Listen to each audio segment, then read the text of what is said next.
Hello, YouTube. Today we are going to be grinding for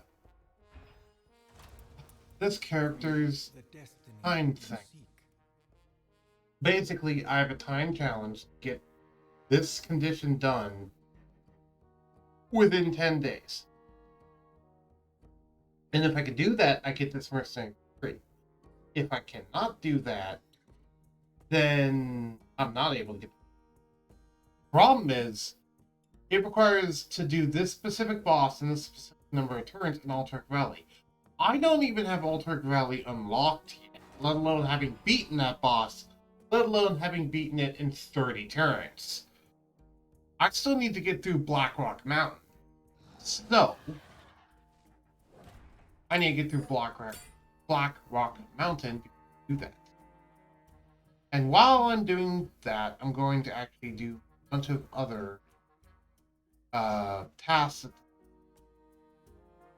Alright, so we need 4 spirit heal. I know that. So I want to go on the right path. Well, I could go on either. These actually. Sorry, blue. Right path is better.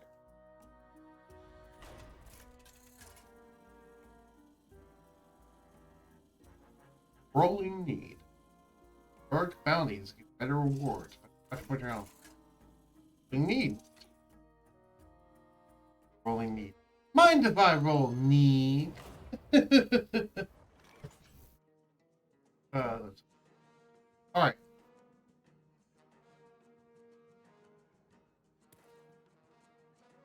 Thanks. See ya, Chicky. Best of luck with the personal stuff.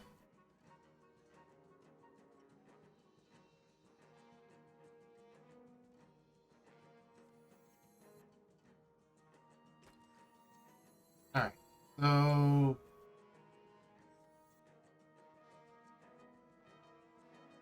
Oh, right, you have blinding...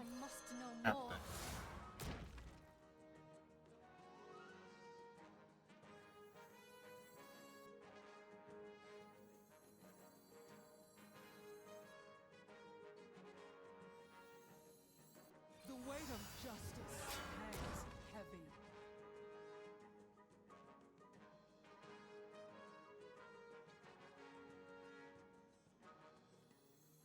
By the light. Alright, I don't mind if you just lurk while you do important business. Perfectly. Alright, so it's blinding movements, which you notice he's glowing. Basically, that means that he takes double damage. Because blue units do double damage on red units, and then red units do double damage on green units do double damage on blue units. They're called casters, fighters, and protectors. Red units are protectors, green units are fighters, blue units are casters. That's what it's referring to.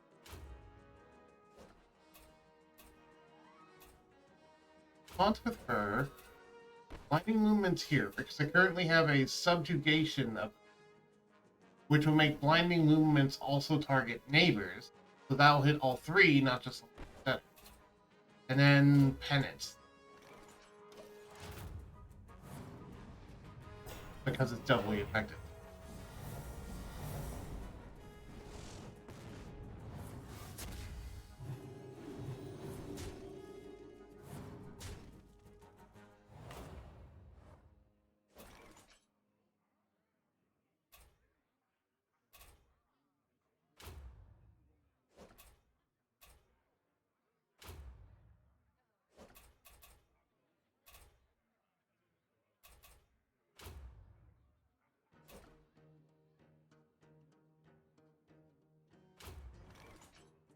Job's done. Yep, I should be able to kill here. I believe. Yep.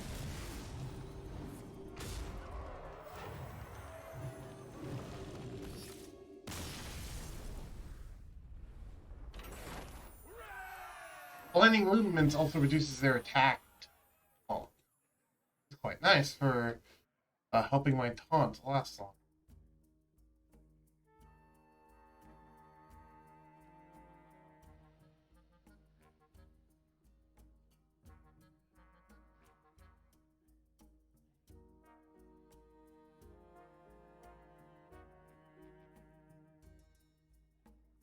Alright, take 3 and yeah, I'll do Holy Shock. Holy Shock 3. Alright, deal holy damage. Oh, we just did it.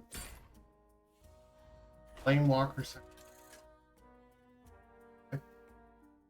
Then we just need to do Divine Salt, Spirit Healer, damage, and Perthor's family. Which is currently what we're doing. You see Perthor's Blackrock. To give people an idea that already know this class. Yeah, and the Emperor Thor's and Valley, right?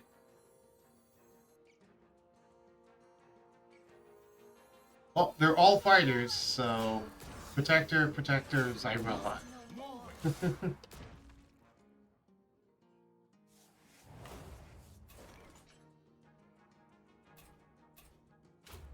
Don't attack that one. Blinding movement.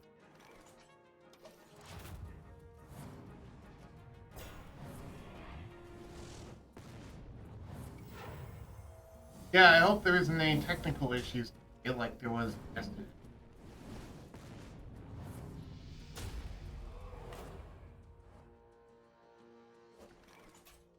But who knows? There might be.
Job's done.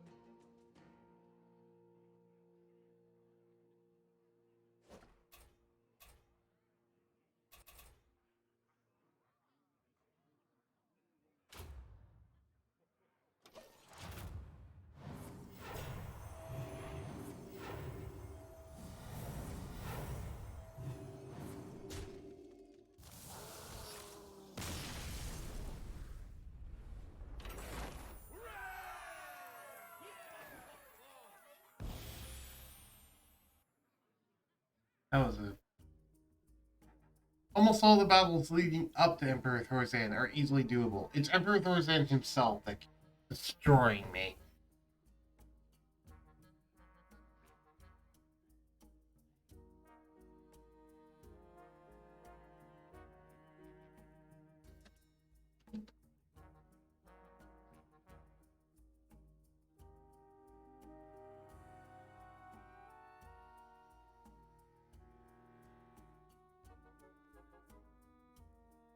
Alright. Alliance characters. Well, currently, most of my characters are human. Actually, all of them. Notably, though, wait, does. Who's Draenei? You're Draenei. Yeah. So, literally all of my characters are Alliance members. Okay. So, yes, this boosts everyone. Pick a revival coin, pick 4 of these. Fire.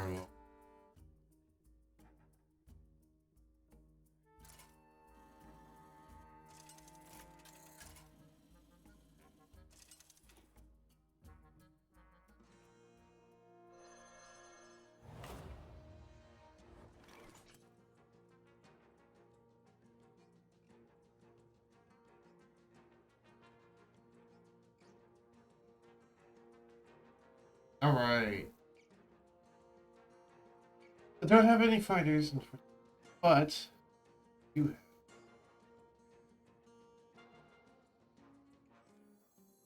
For the fallen!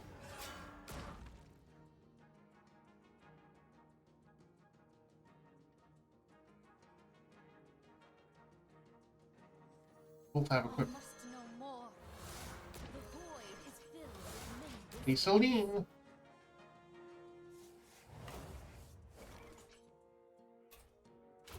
Anathema. Haunt.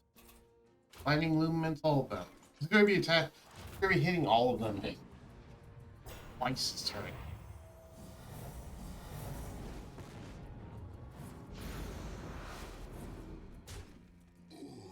Wow. Straight up dead.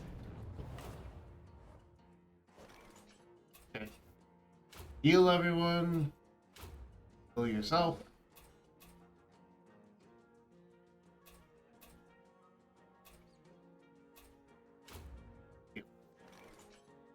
Job's done.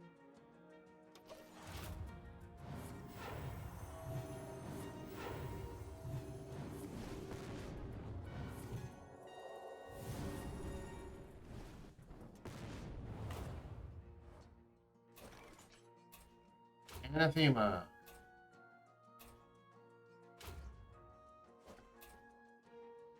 Haunt.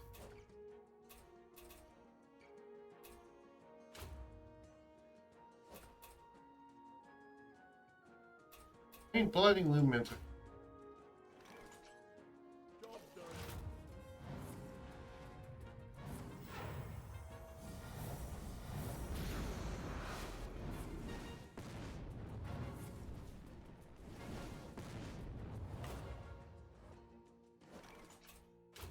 Heal. Heal.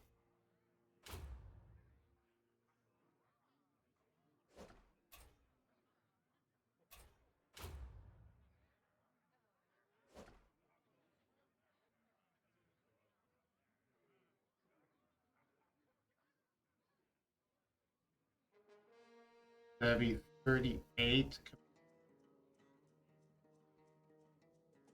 34. That's actually, yeah, I can Job's done. make sure you don't get hit.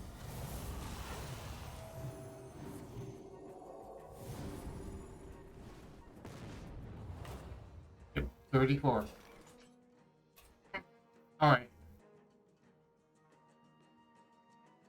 Now, Anathema. Crusader's Blood.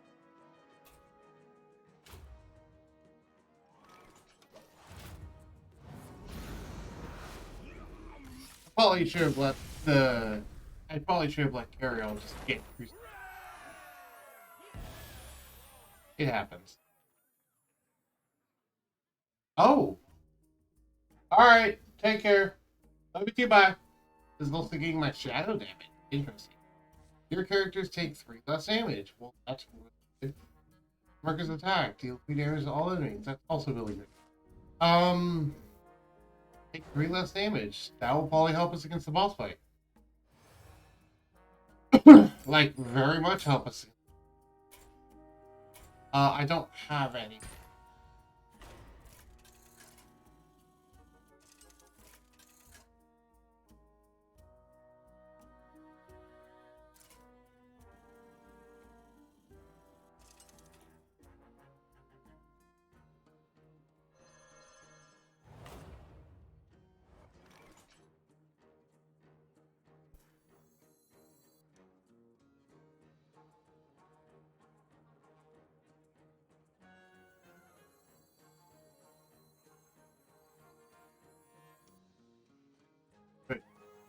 It's time for action. Natalie Celine, Cornelius Rome, and Zyrella. What knowledge do the stars provide?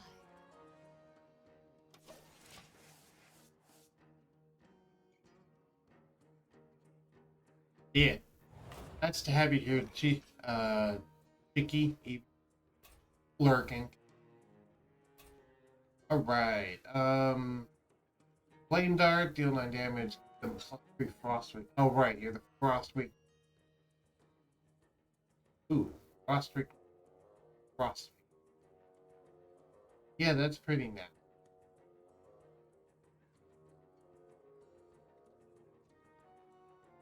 Yeah. Okay. All of you are pretty. Anathema. Thankfully, I can hit all of you once. None of you are doing physical attacks, so I don't even need to. I should just go do that and.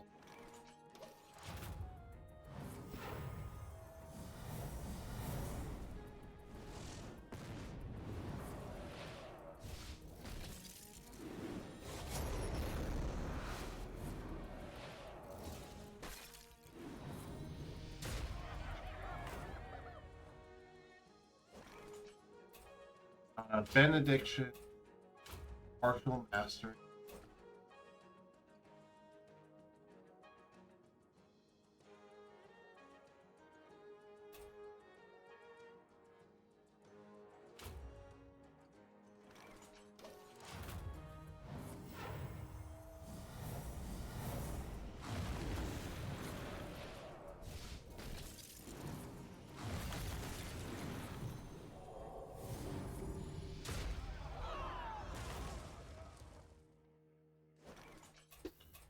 Anathema.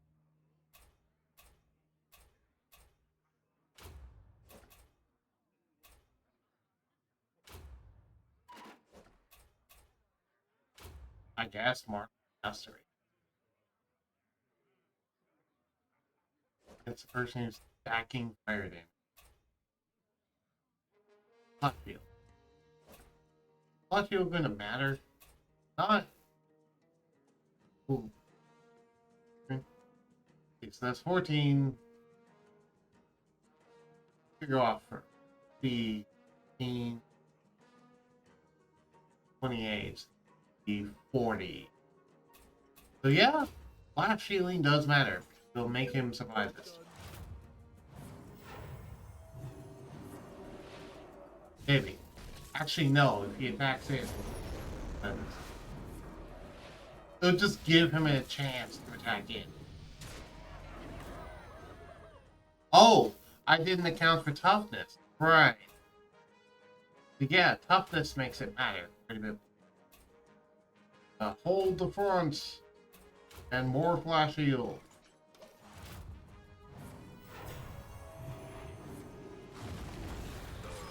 Darn it. Oh, your dad's sick.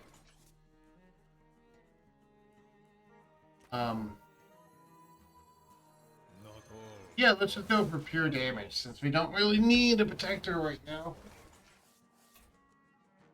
Benediction. Atonement.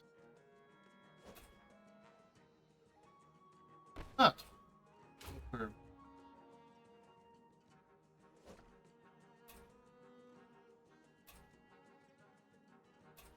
I could double atonement. But, ooh. Huh. No.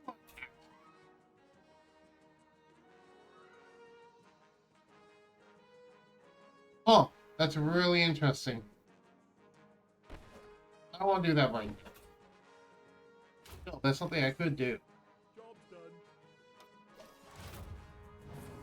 This should be GG, though. That is right.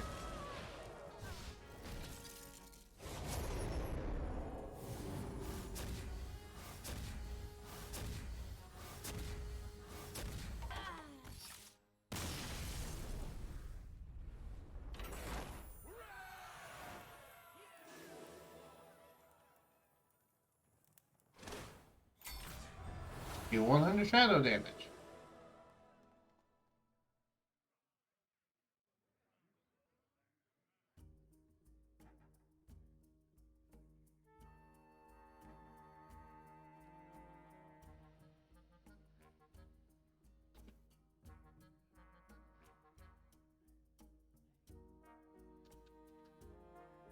Pull a woolly blink.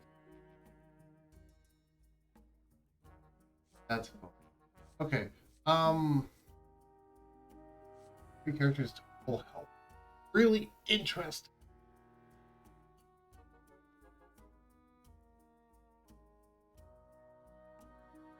So interesting that I think I'll take action. No. Spirit healer. To revive your dad. Plus, it also gets us more progress. Spirit healer.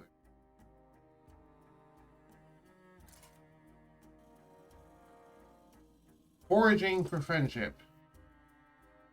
Didn't see what the first. There's almost always two of those. Oh. Ah. This is certainly interesting. Certainly interesting. Yeah. The weight of justice hangs It's time for action.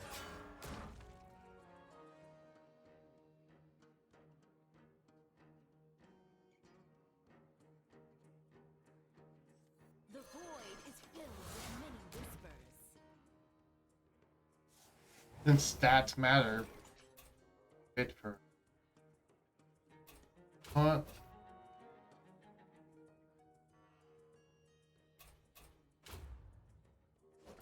That's Martial Master. I'm just it doesn't matter what the enemy is. It's always going to be Anathema Benediction. Anathema Benediction over and over and over. Because it's almost always just the best move. Unless there's like literally one enemy left. Unless there's literally only one enemy left and Shadow Beam does more damage than that's about it. Or if there's like one enemy left and Shadow Beam does more damage than Ema. Or if there's one enemy left and you don't need a Benediction, you just want to add more damage. Anyway, so yeah, thank you for a lot. You a lot. And then Benediction. Oh, we evidently won this match.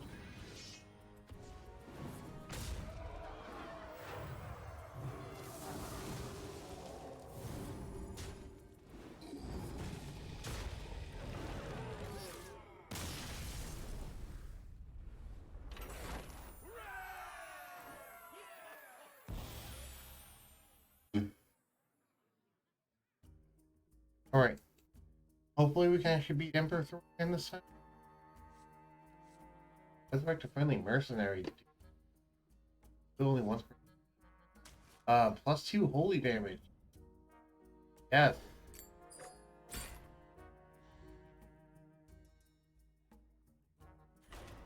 Alright, the previous 3 times I've tried to beat Emperor Thorzan, I've gotten my ass beat, so we'll see what happens.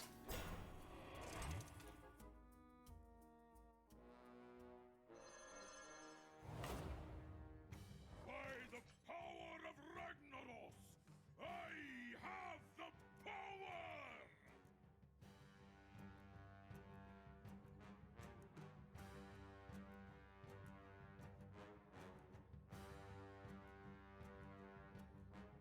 This is a stupid. Mainly because of this. And you might think, oh, okay, so just don't kill her. Well, the problem is, these die pretty quickly, and they each deal 30 damage. Especially once that dies.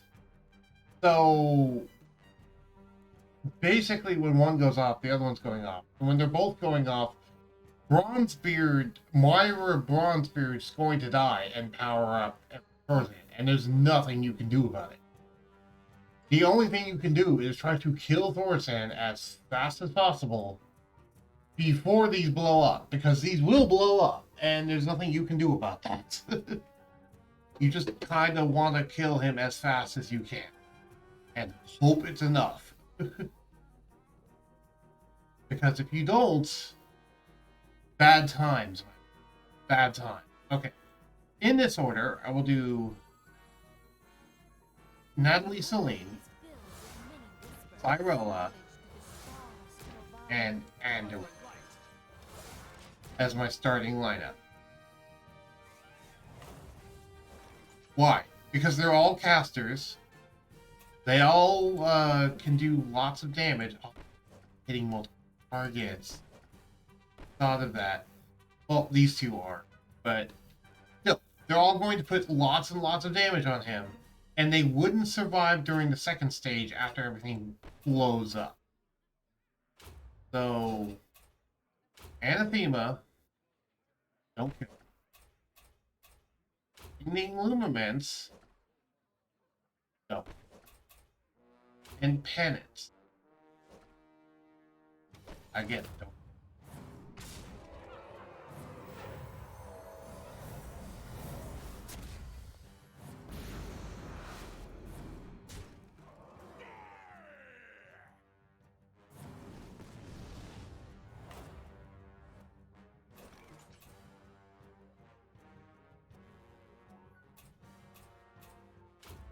Benediction. Move to the left. Ending movements. Alright. Ooh, Holy Nova would knock out everything. Blinding movements is going to anyway. Holy Nova.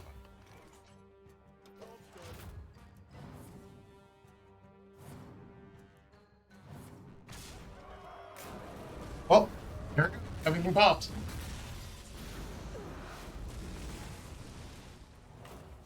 And now he's really, really big and really, really strong.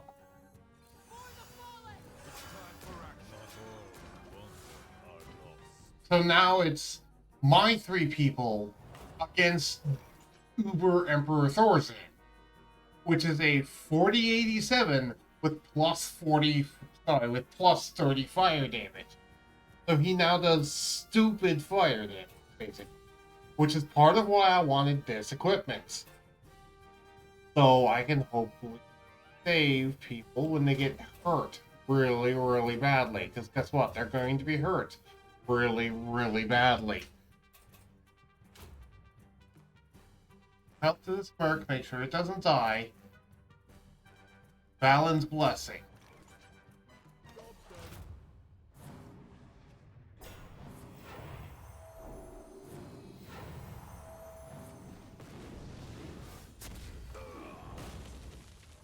Died. Short of full health. Not gonna be fast enough. Job's done.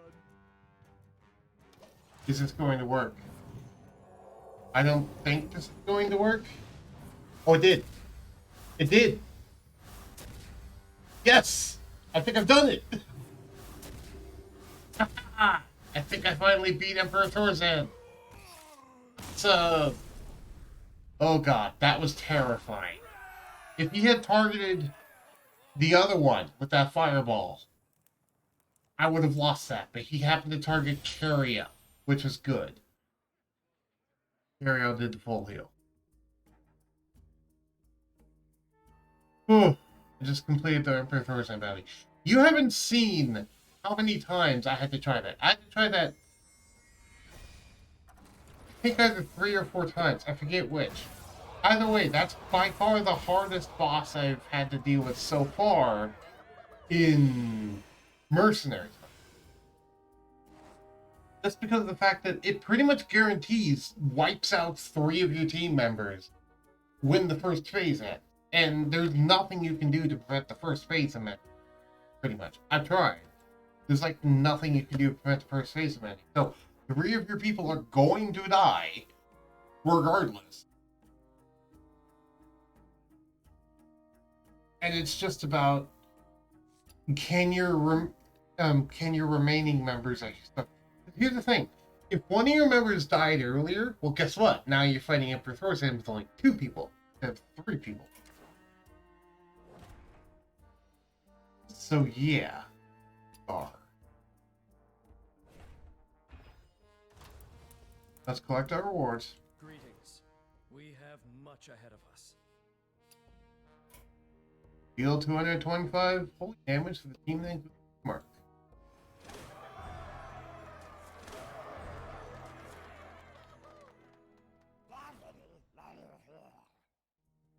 The sea swallows all. Deal 450 damage.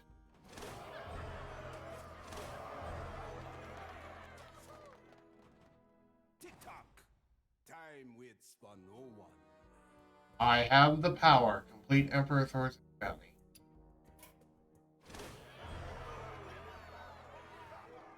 This line of work is not for everybody. Nothing. Where did they hide it? Here's reaction for someone who's...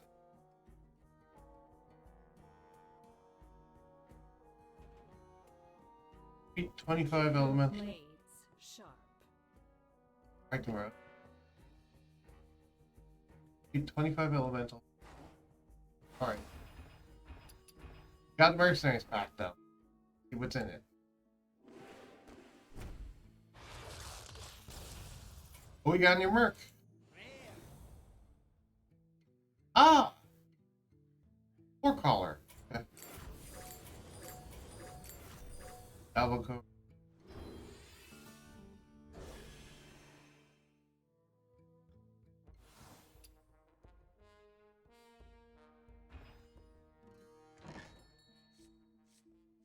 In here. Okay. Alright. Now, defeat 25 elementals, spirit healer, and let's see what the next bounty is. Next bounty is Gar. Up with Gar. Okay, so we want to be using a human team.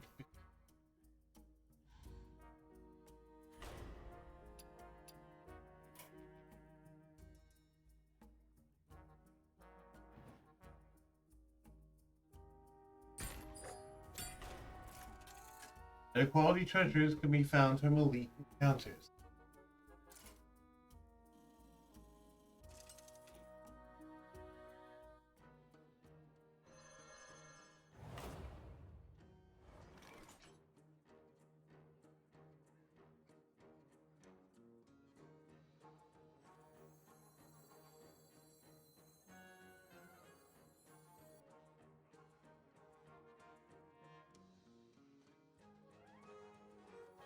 The weight of justice hangs heavy. Put your faith in the light. The void is filled with many whispers. Alright.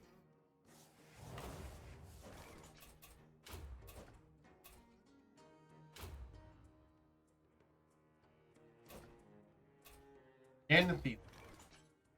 Job done.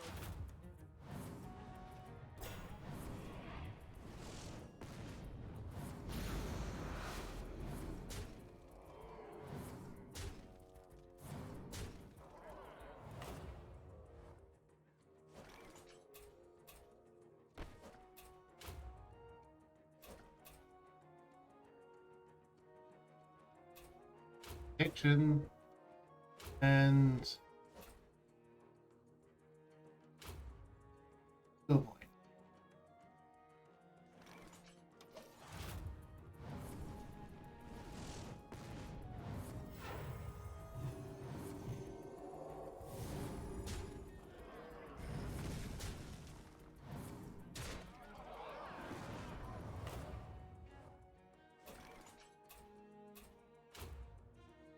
Alright.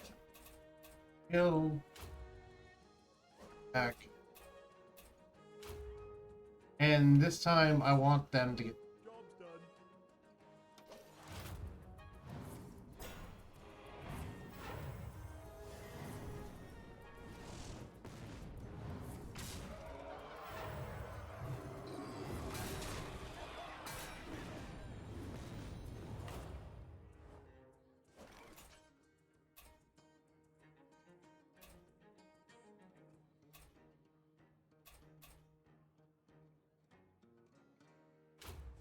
Well, she's about to die because literally nothing I can do fast enough. Do that. I mean, can you heal yourself fast enough? Not for enough, so no, not really. You can try. Not gonna do anything, but you can try. Hey. Oh.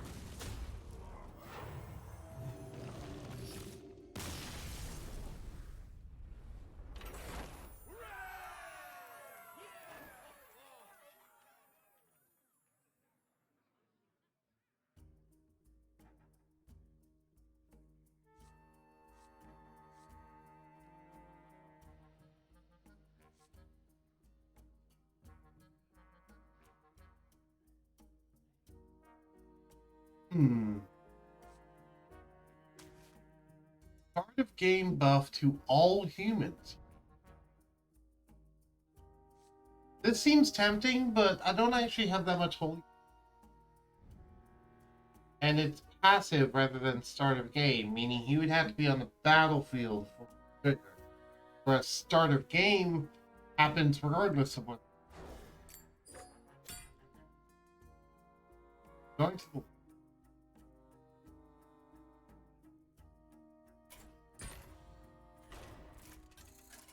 And we want those as part of our thing.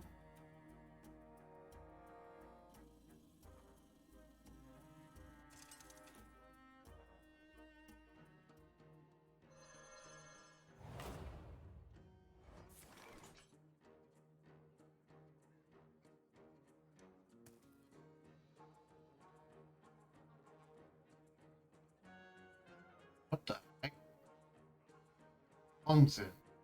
Never heard of that one. Oh, Tyrion Ford, Anduin. And I have to place one of these, unfortunately. Who am I going to sacrifice? None of them are using physical attacks. At all. Varian, you're up. Actually, would kind of suck. Part of game effect, but whatever. Meanwhile, Varian's gonna have a field day because they're all casters. Which one is the biggest threat now? Deal 18 damage to an enemy. Any excess continues left or. That's very.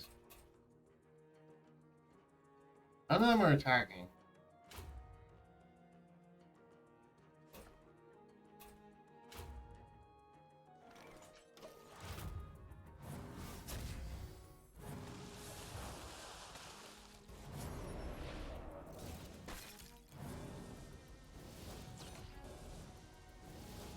Well, Tyrion's dead.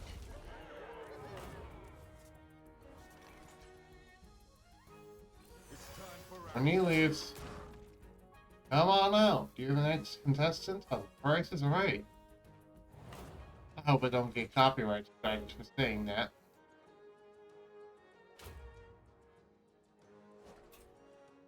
Knowing my luck, I might. Well,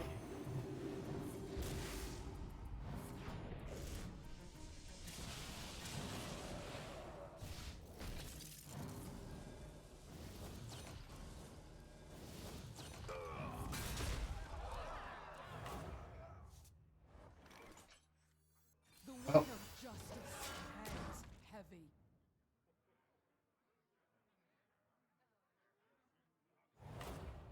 oh.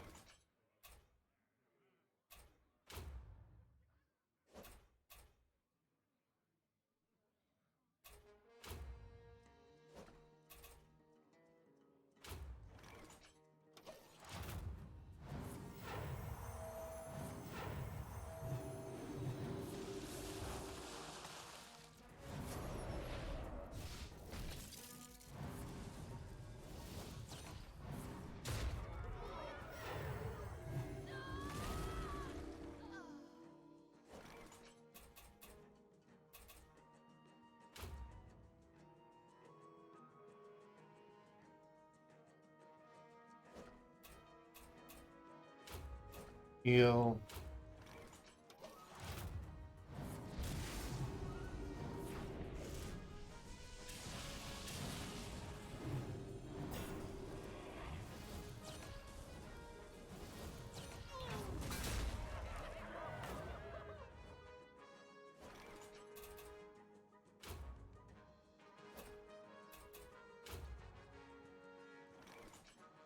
Job's done.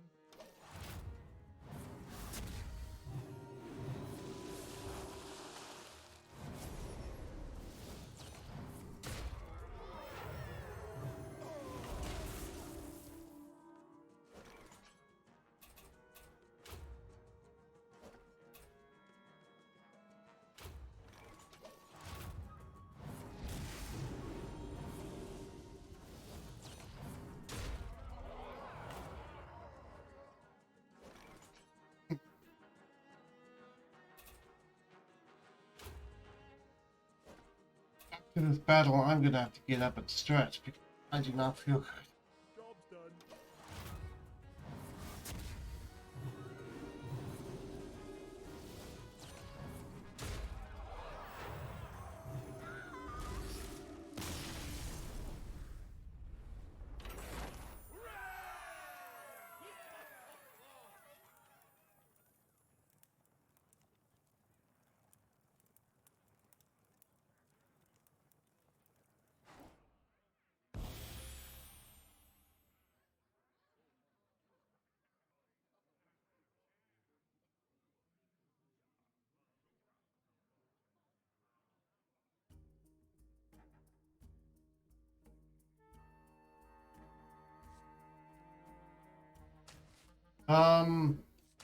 This is really tempting. That synergizes with his own.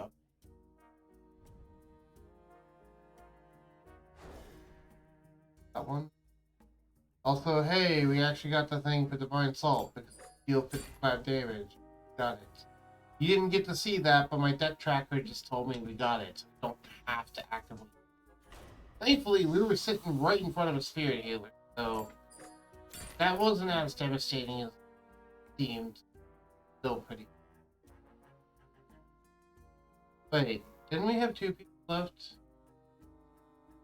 Did Tyrion die? I didn't even notice. Well, this run is basically lost, but while that's loading, I'm gonna be right back. I need to get out. I don't feel good.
It returns.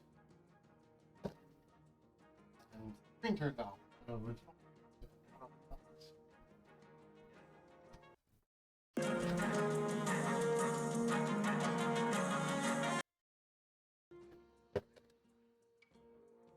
Well, it seems to be good. Go back to the game.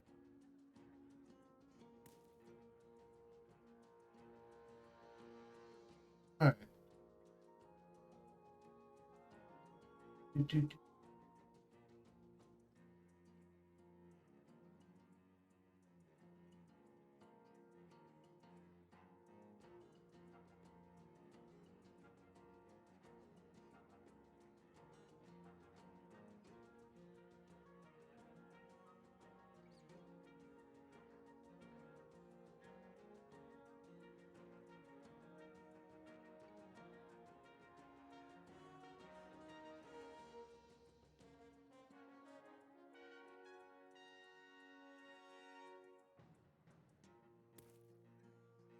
Alright.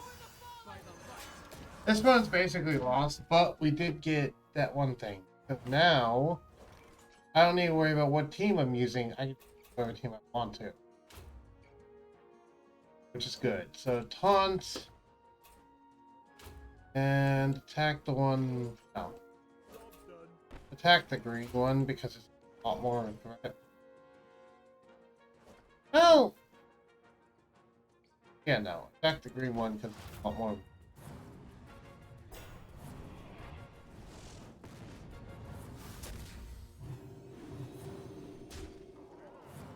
The other two will kill themselves.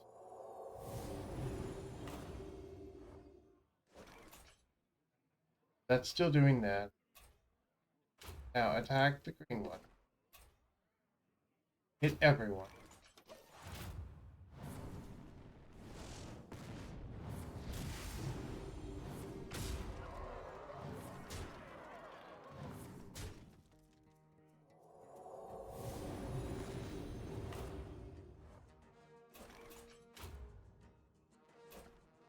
Attack them. Humans take less damage.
Alright. So, yeah. Let's. Well, actually, no. The taunts it up. Can't do it. So instead, I'm just gonna have her taunt. Cool. Job's done. Oh. No, yeah. I am gonna have her attack because that's gonna go after. And this is going to kill the taunt.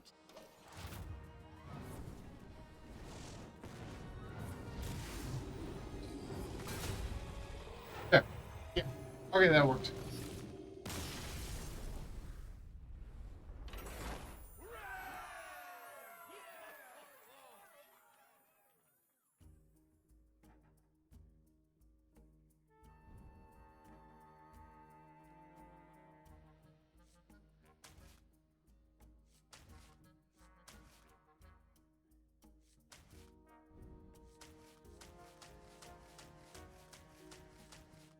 I'll go with that.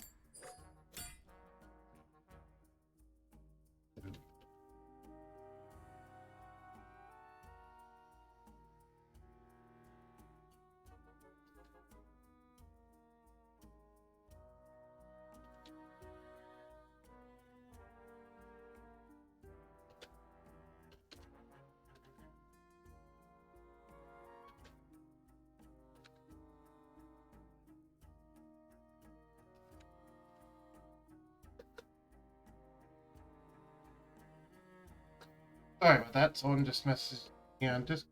Alright, so...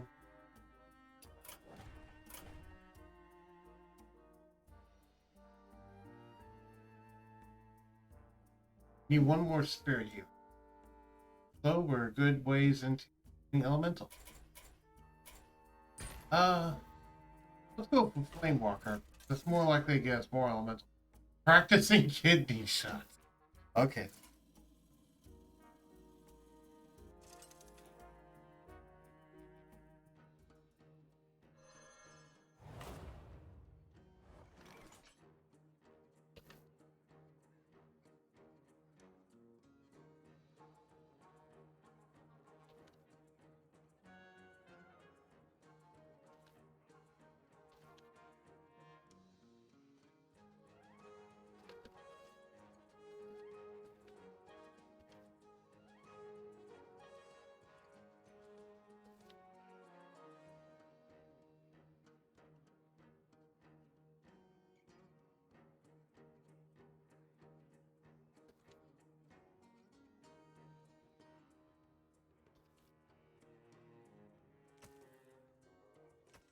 The weight of justice hangs heavy. Alright.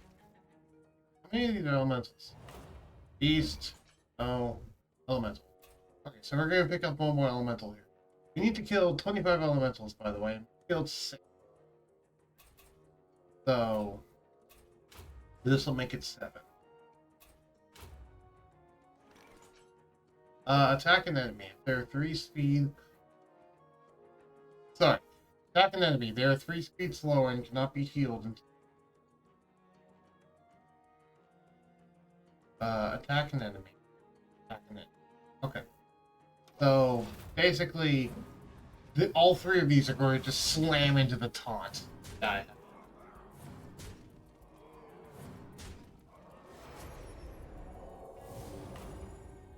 Oh, it does prevent... Oh, until the end of the next... Ooh. That hurts. Okay.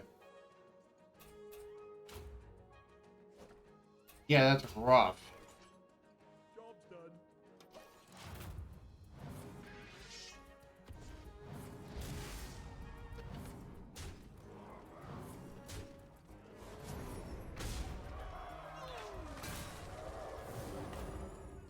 Well, instead, I don't know what to do about that.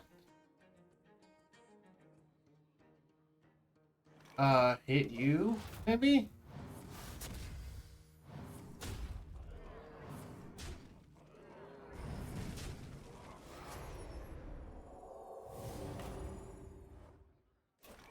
Last you both?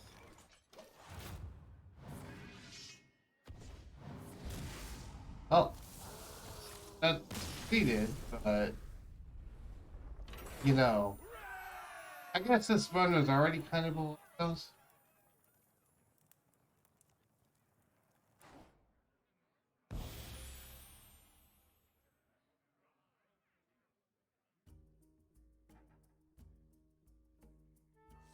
Either way, Circle of Healing plus 3 holy. I mean, honestly, at this point, I'm almost just happy because. Oh, but Circle of Healings. Yeah. That's more. Oh, well, there's a green unit, so there's nothing I can do about that.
doing?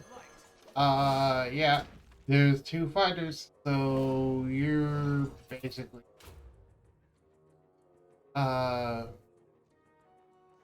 yep, that's okay.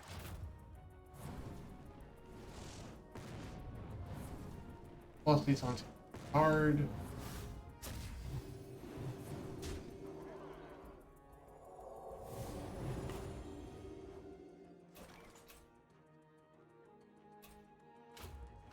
Get everyone. Oh, that's it. GG. Wasn't able to heal enough. But then. Yeah. If you're wondering how I know when it's GG so fast, by the way, Deck Tracker has a little experience bar up here in the bottom right whenever your experience goes up. And when you win or lose a battle, experience goes up. So oftentimes I can tell when a battle is won or lost simply by when the experience pops up. Because I'm like, when the experience pops up, that tells me that the battle is over in some capacity. And usually when I know the battle's over, I can pretty much Answer my call to arms. usually when the battle is over, I can pretty much guess as to whether it was a win or a loss. Sometimes I can't. Sometimes it does surprise me, but usually I can pretty much tell when. Okay, let's get back in there. Oh, fight Gar again. This time I'm actually going to bring a team that's, well, the one I want to use, which is, I'm just going to rock my nature team. If nature doesn't do super well, then I'll rock my shadow team, because shadow is the other right now. But nature first. Opposing characters cannot use their abilities. Noted. Vanishing from responsibilities. Discussing null politics. Vanishing from responsibilities. Blaming the rogue.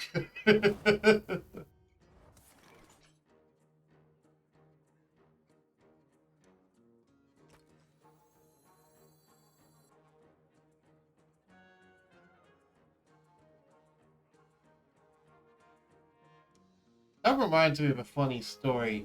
Oh, right. This is also Nature slash Murlocs. I forgot about that. So I actually have a full Murloc package. Neat. By the way, that reminds me of a really funny story from earlier in my life.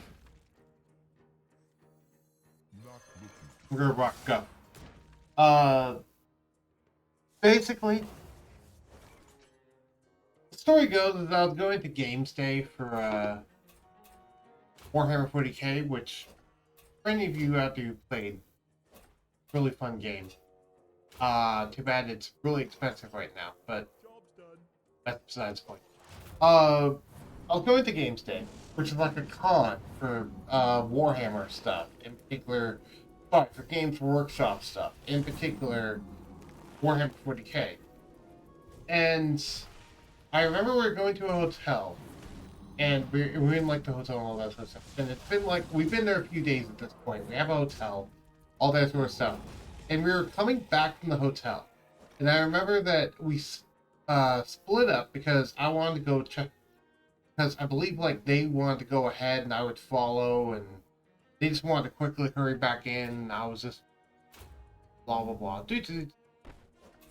Not super worrying about it. But then something strange happened where all of a sudden it's like, as I was doing this, there's like a little forest area in between the hotel, one side of it and the other. I thought, oh, it's a pretty thin forest, so just cut through there. And like, I don't know what happens, but somehow I got completely lost and turned around and couldn't find my way out of that darn forest, despite it seemingly only being like a thin strip, which is really weird to me at the time. I don't know what I to this day do not know what the heck happened there. I will be real with you. I have no idea what happened there. Anyway. Oh well. I'll do Runic Slam. Because I'll actually be able to get the death blow with it. Well, that's a lot more game. No. Nature ability.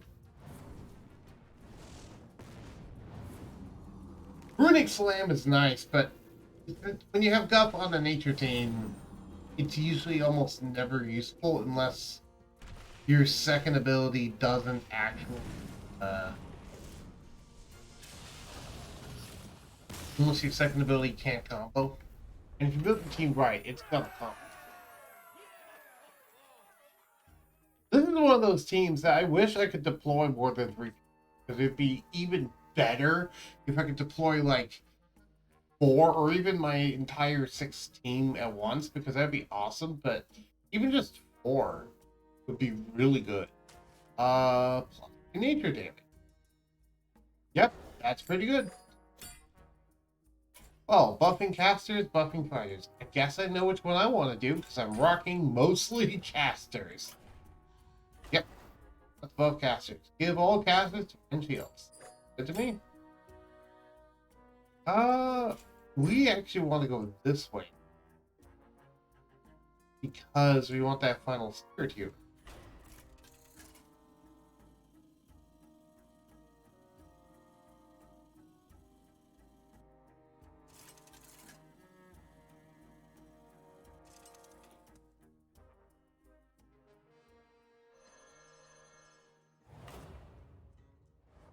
Good, the enemy is not running a nature team. I thought they might be. Sorry, I had the on there. Oh, I just realized I forgot to get my glass of water. Okay, one moment. After I do this. Oh, be right back. I'm gonna go grab water. I forgot to grab one.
Sorry about that. I completely forgot my glass of water in the kitchen. I'm a very forgetful person. And that's just more evidence of that. Alright. So you attack the T-Rex. Sorry, King. You two dump your attacks on Malfurion. The reason why Job's done. I'm using Morgul this time, because Morgul's just as good as Gup in different ways, but Morgul also just got a nature staff, which increases nature damage by +3. We're going to be doing increase. And it's a passive item, meaning that it's only going to be active while Morgul himself is on the battlefield. Which is different than a start of game item, because a start of game item triggers in your hand, regardless of whether he's on the battlefield.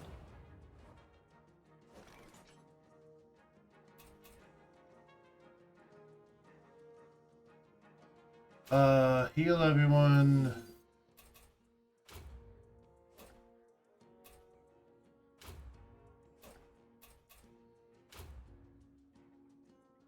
Deal lots of damage there. Deal. Job's done. Oh no, don't really need to heal. Good point.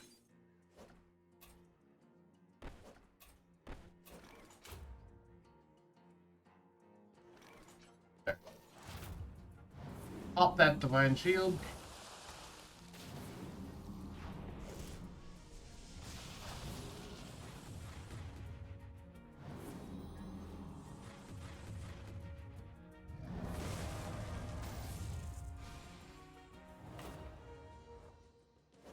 All right.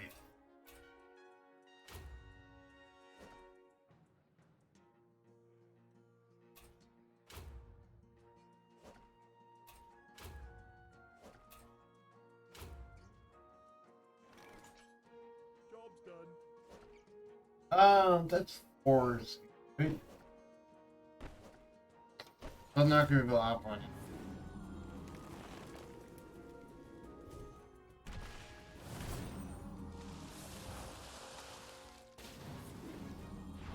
And dead. Before you even get a chance to fire those greater magic missiles.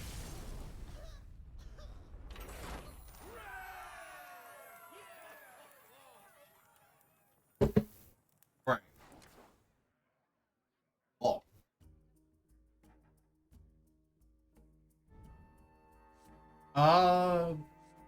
Your character do less damage. Yeah. Right to me. Edwin Defias. Okay. Abilities I have an hourglass icon. Start on a cooldown. Cannot be used immediately. Discussing no politics. Organizing collections.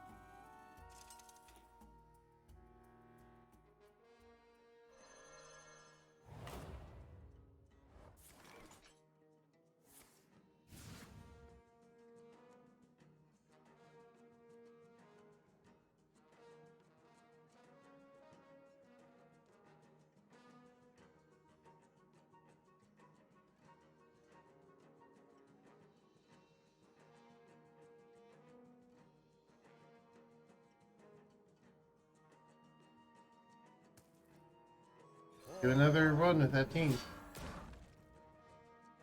These old bones know a storm's Not you. You.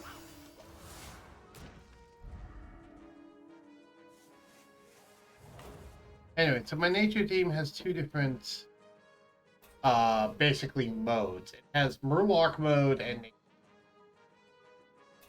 you've seen nature damage mode, which is the main mode, but it's not the only one. Murloc mode is the other, which I might go into at some point if it's primarily caster.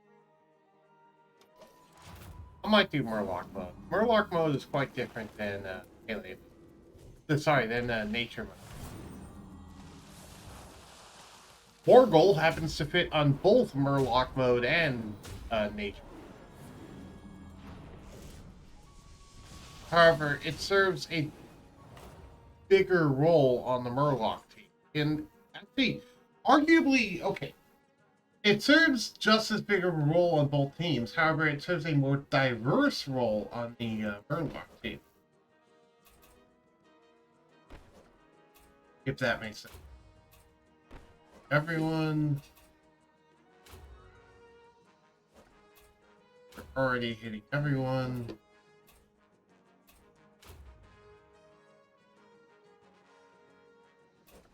What damage you doing? 16. So 19. Yeah. There's that dude. done.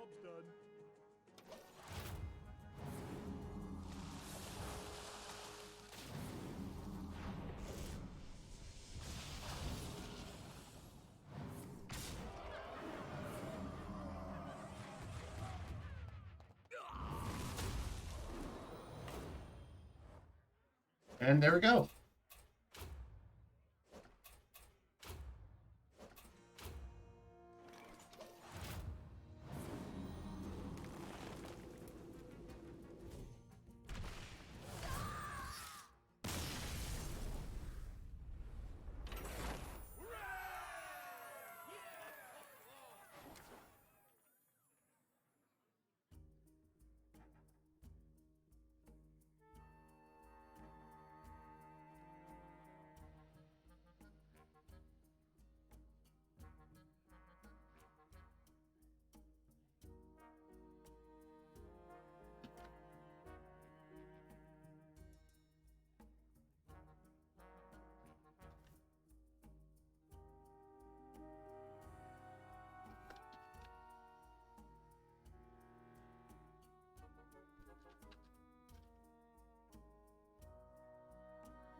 Blessings.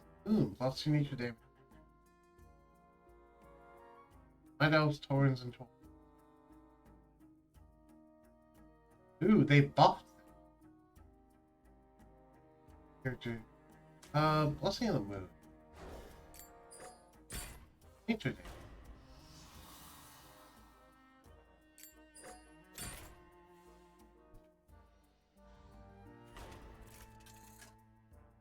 Words can be earned in the fighting pit as well.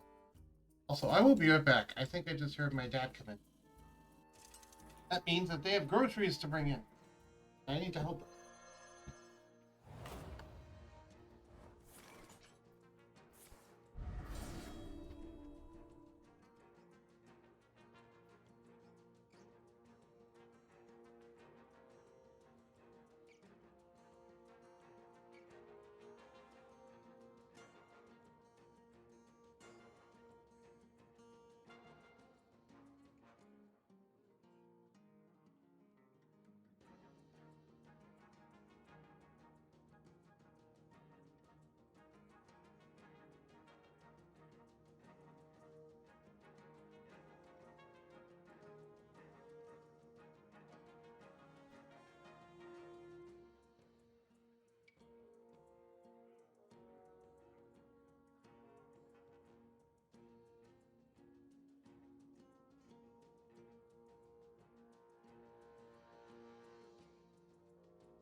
Let's help them bring in groceries. Oh, let's get back on gameplay. How many of these are elementals? 2 of them. Okay. And we have 10 defeated. So these will be 12. Got it. Also, we've used our final healer. Yay! Alright. Malharian, Brucon, Morgul. I forgot I have toughness 3, so our character is actually taking less damage than Malharian. Which is quite nice. Go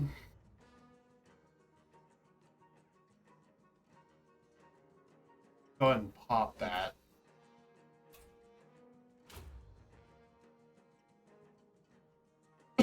You're a lot more of a threat because of how you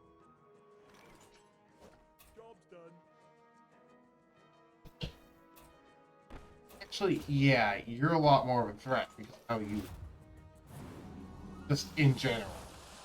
I wish I could deploy four people with this team, but I am unable to. 13, because we're getting a natural +5 under nature damage now. Nice, we're able to kill them before they were even doing anything.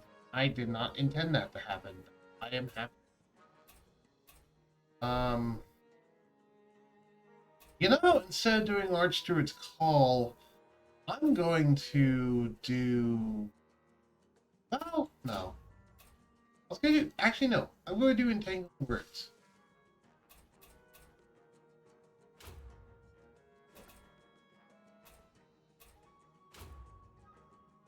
And then we'll just destroy this thing while that thing's entangled. Because it can't attack. It's entangled.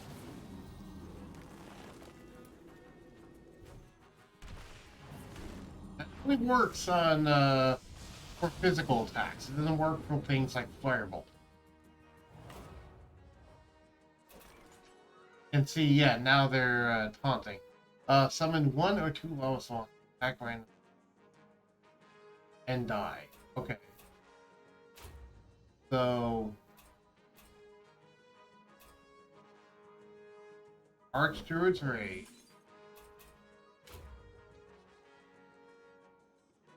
Attack. That's going to do 50. Wow. So yeah, that's a...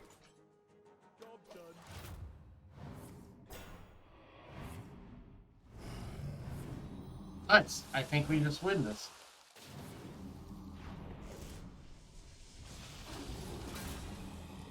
I'll deal 24 to everyone. Yep.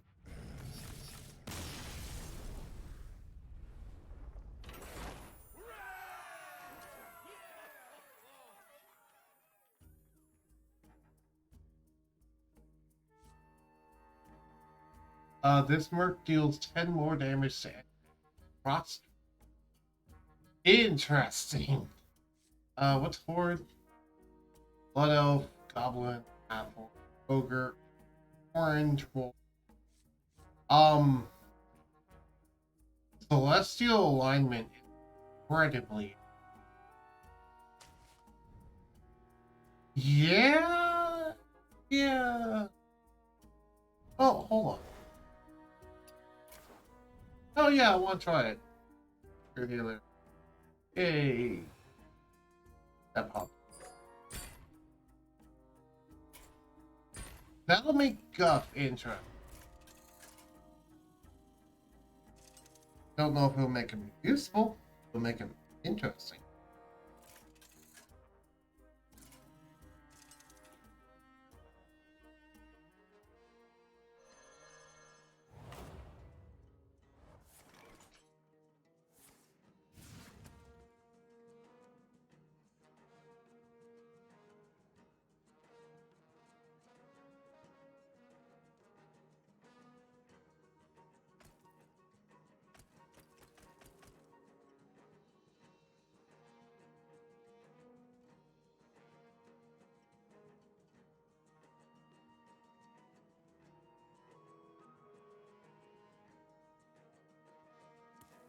Alright. I want to try this time. Well, because let's think about that. It would be a cross. It would be two. A fire.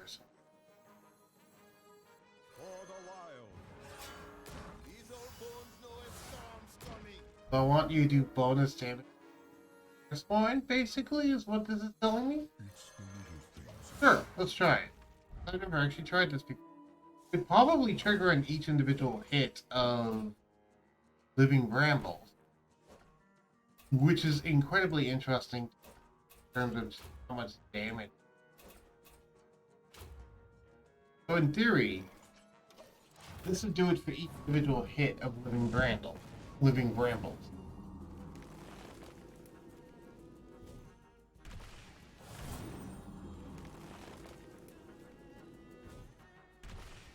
Which it does. Meaning that Guff is now actually powerhouse in terms of attack power.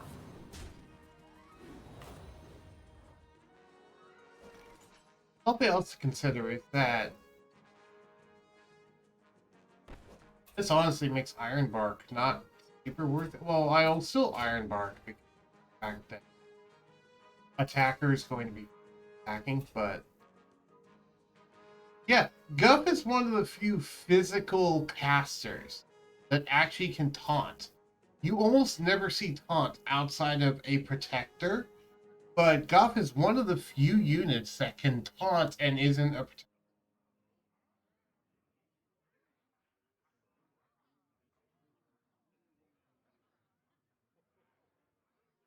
And is also one of the few casters with a physical attack, which is incredibly. Alright,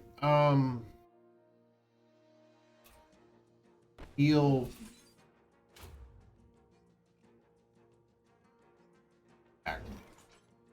Job's done.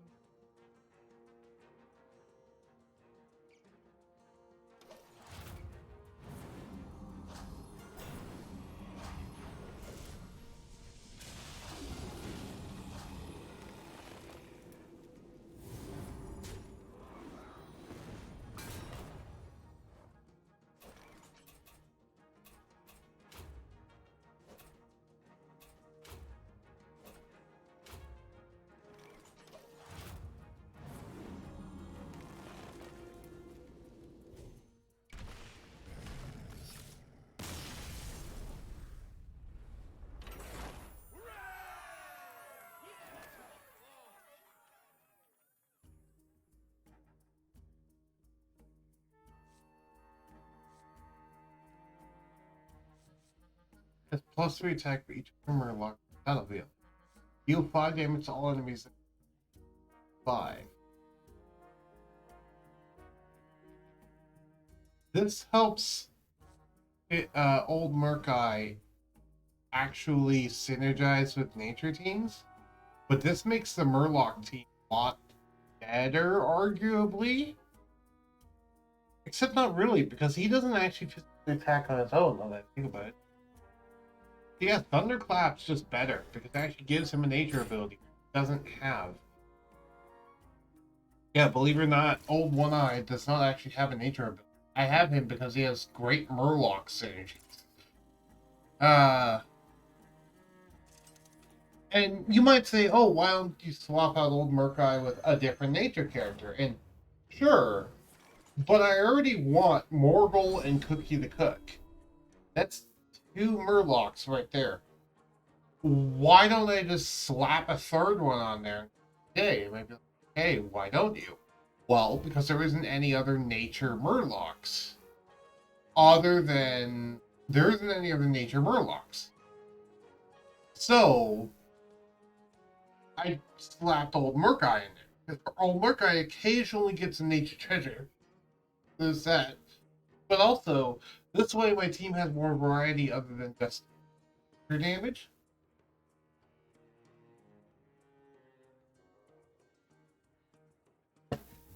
Now it's a combination of, you know, it's either a nature team or a Murloc team, which is neat. Now it has 2 different modes. Okay, so this time around, do I want to do Guff? Ooh, that would be a lot of damage.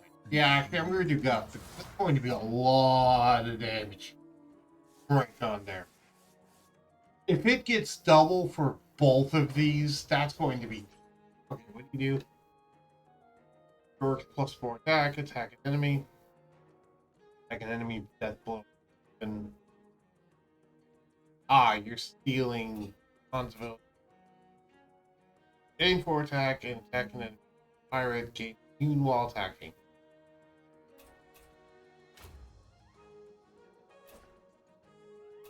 Okay. Yeah. Pop you.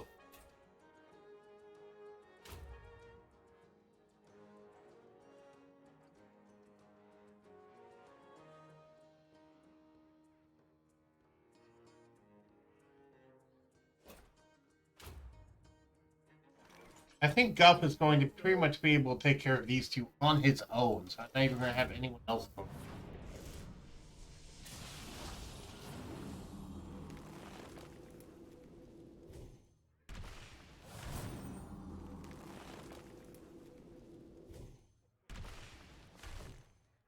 Yeah, one shot this turn.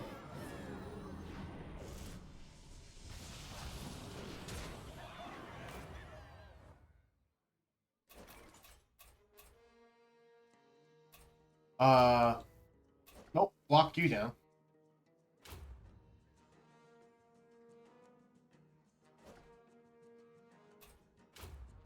Hurt you a lot. And kill you.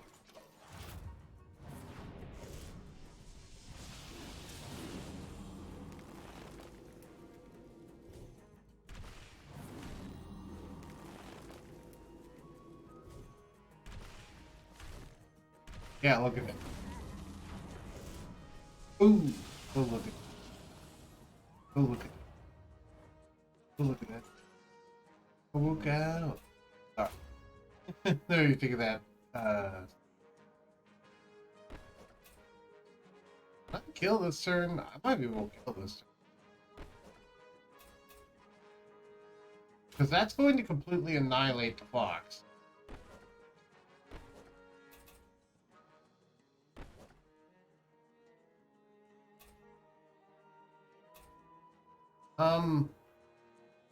More importantly, is she going to kill anyone? The answer is arguably yes. So instead, I'm going to do iron. Just to make sure she works through its call. Sorry. Arch through its call, healing, and light.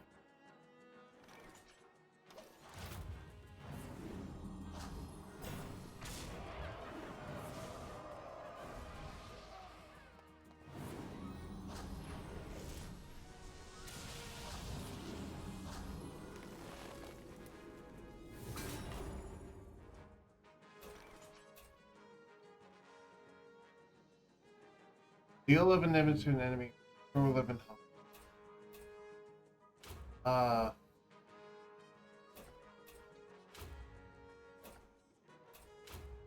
You. Job done.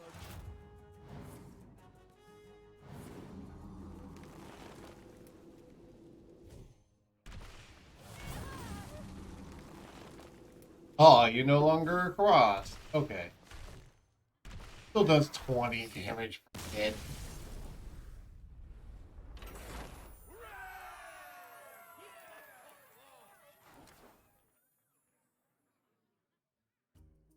$11.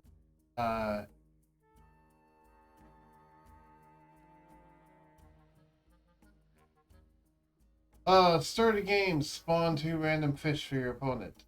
Plus 5 attack for each of the Murloc in the field whenever it dies. Spawn 2 random fish for the opponent. Alright, now it's time to face Gar. Has anyone died? No, no one's died. You can inspect what the opponent is planning to do during bounty encounter. Very good to know. Stocking treasure. Marshmallow. So far, we've had quite a good stream with almost no dropped frames.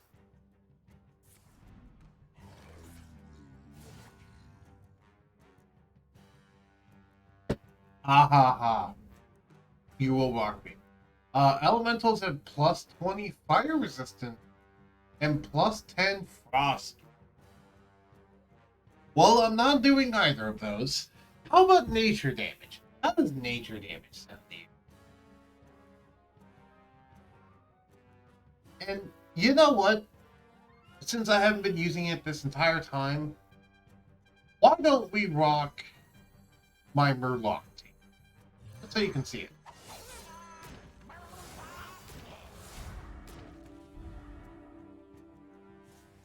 Because I haven't used it at all. I could probably clean this up with my other team. But alright, summon 3 Firestorm 1. What's a Firestorm 1?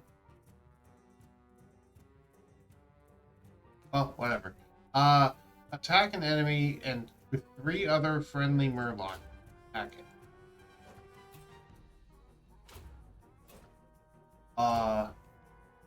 Do that.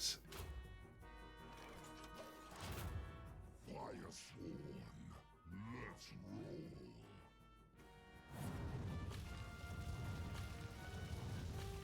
Okay, so what do they do?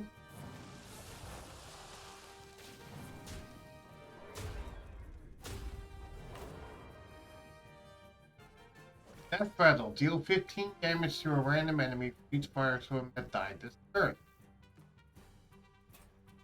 I see. So if you kill all of them in the same turn, basically, and they don't do anything. So if I do blanket damage, that's an issue. Deal 8 damage. Repeat for each other elemental you control. I see how that works now. So yeah. It's repeating that 4 times. Or I kill all these things, but then they deal a stupid amount of damage. I see what okay, no, I'm not gonna worry about killing you.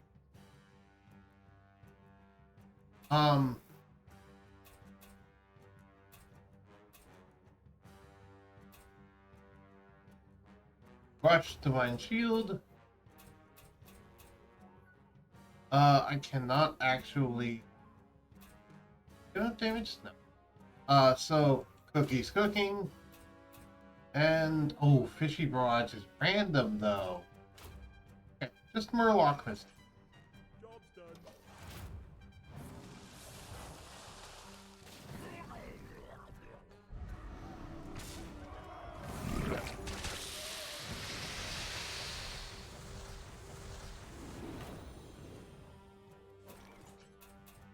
Elfin Navigator. Attack. Fish Feast.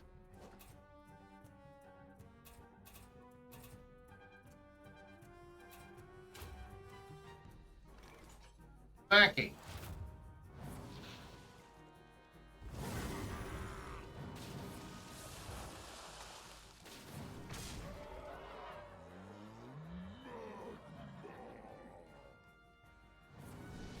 Gain +5, +10 for each other element. I see. And now you're summoning more Fire Swarm. Alright. Summon another Giant Fin. Attack with this. Attack with this. I can't summon a fish because it isn't fast enough.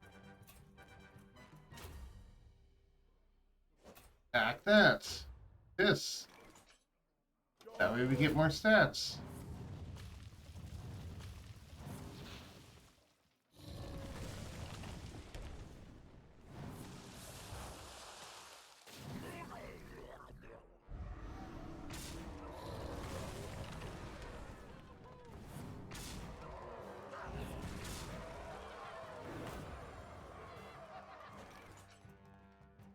Ah, that's how that works. It's scaling more and more. Okay. Deal damage equal to the first attack to all enemies. It has 4 attacks? What?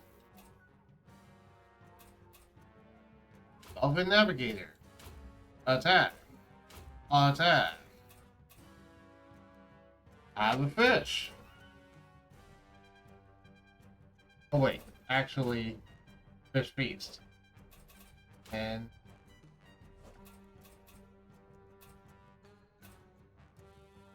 I want to do Fishy Barrage, but that's going to hit these things. I don't want it to hit. I'll do Murloc Mist. Oh! No, I'll do Fishy. No, I'll do Murloc.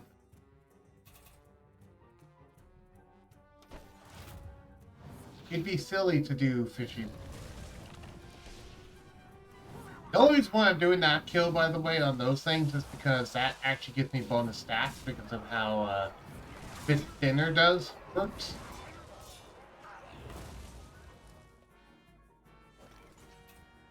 Oh, we're still alive, so... Or Giant Fin. But yeah, how this works is it gets +9 health to all friendly characters. which includes the ones on the bench.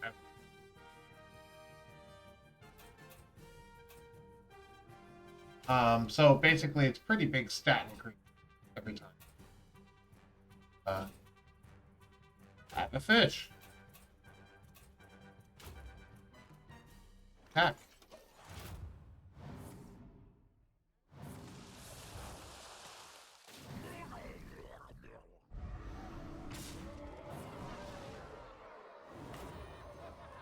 Been more attack power and some.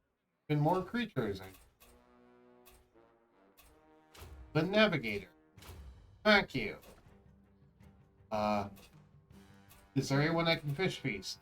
No. So Cookie's cooking, which inflicts bleeding on everyone. Normally it's 2, but it's increased by nature damage. And restores 4 health to all friendly murlocs and pirates. All of these are murlocs. Because what Fishy Broads normally does, by the way, it says deal, well, normally it's deal 12 damage to a random enemy, repeat for each other murloc you control. Problem is it hits random enemies. So, yeah, I don't want to be hitting these.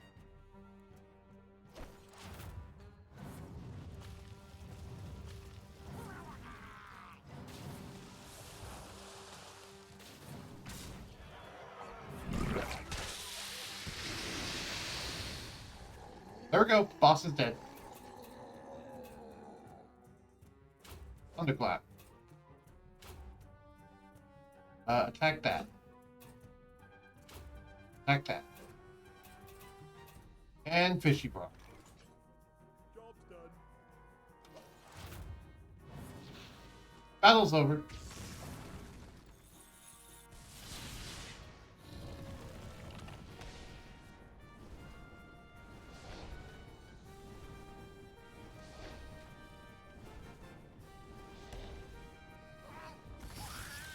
I only had one casualty.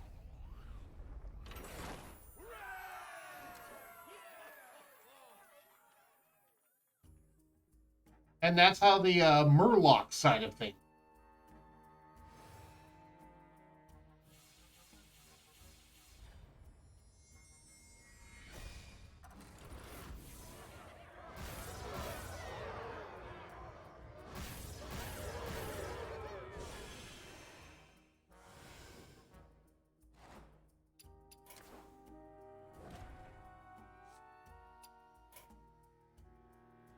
Alright, let's go collect our rewards. Keep your blades sharp. Closer we get to Ragnaros, more dangerous. Please complete the Baron Geddon. Try not to get yourself killed. Geddon is Recruiting. Ragnaros' most trusted lieutenant, and all that stands between you and Firelord. I won't hold back.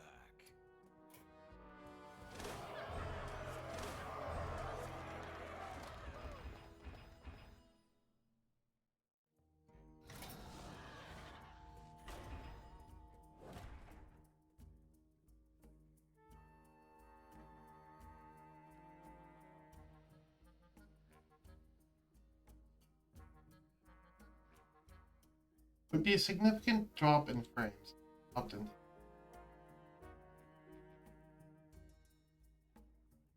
No? How about if I do this?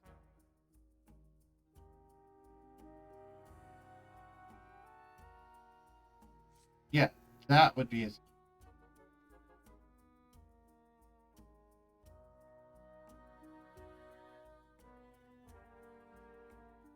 Sure.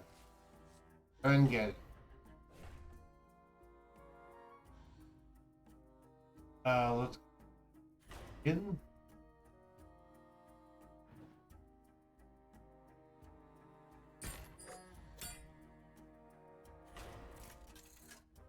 Elemental damage, like it affects your party.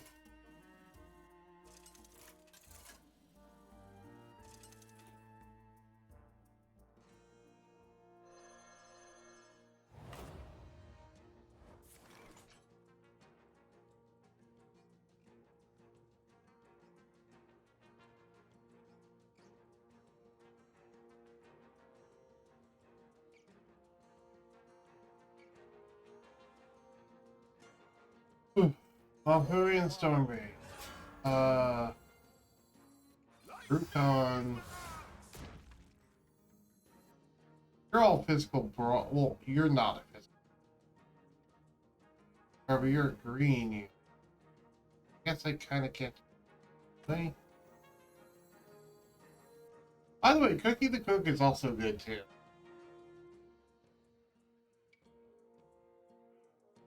Honestly, usually it's like Valkyrian, Brucon, and then whatever third nature person that you.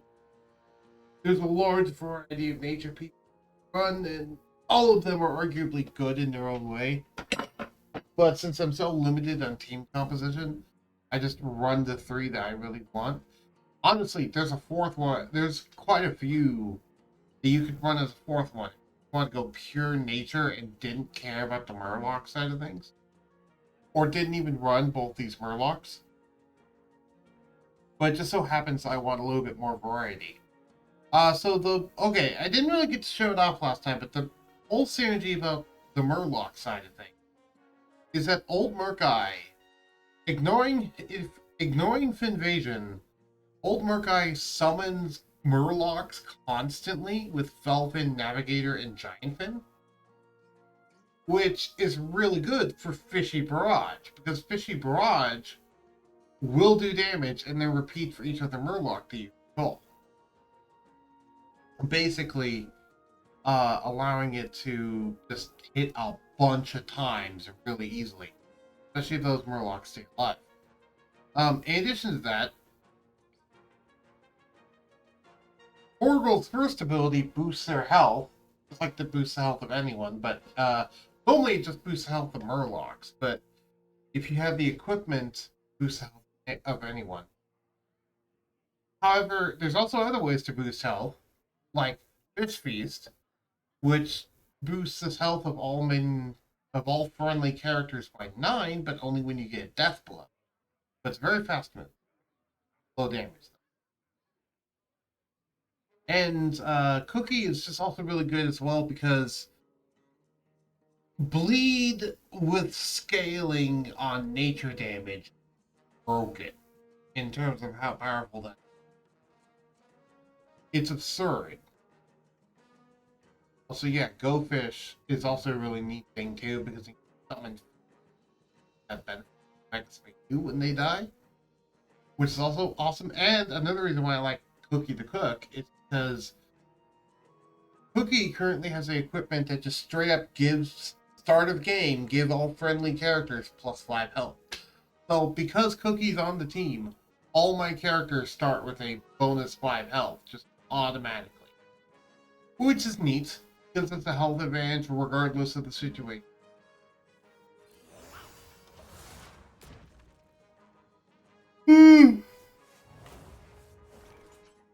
As long as Cookie is alive, I'm tired.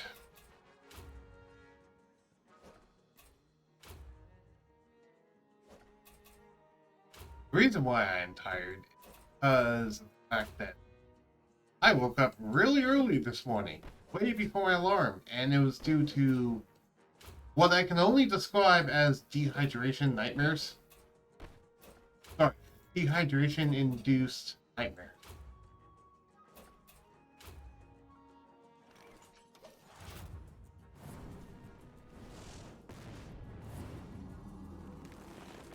I haven't been remembering to hydrate.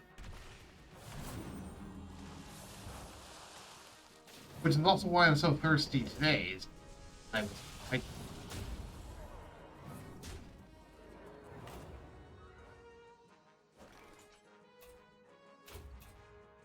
go for it. Everyone.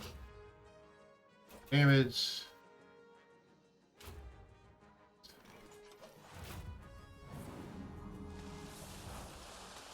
Valkyrian has equipment, by the way, that every time you use a nature ability, you heal your entire party by 5, which is really nice because it's just constant healing, basically. And it's the only reason why Brucon's alive.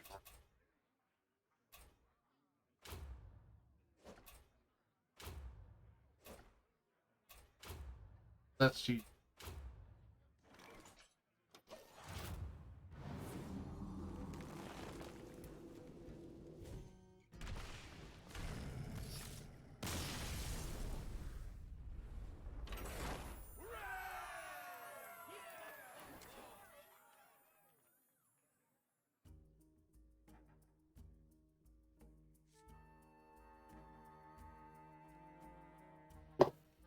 +4/+3 Wind Fury.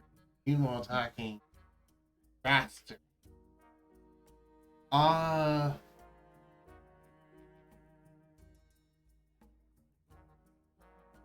of those are super great. I'll go with Boots of Haste out of the three. Because I don't really go with the attacking side of things.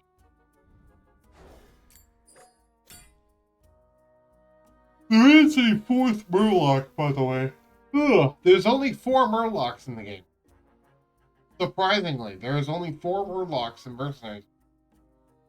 And the fourth one is Mutanus. Which, of the 4, Mutanus is arguably the weakest. It's not a very good mercenary. Ironic, but true. And part of why I call it ironic is because it's one of the best.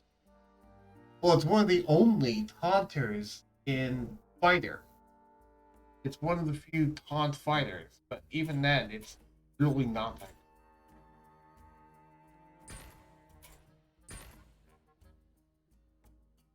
good. You know, I might end the stream early. I might.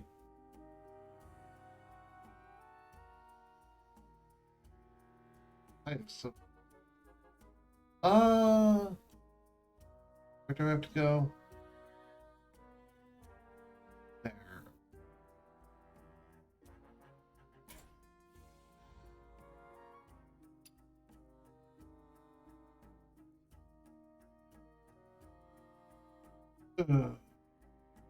Yeah, no. I think I'm just gonna end end the stream early. It is Friday after all, and Friday is a do whatever I want to do.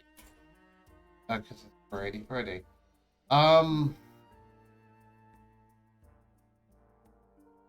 Yeah, and I really just did not get much sleep last night. That's mainly the issue.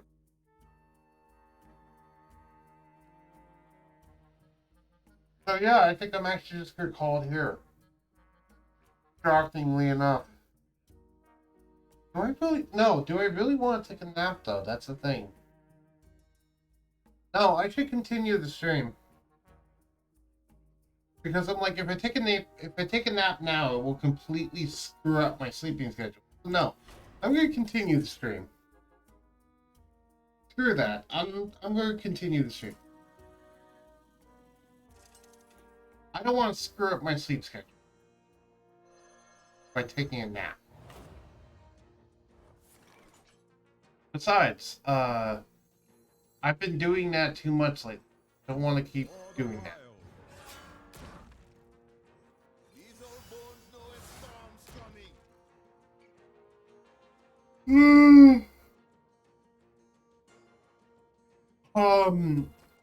More gold. More gold. In my opinion, Morgul is the best of the 3 that I currently have. Simply because Murloc Missile is so good. It deals damage and then gives all of my people +5 health permanently. So, combine that with the fact that Malfuri is just constantly healing everyone. It basically means that my health is getting bigger and bigger and bigger every turn. While we constantly heal for 15 every. And we have Brukan stacking ever scaling higher nature damage. And then you combine that with Archsteward's Call, which can restore 20 health to every character. So it's like suddenly that turn you'd have 35 healing for everyone. And if you want even more healing, though this gives +5 maximum health, so arguably this is better, but if you didn't want +5 maximum health and you instead wanted more specifically targeted healing, you can even use Healing Wave, which restores 13 health, and if the target hasn't acted yet, it restores 26 instead. And that's on top of the passive healing on.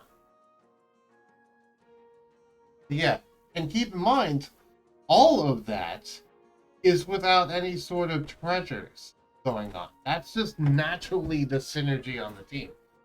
That's why I consider Morgul to be the best compared to Duff and Cookie, because Cookie is awesome for just being on the team to give an initial +5, but in the actual battlefield, I'd rather have Morgul. And Guff is really good for his own reasons, but mainly he has better damage output than Morgul does. That's the main thing about Guff. So he has better damage output than Morgul does, and he can actually taunt, which is quite useful. But +5 health every good. +5 maximum on top of the 15 I already get every.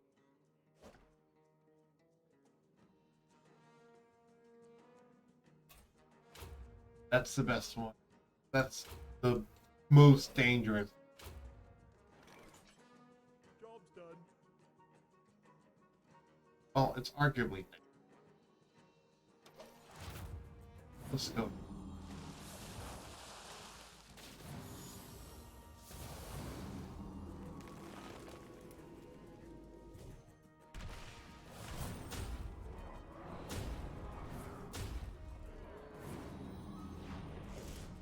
If we didn't have all that protecting, Rakan would be dead right now. But they're not.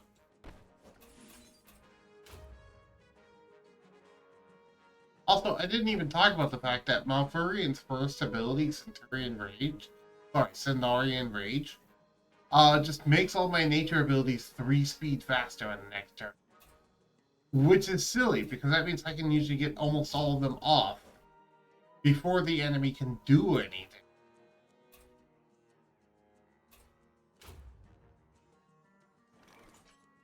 Job's done. Especially considering Morgul's attack is already so fast.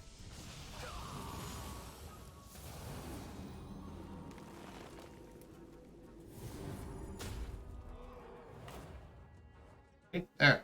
I was able to get him from critical health to a lot better health.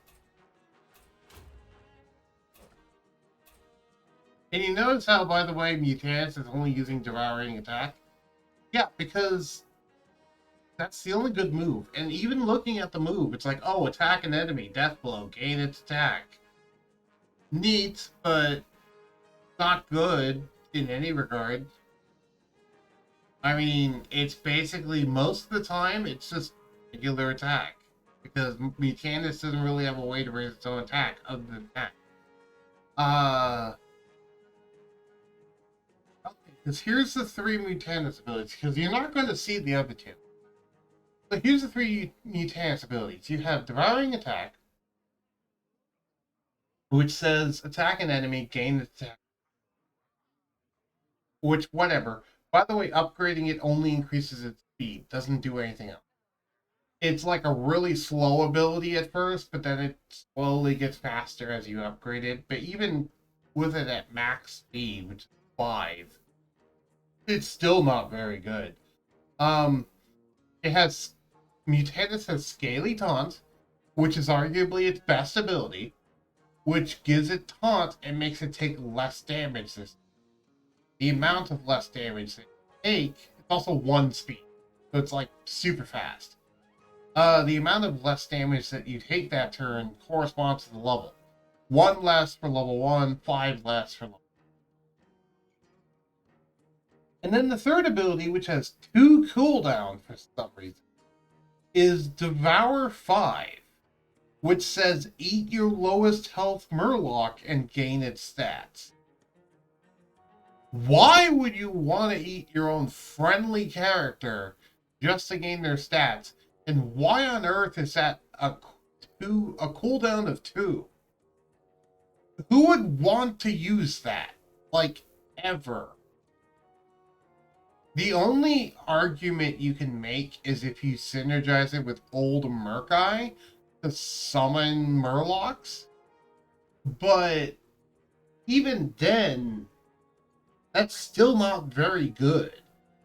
Because what? Okay, you waited 3 turns to give Mutanus a buff of, like, let's be generous and say 16/16.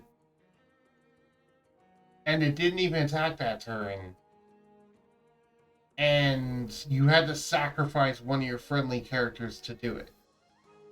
You know, so not only did you cost Mutanus' turn, you cost that friendly character's turn. And guess what? Those stats you just gave Mutanus, you could have attacked with the other character. You know? You could have attacked with Mutanus. You effectively just wasted a turn. Devour is really not a good ability in any regard. And I get that it's flavorful for the character, but it's just really not good. Now, if Devour said something like, consume the lowest attack and, sorry, consume the lowest health enemy minion, you know, or like, consume an enemy minion that has less attack than Mutanus, gain its stats, that would be that would be interesting. That would be fitting. You could even have it be something like devour a minion whose health is lower than Mutanus' attack. That would make it more interesting, more viable, and that would actually make it more worth a cooldown of 2. But as it stands right now, it's just terrible.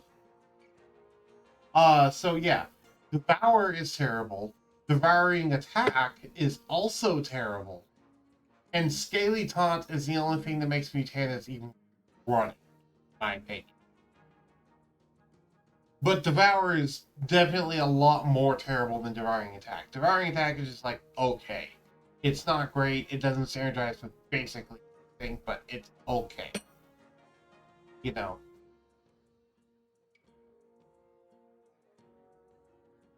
Scaly Taunt, though, is like the only reason why you even run Mutanus. It's just a decent taunter because and it can taunt every turn while taking less damage. But do you know who's arguably a better taunter than Mutanus? Aerial Roam, which is one of the starting characters you get. Because her taunt ability is also 1 speed. Can also be triggered every single time. And she heals for like 10 every time. Granted, that's not taking 5 less damage. But it is healing for 10. Which in some cases is better, in some cases is worse, depending. But even if we just say it's as good as Mutanus, in terms of like, let's just say that the abilities are equivalent. You gotta think about the fact that Cariel Rome is one of your starting characters. Meanwhile, Mutanus is an epic mercenary that isn't even all that good and is kind of hard to get. Mutanus is kind of hard to get and worthless when you do get. And sadly, this is one of the 4 Murlocs in the game. So you kind of see why it's like, I'm of the opinion that if you want to do a Murloc team, go ahead and just run a 3-man team of Cookie, Old Guy, and Morgul on the back of a nature team. Because, you know, just run it as part of a nature team. Run like a 3-separate. Oh, anyway, I'm done with my ranting about Mutanus, but my point is, I am deeply disappointed with Mutanus as it exists because it is a horrible Murloc in terms of just usability.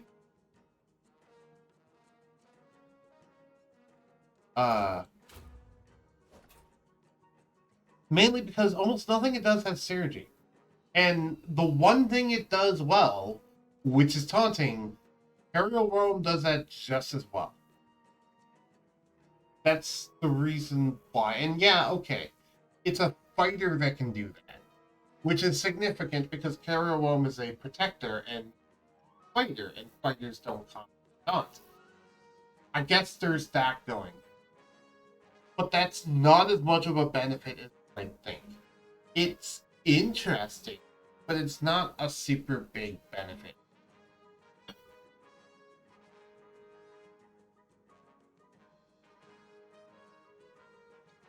If I was to redesign Mutanus, I would redesign Devouring Attack to no longer be a death blow. However, I would change how it works slightly. Basically, I'd change how it works drastically. Basically, for me, Devouring Attack, I would have it attack an enemy, um, then gain attack equal to the amount of damage inflicted. So that way, Mutanus is a scaling threat. And, it kind of makes sense because, again, he's devouring a portion of the enemy and getting stronger from it. And that way, he actually becomes a threat because devouring attack, yeah, he actually becomes a threat at that point. Because then, it goes from 8 attack to 16 to 32 to 64 to blah, blah, blah. Assuming he does full damage on it. Doesn't do full damage.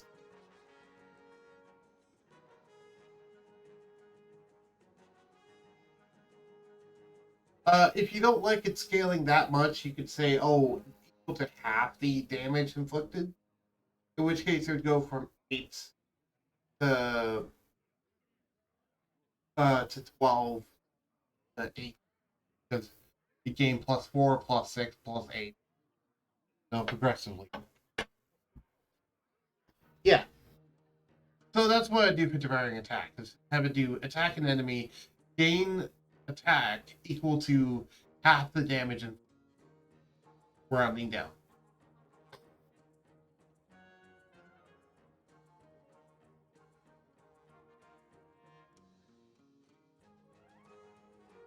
As for how I'd change regular devour, I mean, if you want to keep it as the eat a murloc thing, because Mutanus does specifically eat murlocs, if you want to keep it as that, okay.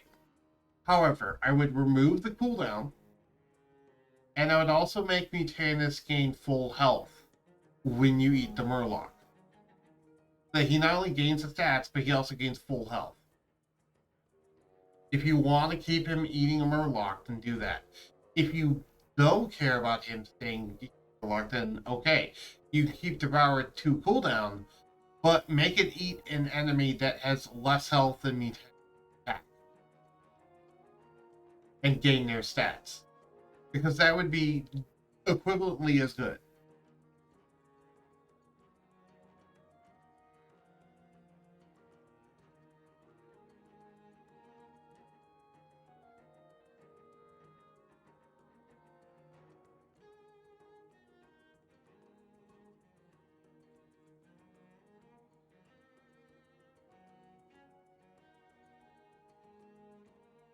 Okay, you're right.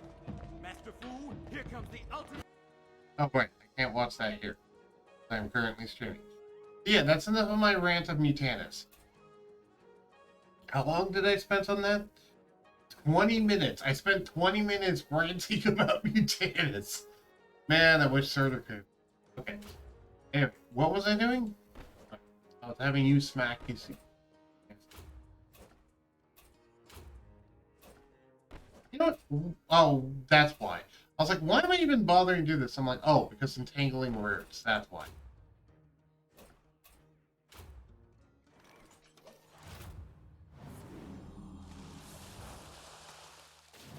Ah, you were here, Surtur. Hello. How much of that did you hear? I'm curious.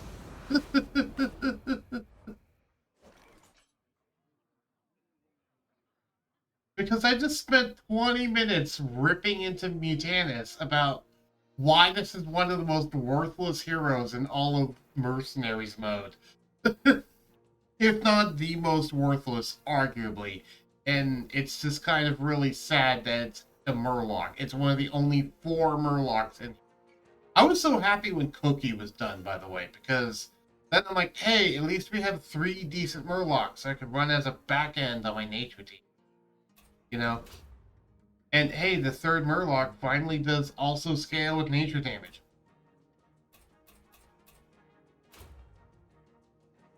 Heal everyone.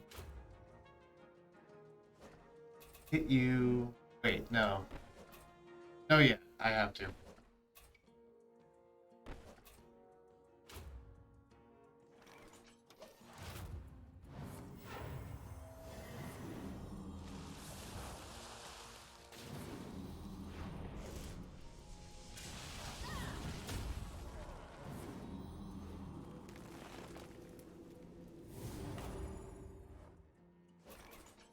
I arrived when you were talking about Mafurian's skill boosting the speed of nature. I heard all of the Mutanus rant. Yeah, yeah, you did. Do you have anything to add to that, or do you have anything in Mutanus' defense, like at all? Because I can't think of anything. By the way, I'm going to screenshot the abilities and send them to you in DM so you can see exactly what I'm talking about, because I am not kidding by how terrible these 3 abilities are. These are horrible. I just sent you the screenshot right now, and that's what I see currently. Because I'm looking at it with Deck Tracker. Whenever I highlight a Merc, uh, I can see its 3 abilities on the side. I know you can't see that on stream, but you can see it in the screenshot that I gave. Yeah, this Mutanus is, in my opinion. All I have to say is, I didn't see how bad the Devourer was. Yeah, I mean, it's a 3 cooldown that eats one of your friendly mercenaries, and sure, it gains stats, but it doesn't even heal, and you basically wasted both Mutanus' turn and the turn of whatever you ate. Provided that thing that you ate didn't have a move of speed faster than 4, and if it had a move of speed faster than 4, it was probably Cookie the Cook. And that means that you just ate Cookie the Cook with Mutanus, which I am not okay with. I'm not okay with that. Because Cookie the Cook is like the only Murloc I can think of that has a move faster than 4, and it's his main attack, which is speed 2.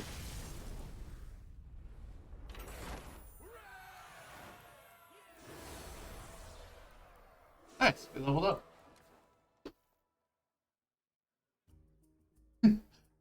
And Cookie doesn't need that. He doesn't need to be devoured. He doesn't. What the heck? What the heck is Prideful Wish? I'm looking this up. No, no, no, game. You don't get to pull that on me. I'm looking this up.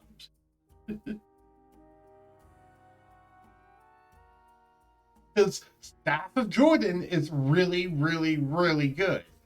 So I want to see what the heck this is to see if it's even worth it.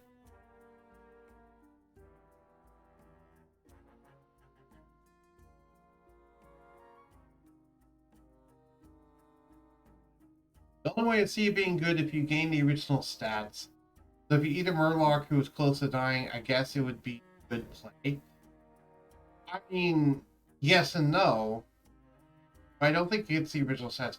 I don't even know if it does. Even if it did, it's still worthless because you gotta think about the fact that if you're doing a bounty, if your character, as long as your character survives the bounty, they're going to be at full health during the next battle. Meanwhile, if they're dead, and you go to a spirit heal them if you can even find one.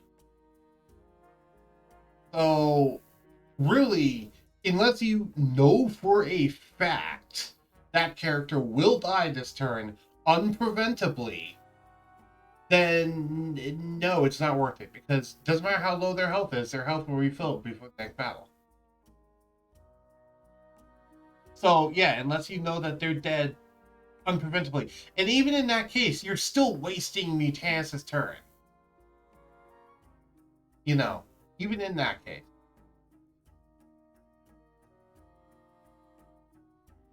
But yeah, I will admit it's a little better if you know that a unit is going to die unpreventably.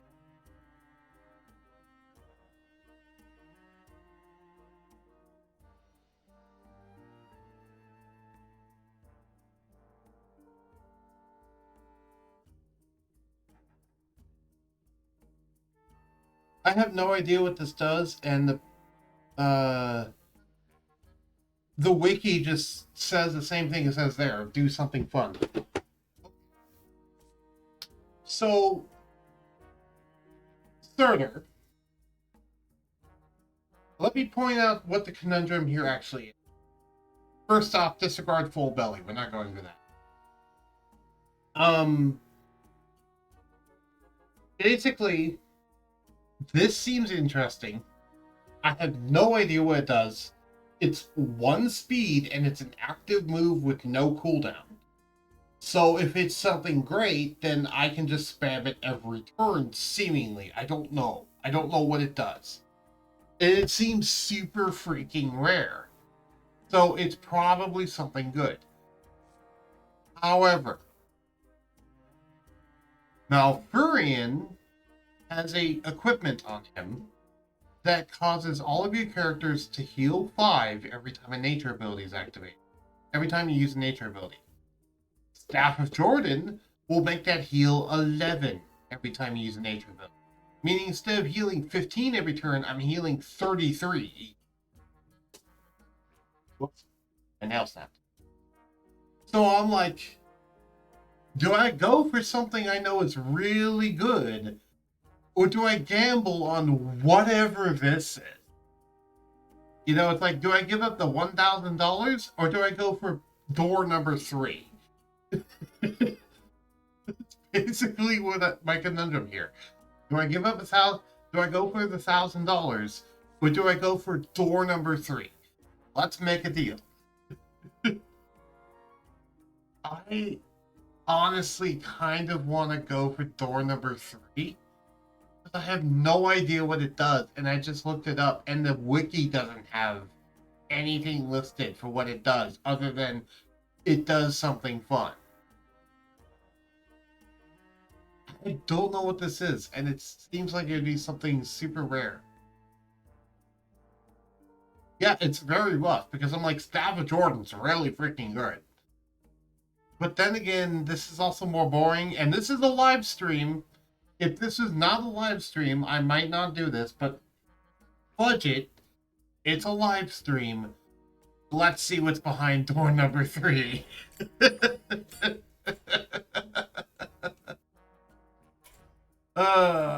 This might turn out terribly. Who knows? I don't. I certainly don't, because I have no idea what it does. We're going to see in the next battle, though, I bet.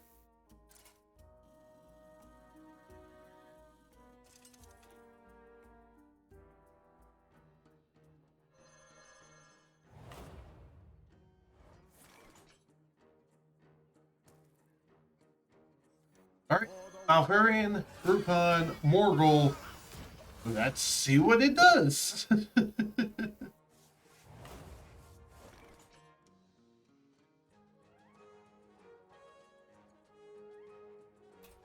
Oh, hi, Flamewaker. Flamewaker Hill. Spreading Flame. Set an enemy aflame, dealing 3 damage to an enemy, spreading to a neighbor. Removed by healing. Well, that means that it's just going to be removed immediately, because we just constantly heal, so I don't care.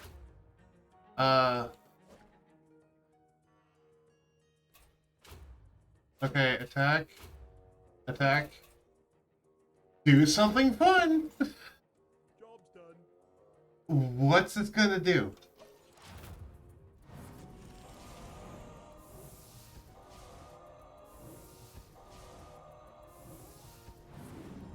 Okay, reduce their stats by 5/5.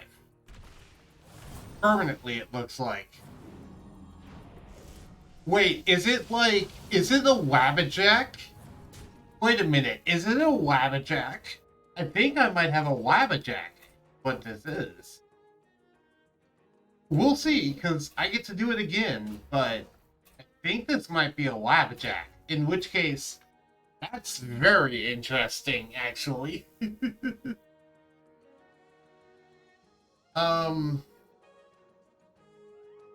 Yeah, honestly, if any card game was going to make a Lavajack, it would be Hearthstone.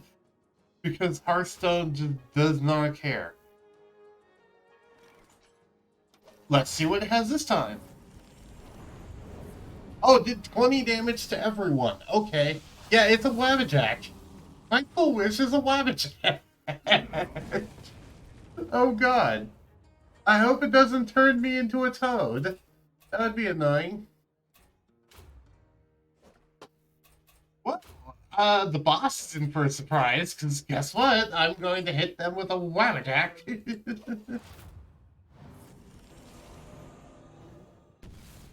Oh hey, Greater Arcane Missile just did 40 damage. Okay.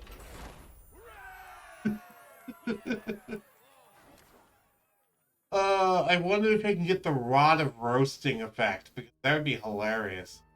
If you don't remember what the... Oh, Tempest Fury is awesome. If you don't remember what the Rod of Roasting does, the Rod of Roasting is something you can get on the Wheel of Yogg-Saron. And specifically how it works, it says, deal 10 damage to random characters until someone loses. That's what the Rod of Roasting does. It's something that normally triggers in normal Hearthstone and like the Wheel of Yogg-Saron, but honestly, it could also work in Mercenaries mode. Hold on, I'm getting a phone call.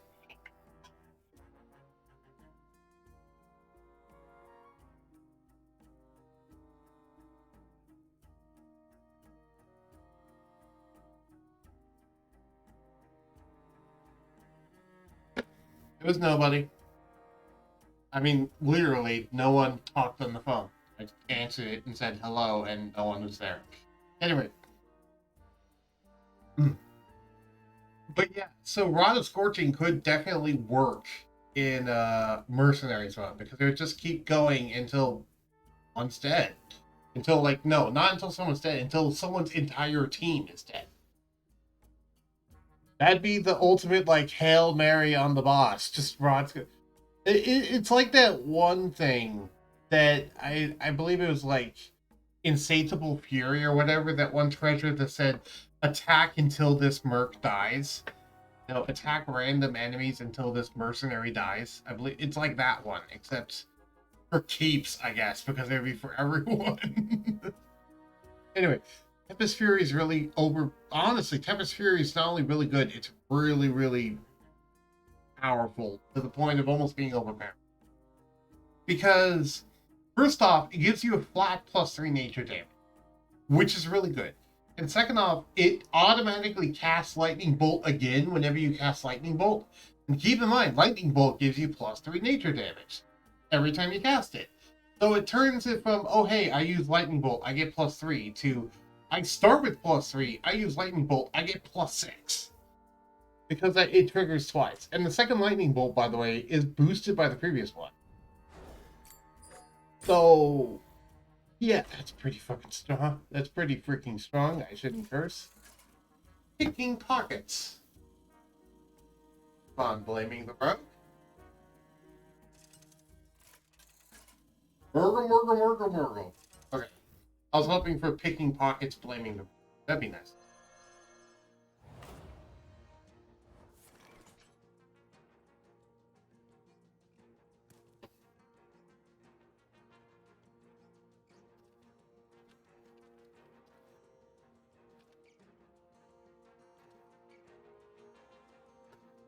All right. And I'm feeling a lot better now, actually, now that I've actually done, prepped myself up for this, and also now that we have a Wabbajack, this makes things a lot more interesting, because I don't know what's going to happen. Let's hope they don't have any super things, but you never know, honestly, you never know. You do. Attack an enemy if you control another dragon, bleed 9. Thankfully, they don't control another dragon. Delayed damage. If this merc was stealth, deal 20 in... Yeah, no, it's not stealth. Not an issue. Thank you. Do something? What's it gonna do this time? Reduce their actual stats. It started with that this time. Oh, that's good. Because you hit 3 people that attack enemies. like, physically attack them. So reducing their attack power is really good. The health, whatever. The attack power is.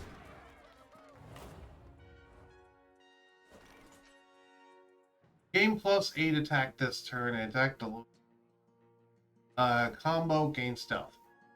Once again, that's attack a merc. After another friendly character is damaged this turn, gain plus. Okay. We'll heal everyone.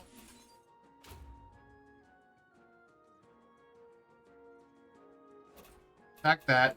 Do something. Do something fun.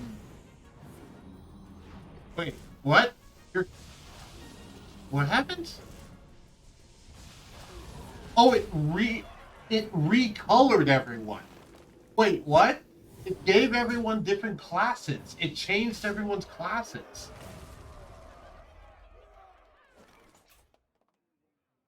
So it turned the green unit into a red, it turned the red units into a blue, and it turned the blue units into a red. Wait, what? Oh, so there's no rhyme or reason to it. It just randomly changed everyone's classes. Yes, it's very silly. This item is incredibly silly. So now I have Valfurion as a caster, somehow. Sure, let's go for that. Let's do restore 45 health to a dragon. Next ability is 3 speed slow. Yep, that's fine. Do plus 29. Do something fun.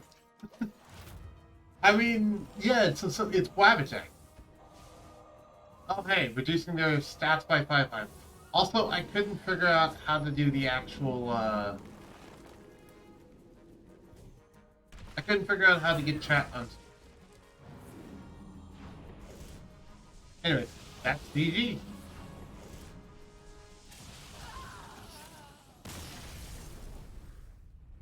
I honestly didn't expect that to even be a thing that it's, oh hey, just randomly change people's class colors. You know?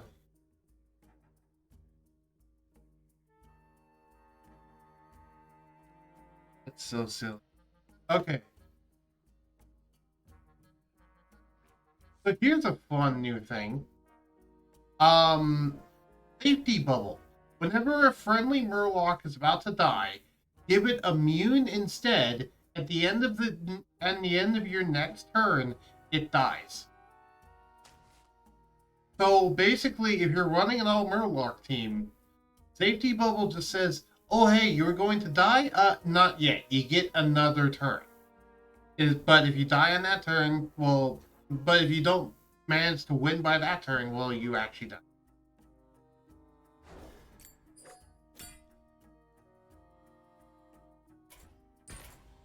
Yeah, Fire Lord. Blaming the rogue. We're just starting with that one. Okay. Picking pockets. Okay, I wanted picking pockets, blaming the rogue, but we got it the other way around this time. Blaming the rogue, picking pockets. Okay. So, fun fact, Morgul is a Murloc, so I can still do the Powerful Wish while running my Murloc team. And now I got that thing that really buffs Murlocs. So, why not? I'm just going to do this. Because this way I still get to keep doing something fun. And I can make use of, excuse me, I can make use of the safety thing. This safety bolt. Plus, old Murkai earlier got boost of 8. Gives it a +3 speed on.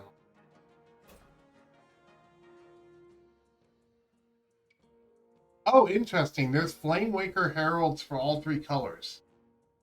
I did not know that.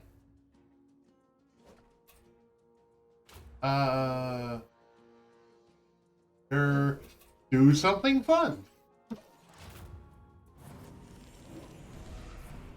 Wait, I just swapped the stats of 2 mercenaries? I think I just swapped the stats of one of my mercenaries with one of my opponent's mercenaries. That actually was hurtful in this case because I had better stats than they did. Okay. I'm a giant fan. Have a fish. Do something fun. That can give them fish as well as do something fun. Oh hey, I get to freeze a target. I froze 2 random enemy minions, which happen to be the same minion twice. Fish.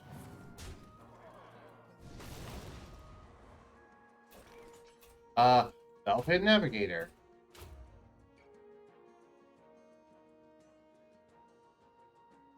Smack you. A lot. Bleeding and restoring health. Do something fun.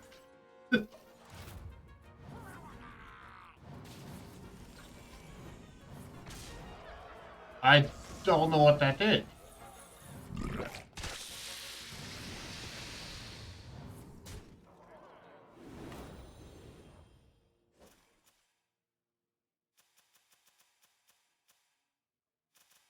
I didn't get to see what that one did. It just kind of made a book effect and didn't do anything. Oh, I have no idea what that did.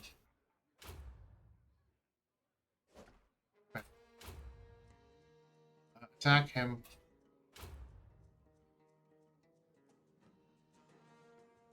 Attack them. Have a fish.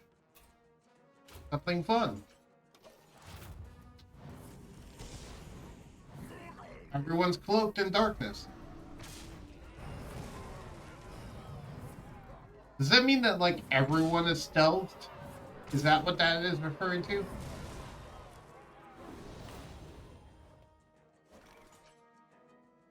Oh, these just seem to do very red. Okay, and my border mercenaries is full, so attack the enemy.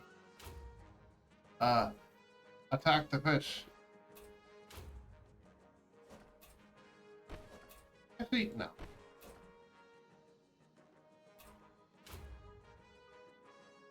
Attack the enemy. Attack the fish. Attack the enemy.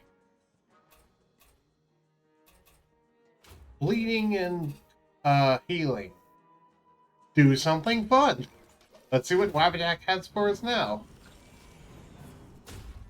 See, that one just kind of does like a book effect with some like confetti, and that's it. Wait, what? Why did I have an ice effect going?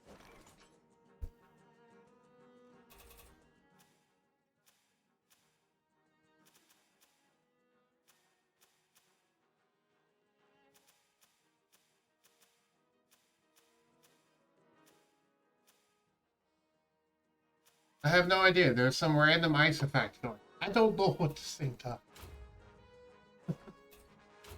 Attack. Oh, now you're. Oh, right. Oh, that's why. Because of safety nets. Dolphin Navigator was about to die. That's what it was. That's what the ice effect was. It was preventing it from dying. Yeah. It was something fun. That's the bubble. The bubble means that it's immune.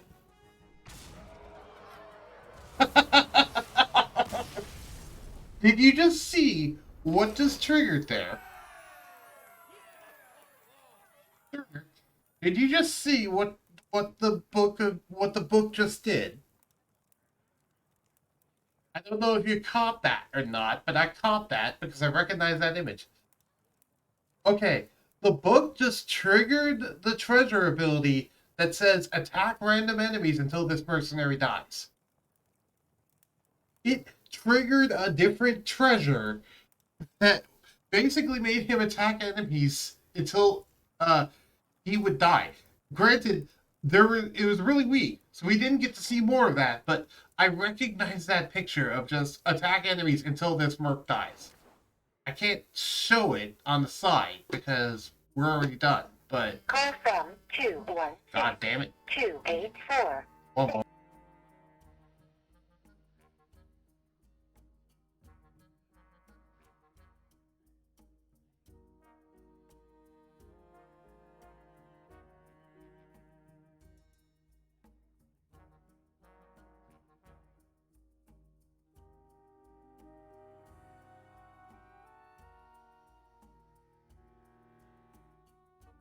Wrong number. Also, yeah, he got plus 30 somehow. He got the Emperor Thorzan buff on top of attacking enemies until they die. So yeah, that's ludicrous. Okay, all of these are good. Passive boosting of nature damage is good. This nature ability is not bad. Nature Blast is always really strong. I'm probably just gonna take Nature Blast. And I will be right back. I need to grab more water and I need to go to the bathroom. I know one of the turns where you weren't sure what the fun effect was, it gained plus 15, plus 15. Oh, okay. That's what it was. So that happened twice. Okay. Fair enough. Anyway, I'm gonna go back. More water.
I opened it. Normally, I never open the bathroom door if it's closed out there.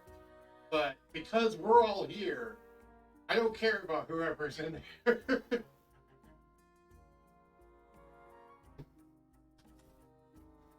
Alright, I am back. Oh, that was a funny encounter with my dad. Oh, we have 2 viewers. Welcome. Alright. I'm back with a drink and a snack, and I'm back from the bathroom, and... Alright. So, we have an elite encounter here. However, we don't have to do it, and... Honestly, my equipment right now is pretty good. So I don't feel like doing the elite encounter. I just want to get through this.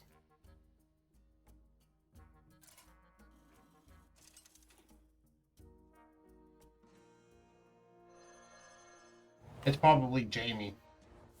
I guess. I can't see who's. Wish I could.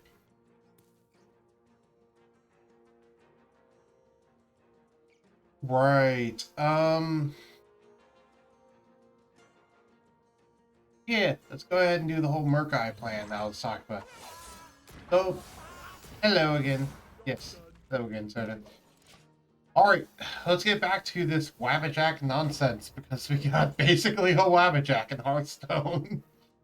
And for those of you at home who doesn't know what a Wabbajack is, because I'm sure there's some of you who do, but the majority of you probably know, because the majority of you have probably played Skyrim before. And if you played Skyrim before, then you probably know about the Wabbajack. But basically, those of you out there who do not know what the Wabbajack is, yeah, it's Variety Friday. It can be anything. Welcome, Jamie. So, I bring up the Wabbajack, Jamie, because I got Prideful Wish, which does something fun. I had no idea what that meant, and I got this randomly as a treasure, and I'm like, I'll go ahead and use this. Flapjack. No, not a Flapjack, a Wabbajack. A Wabbajack, the Wabbajack, not a Wabbajack. The Wabbajack is a staff you can find in Skyrim. And it's specifically given to you by what's the Daedric? It is. It's the Daedric Prince of Mischief, Madness, and Partying, I believe. I forget what it is. Surtur can probably say the name of it. I forget the name of the actual person who gives you this. But basically, the staff, when you use it on someone, has an entirely random effect. Anywhere from, like, shooting a fireball, or covering them in watermelons, or summoning cheese, or turning them into cheese, or turning them into a sheet, or causing thousands of gold coins to spawn everywhere, or, whatever, or duplicating the enemy, upgrading it to a stronger one, downgrading it to a weaker one, stripping the enemy of all of their gear so that they're naked. There's a majority, giving them a full set of gear, there's a large number of effects. Yeah. So, that's why I called this a Wabbajack, because basically this does something randomly. It has a bunch of different effects, but I don't know what all of them are, and it just does a random thing. Yeah, that's the Wabbajack from Skyrim, and this is the Hearthstone equivalent of it, called Prideful Wish. Let's see what we get this time. Oh, I just did a random move, which was a frost move that does 12 damage. Oh, I'm doing 3 random moves. Sorry. I did 3 random moves. Okay. That's what I got with the Wabbajack. 3 random moves.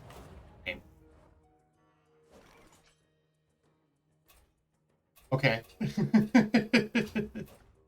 Do that, have a fish, and let's do something fun. Again. I've never played Dungeons and Dragons in my life. Well, I was talking about Skyrim, not Dungeons and Dragons, but okay.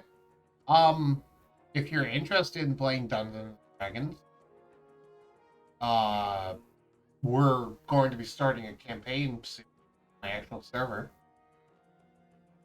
Yeah, with Roll20. Oh! I just summoned Blink Fox. Wait, so I'm just... Okay, now I get to summon 3 Blink Foxes. Okay.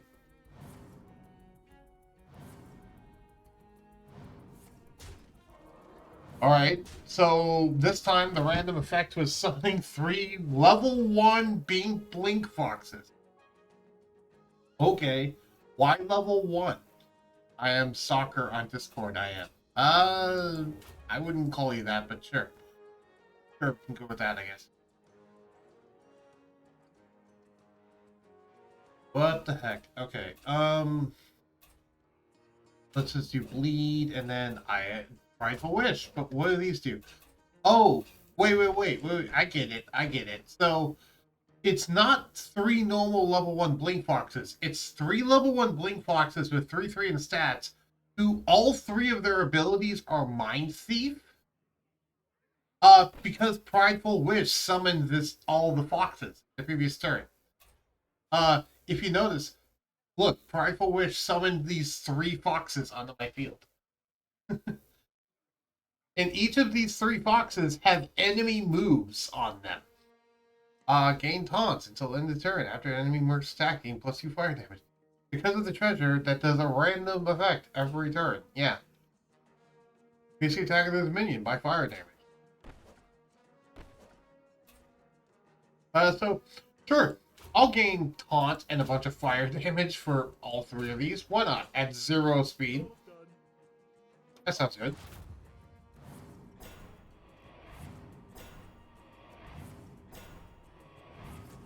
Prideful Wish. Attack and random enemies until this mercenary dies. We got it again, Surtur. We got it again.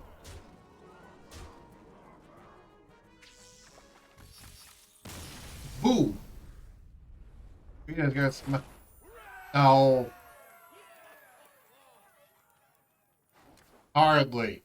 Hardly, Jamie. By the way, nice job on the good luck, have fun pledge. I noticed that, and I actually looked into it. It's pretty neat. But we're going to take Nature Staff with a +3. Ooh, convince a mercenary. Yes. Alright. Test 9, test 9, test 15. Defeat 50 beasts. Destroy 2 enemies in 1 turn using Fishy Barrage 15 times. Complete 6 bounties. I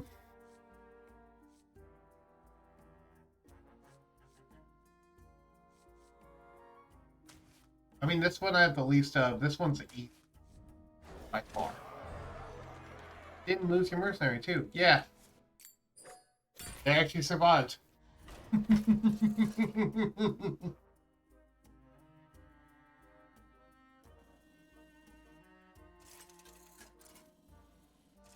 yeah. Surtur, meet Jamie. Jamie meets Surtur. Surtur is one of my oldest friends. And I'd consider one of my best friends.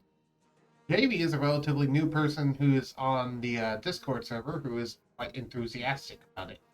Which, hey, I might have. Alright, Old Merguy, Cookie, and Morgul. Let's go.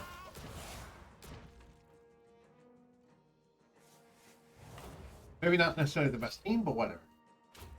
Let's continue doing something fun. Because we have safety net right now. Alright, let's smack...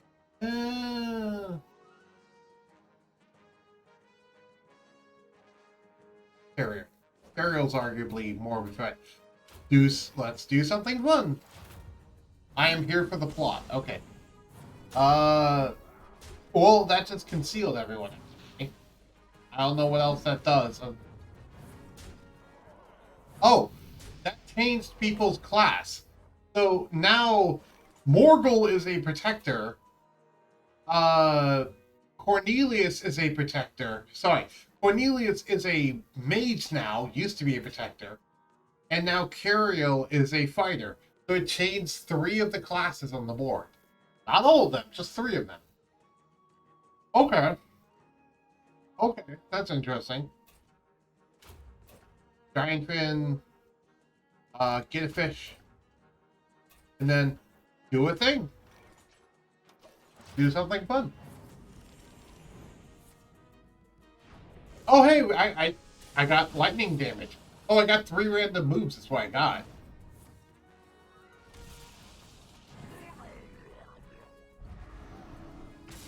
Cool. So 3 random moves.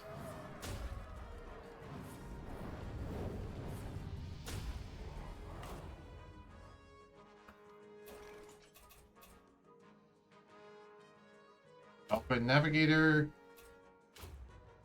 Attack the fish.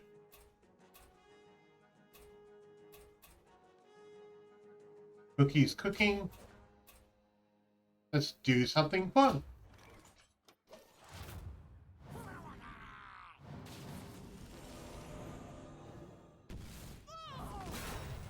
Do you want me to explain what's going on? Because if you want me to, I could explain what's going on in Mercenaries mode. If you want me to, I don't mind doing so. Just let me go ahead and finish this current, bounty, and then I'll do so in the next bounty, okay?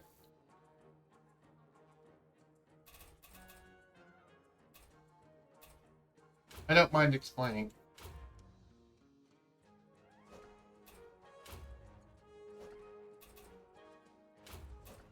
Oh, bitch. Huh. Oh, hey, I got foxes again.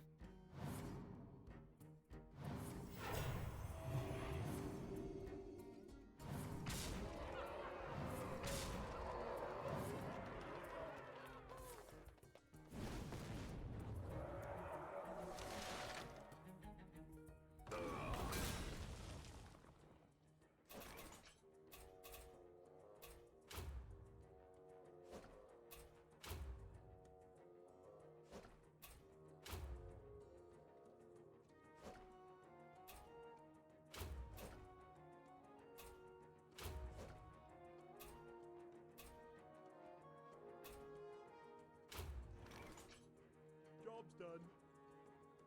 Mm-hmm. Swordfish. Thank you. Oh, I don't know if it's swordfish. I thought. Something fun. 3 random moves. Okay.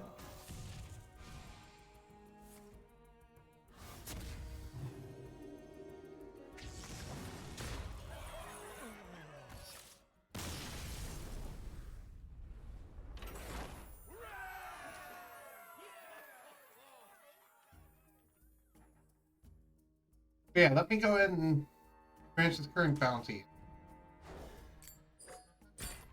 Okay.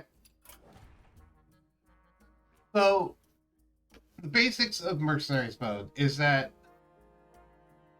one time I played Pokemon with my brother. Cool.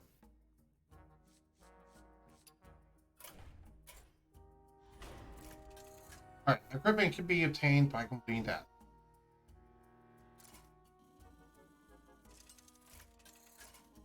Ah, so you played the Pokemon Quick Trading card. I played that before. Pokemon.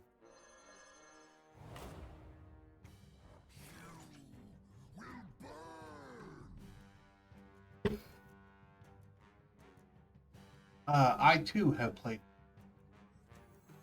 One of my favorite teams, one of my favorite decks was Team Plasma Snorlax, which is basically just stun Snorlax.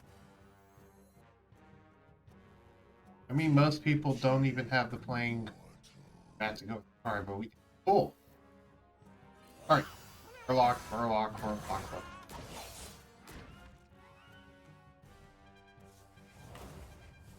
Hearthstone is fun. My only recommendation is don't spend money on Hearthstone. It's a game that doesn't cost anything to download, but don't get tricked into spending money on the actual game. Okay. So, Macro Rager, Searing Strike, attack an enemy, your fire ability is 2 speed faster than attack an enemy. The next ability is 2 speed slower.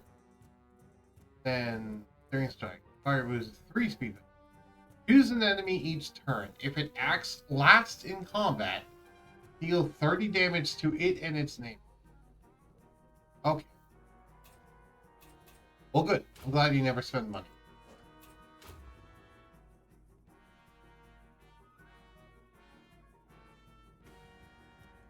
Oh, what did you... Oh, you didn't attack anywhere specific. You just... Oh.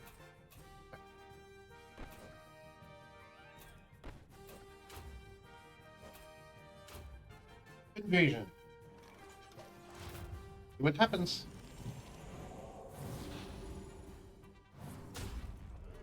Oh, I think that was a full heal for my entire party, which didn't really matter.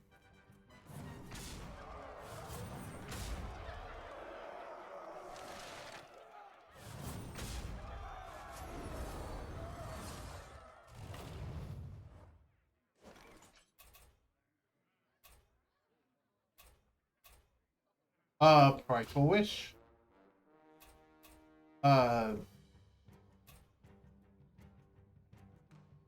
Use a fish.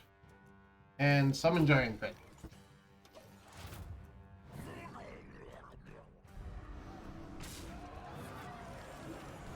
Thing. Locked some stats. Okay.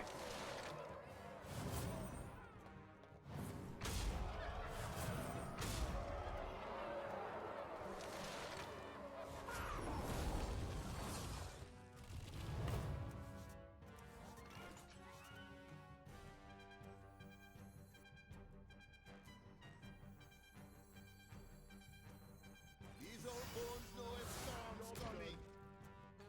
Only gave me download for free. Minecraft and the... Oh no, I keep not adding... Oh. Wow, is that a fish blacksmith? Where? Oh. The one on the right? No, it's a, night elf, specifically, and it's a druid. This is a troll. These are murlocs, which are basically fish people. That's also a fish person.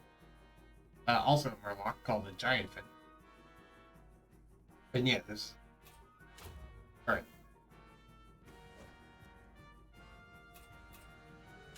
Which... Yeah, for trying to understand this game, you kind of picked one of the worst times just because Prideful Wish is such a chaotic thing. Do that, and then... Oh, maybe you should do this. Yeah. Right there. Just a skydiving thing. Yeah. I mean, it's a skydiving fish that's, like, also really old for what that's worth. Ow.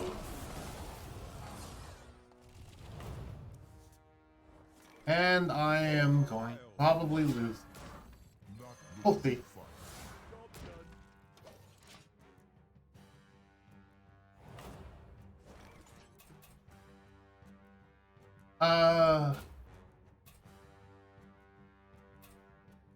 Deal 3 damage to all enemies. Repeat for each enemy.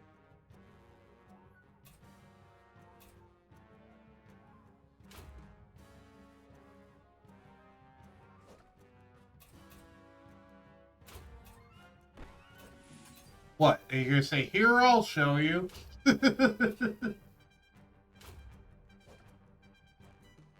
Attack anyone.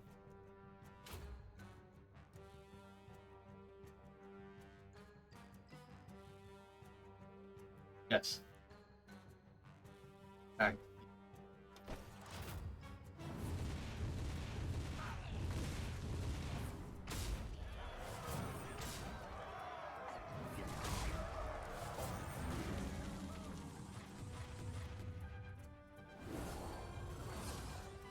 Well, I lost.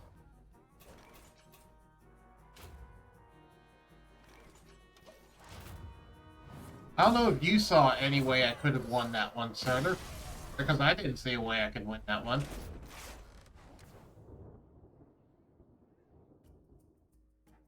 Maybe if I wasn't prideful wishing it. Yeah.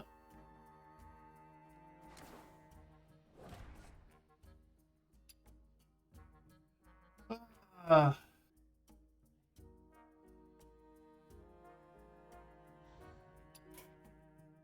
right.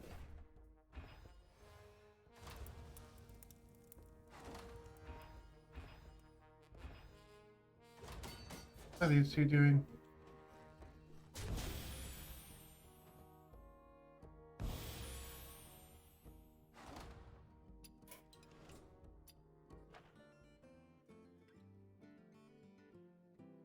Yes. Welcome to Hearthstone. There is 4 separate game. There's quite a few different game modes. Hearthstone, Battlegrounds, Mercenaries, and then if you go into here, there is Duels, Tavern Brawl, Solo Adventures, and Arena. Most of what you're going to normally do will just be regular Hearthstone, which is a deck building game similar, or Yu-Gi-Oh! If you happen to know that one. We build decks of cards to fight other people with the decks of have. And there's like, well, there's like 10 different classes. Sorry. Yeah. Battlegrounds mode is a ton of chaotic fun, where basically you and 7 other people all compete against each other to try and see, honestly, who can outperform the other. Yeah, because there's a recruitment phase where you buy people from the tavern, then combat, and yeah, buy, sell, triples, you can see all the stuff here. And every single game mode, by the way, has a tutorial. So if you want to go through the actual tutorial, there's like a tutorial for everything. Mercenaries mode is what you were seeing right now, before this, which is where you collect different mercenaries to use, and you build up teams of mercenaries in 6-man teams of ones that roughly work well together. Then you take them out on bounties. There's a bunch of different bounties in the game and a bunch of different areas. These are the different areas. If you go to an area, barons, you can see there's all of these different bounties that you in an area. Here's all the ones with barons. You know, the earlier areas are easier, the later areas are harder, roughly corresponding to the level that they get for those areas. You know, they don't expect you to be underneath whatever the level is of that particular person when trying your units.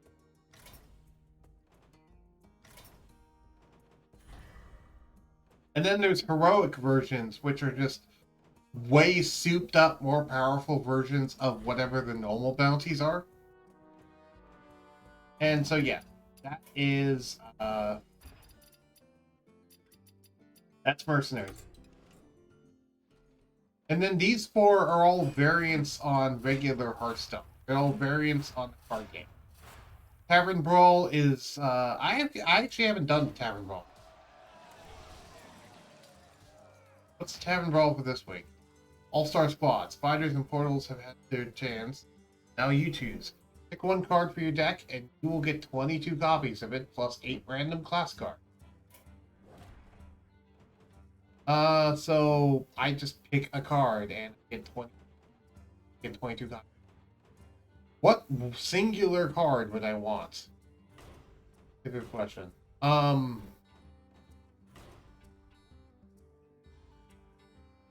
mean, I might go for the boring. Yeah. Actually, let's go for a slightly boring one. I just want to see how this works. Yeah, let's go for Garrote. How this works. I haven't done the Tavern Brawl. There's a different Tavern Brawl every week. You can complete your daily quest while in Tavern Brawl. Yep. This is a pretty interesting brawl if you want to do.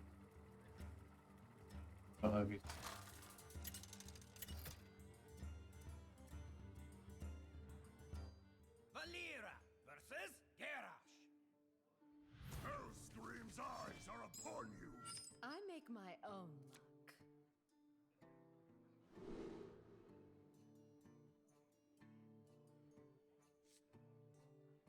Waggle prick. Will pick. Return a friend.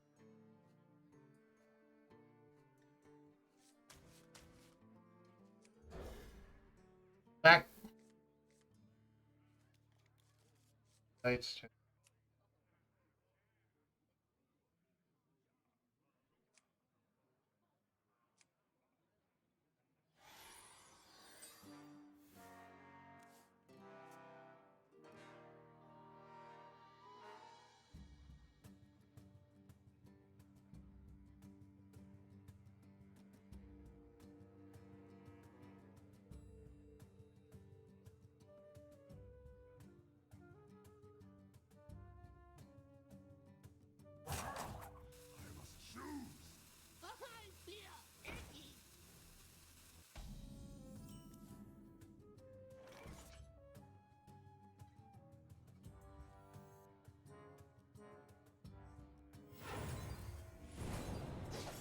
done.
Job's done. Job's done.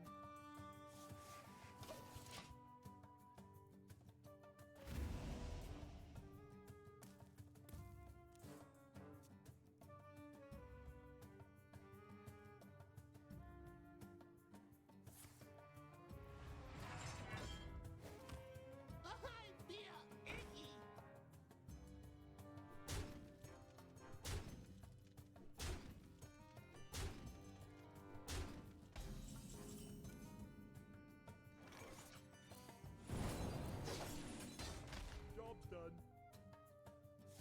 Well, I lost this.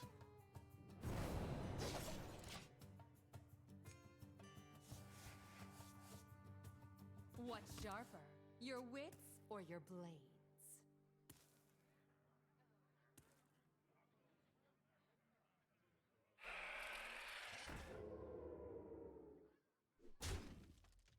I mean,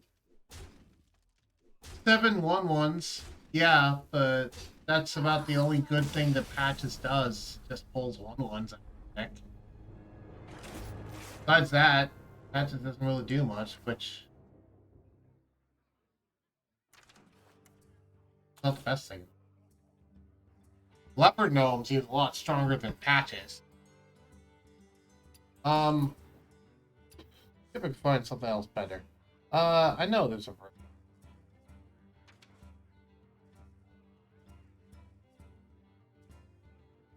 I could go full random and just run Swashbuckler, now that I think about it. Or One Thief, but One Thief is in terms of, like, it has to combo for it to do its thing.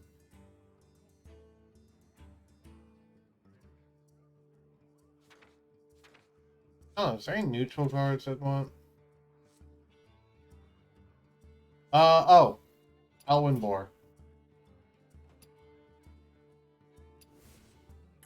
Yeah, I'll just do an Elwyn Boar deck. Boom, there we go. That's what we're gonna do. Okay. I know what I'm gonna do now.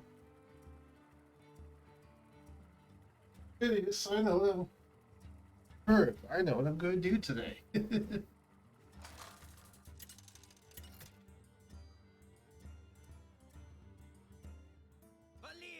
versus Valera. Watch your back. I make my own luck. Poisonous. Thank you.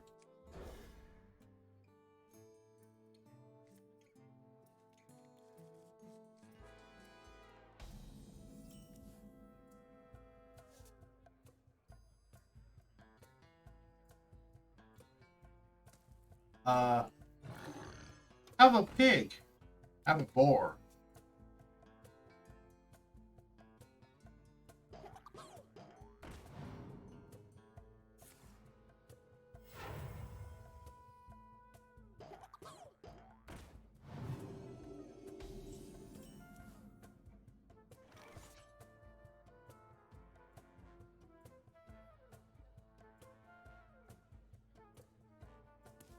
Uh, or, or, oh, Pogo Hopper does seem like a really good idea, actually, because of how that works.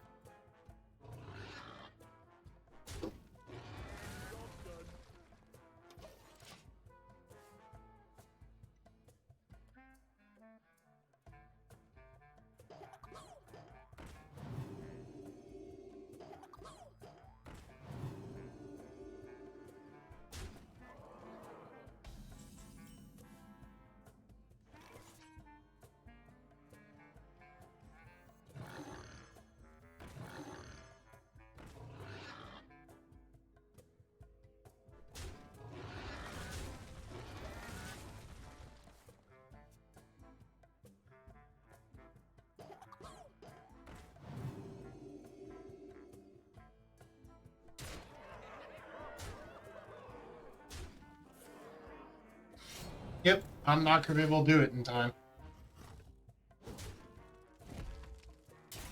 Wow, that does end quickly. Let's ride! Undetected!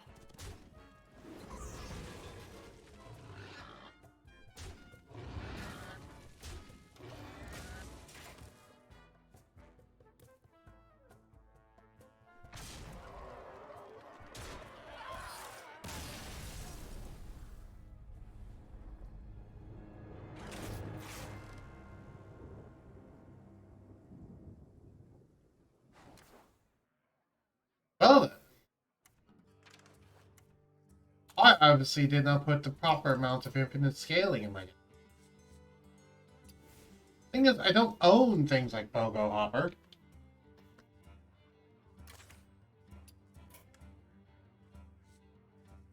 And I can't play it because I'm not Bronze 10. I'm not even allowed to play it, even if I could craft it.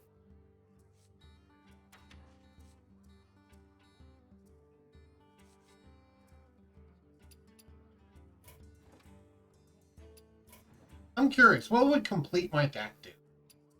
That's... Put Blood Mage Stanito. Okay. Um...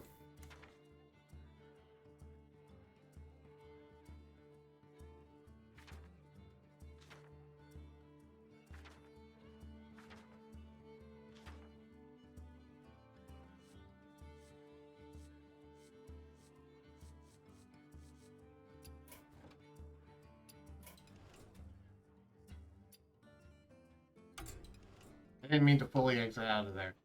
Tavern Roll.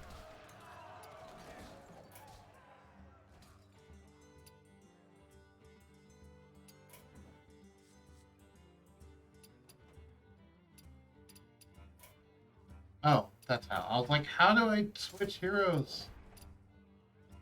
No. Not with the...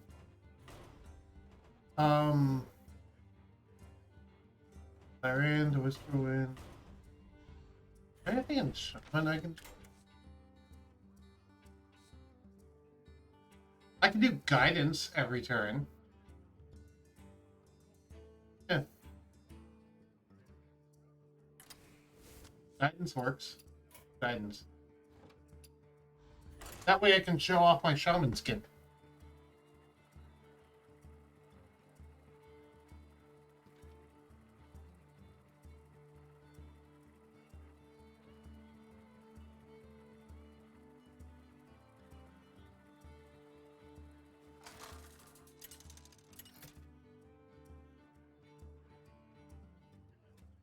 Thrall versus Illidan.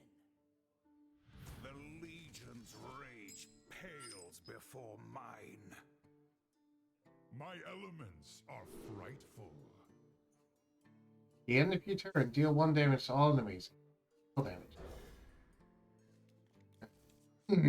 Guidance, guidance. Aye.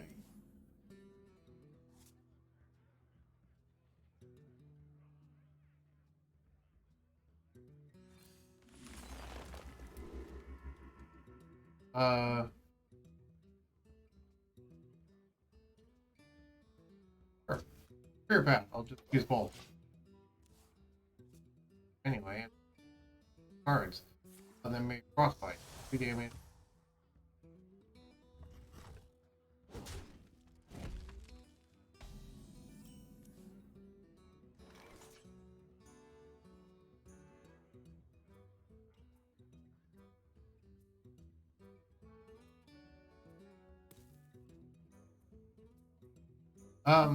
Alright, more guidance. Summon 3/2 duelist. 3 means 1, Murlocs hit. Your attack this. My hero can't really attack. There is little time. Nothing super great though, so let's look at both of them.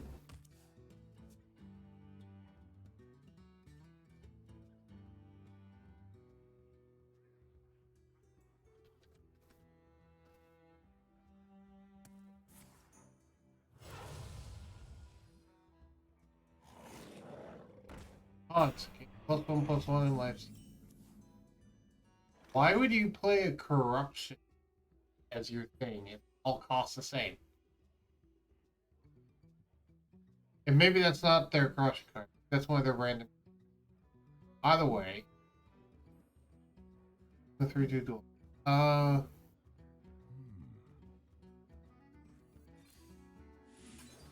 Job's done.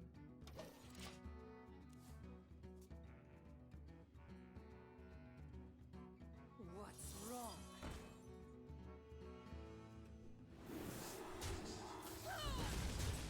Whenever it attacks minions, silence. Alright. How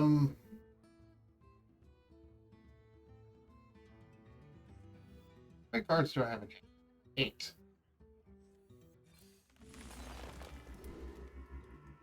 Deal 1 damage to all minions. Overload 2. Minion to a one that costs 3 more. That's what I'll take both.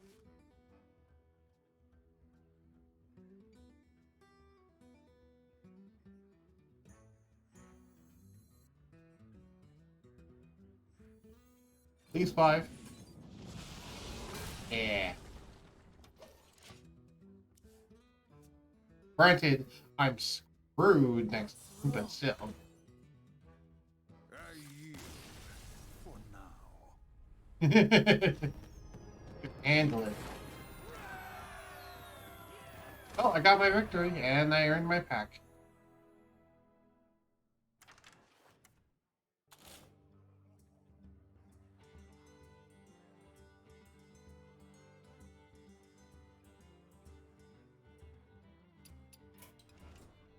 Alright, let's check out what's in my pack.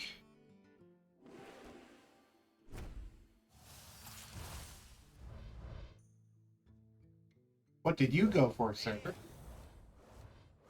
Actually, don't tell me. I want to play against you, and let's check it out. I'm going to challenge you to a tavern brawl. I'll have to wait until you're done with your current tavern. But yeah, don't tell me what it is. I want to see it by fighting against you. I can go and wait. That's fine. Ready for a day. I'm under no pressure.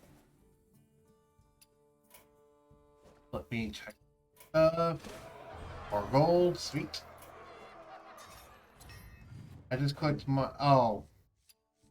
I wanted you not to tell me. Okay. That's fine. We can still do a duel against each other. That's fine. I don't mind doing that, and I'd like to just see it. Fixed it.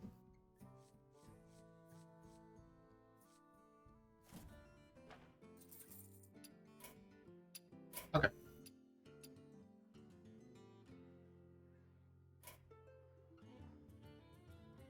Waiting to respond to your challenge. Waiting for Soder to respond, dude. Really tiny screen. I forgot it becomes really cool. Mentally preparing. Which is back in the shop. Choosing board. Wiping off table. Mentally preparing. Throw versus Tyrande. You give me strength. My Their opponents are elements are frightful. What do you mean?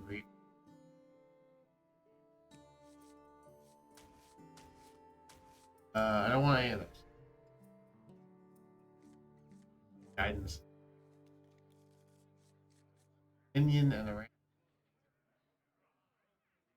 5 minutes. Well, that took a while. Yeah.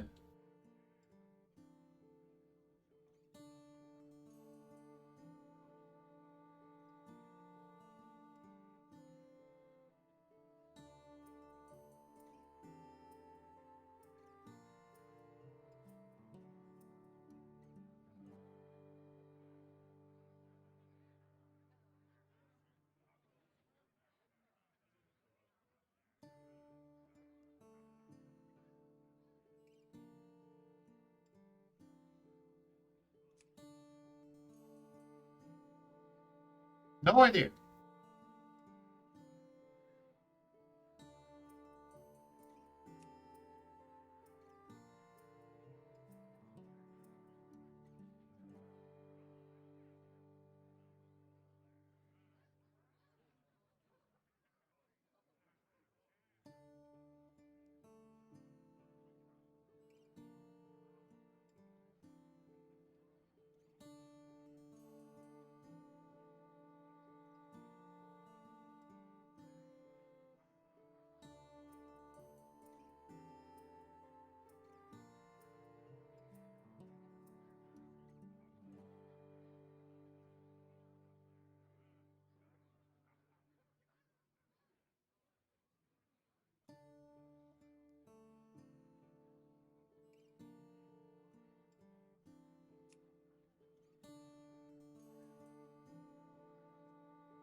Well, my end just kind of bugged out. Alright.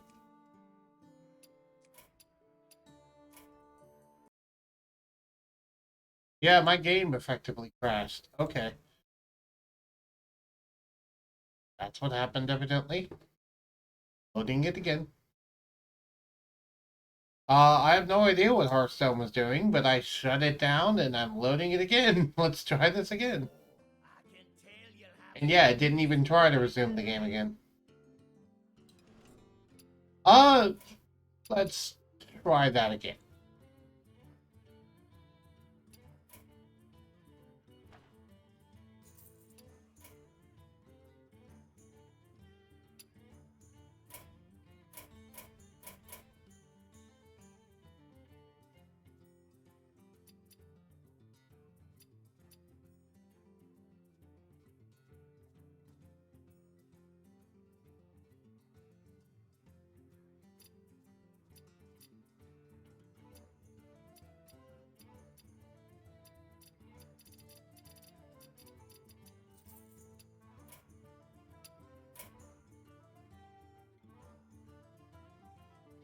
So, what's happening on your end, Surtur?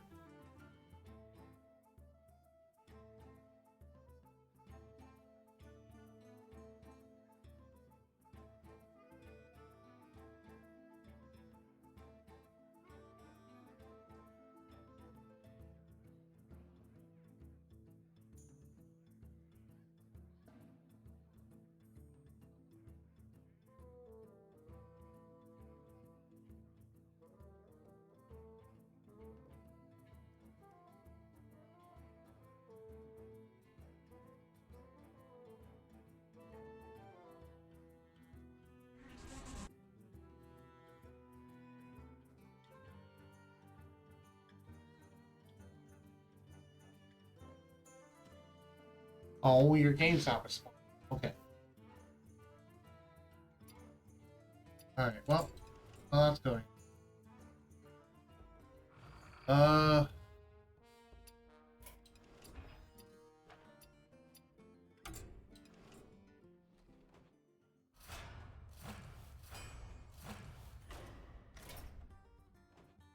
I think they do real. Come in, my friend. Begin the show. A tale of fire and strife and woe. Ah, here we go. Oh, it's spawning. Playing against real players. Game randomly does not respond. Times in like 5 minutes. Okay. Playing against real players grants you bonus experience. Ugh. It said bribing guards like 4 times in a row. Brawl versus Tyrande! Moon give me strength. My elements are frightful.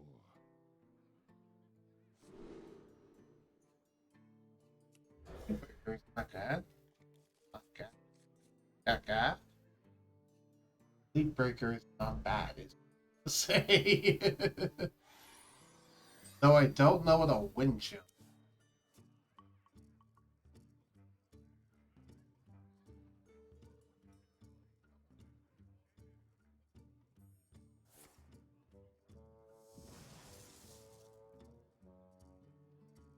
It's hot.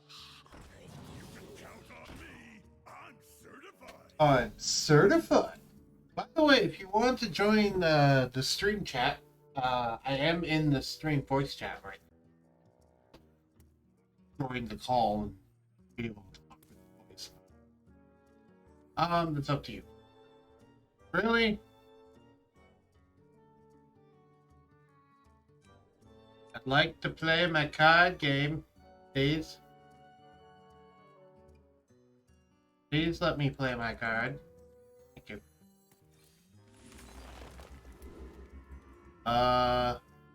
Do 1 damage to all enemies. If you overload, deal with again. Restore 7 health. Here's has. And I'll just take it.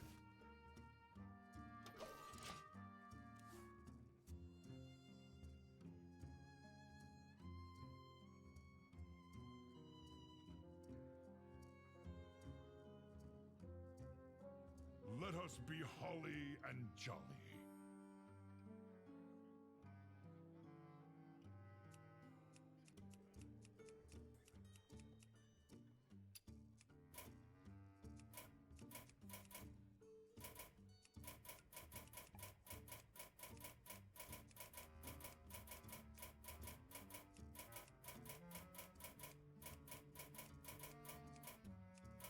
I can see you doing things.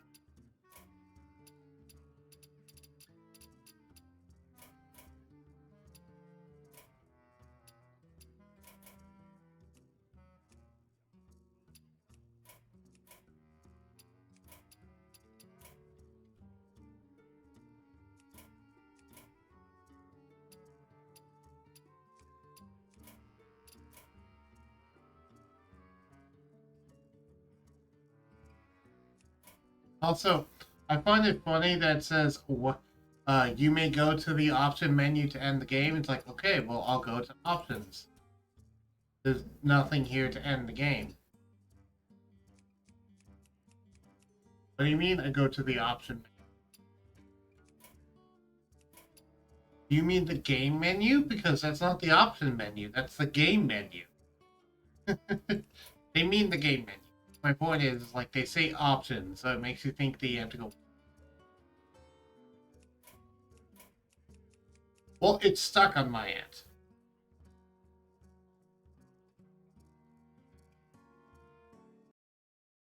Not really stuck on.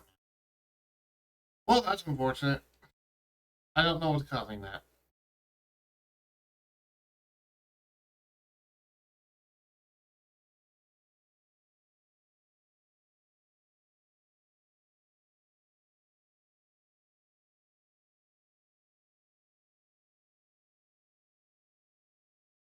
Oh, wait, I'm actually getting reconnected to my game?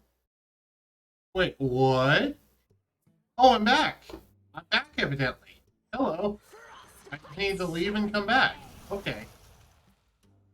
Oh, that's what the wind. Got it. And we'll go ahead and do this.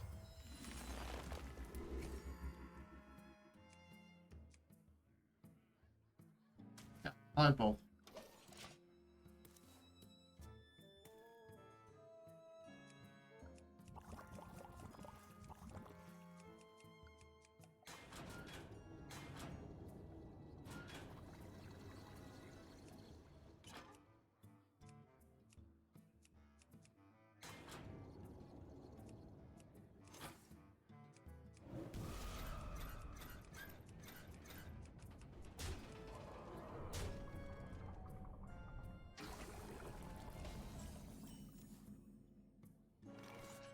Draw a spell from your deck to cost 5 more. Landslide. Deal 1 damage to all enemy minions. Go below, deal 1 damage again.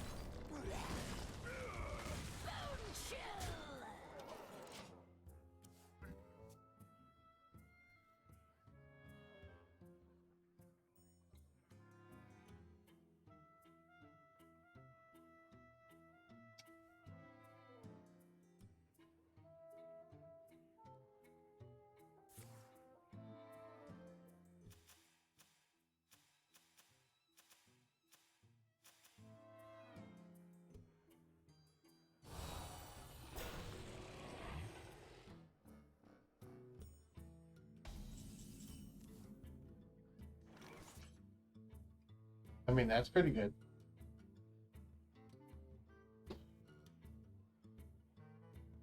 Alright, alright.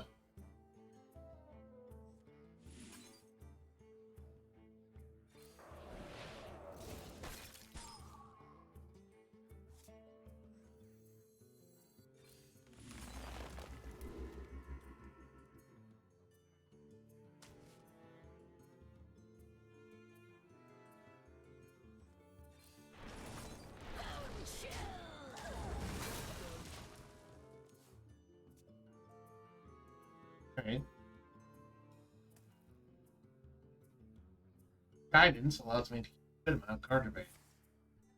Hello, my last.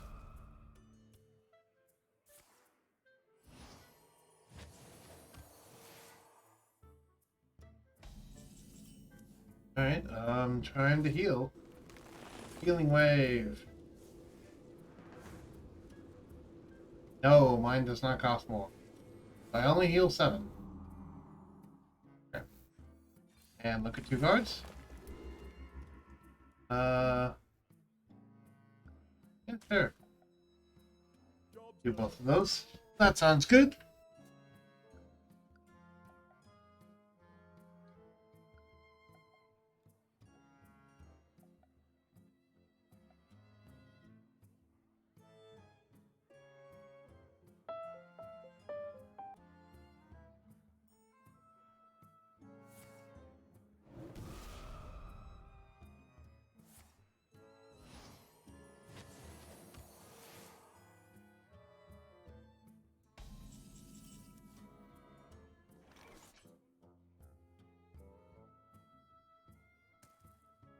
Alright.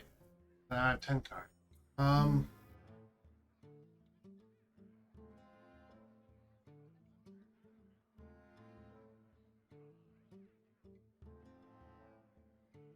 Well,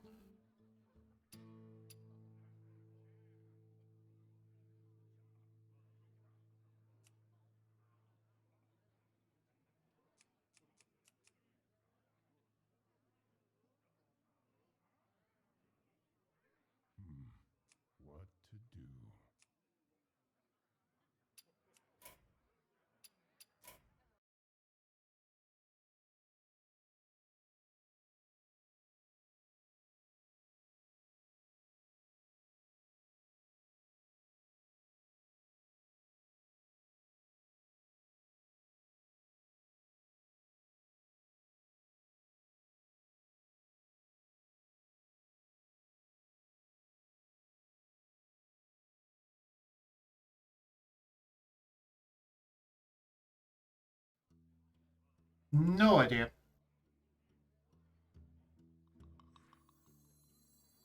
Stormy, stormy. Job done. First round.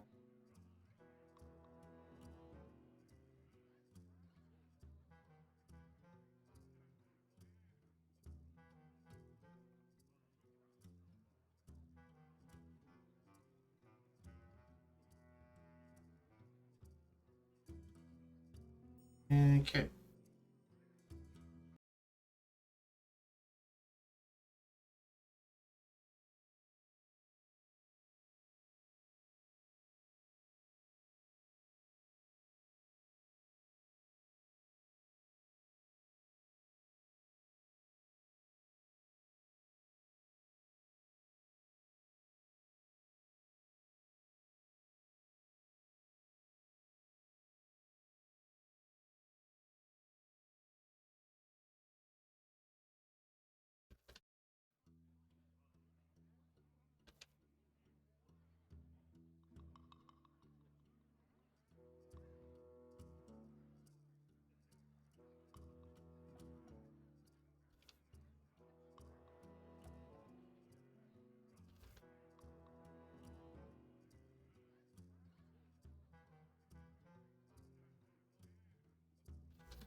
I don't know.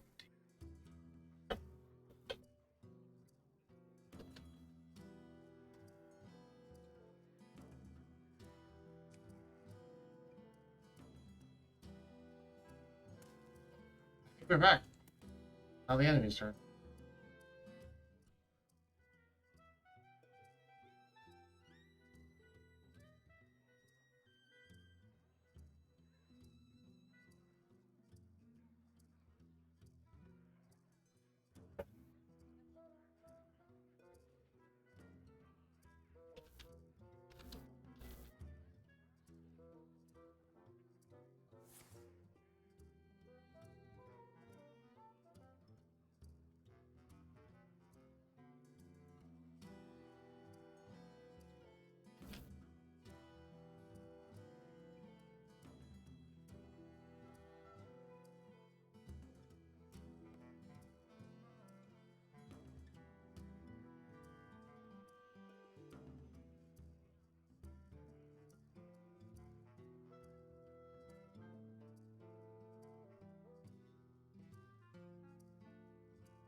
I blame the fact that I'm streaming as to why this is happening.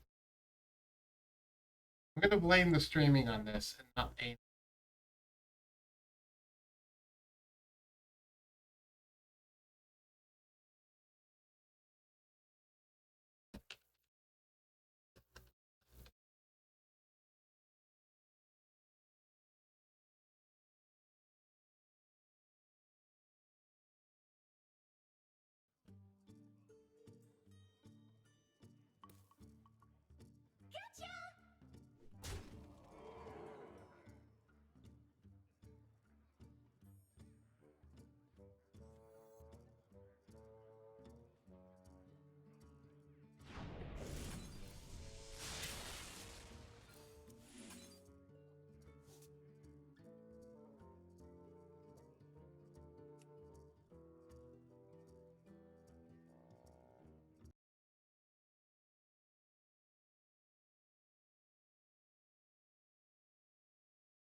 So yeah, my buddy he just sent me a screenshot of speed test, and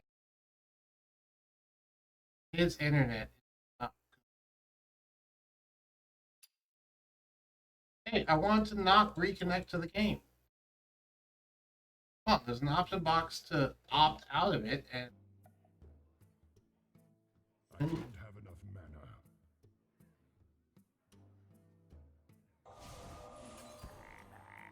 Job's done.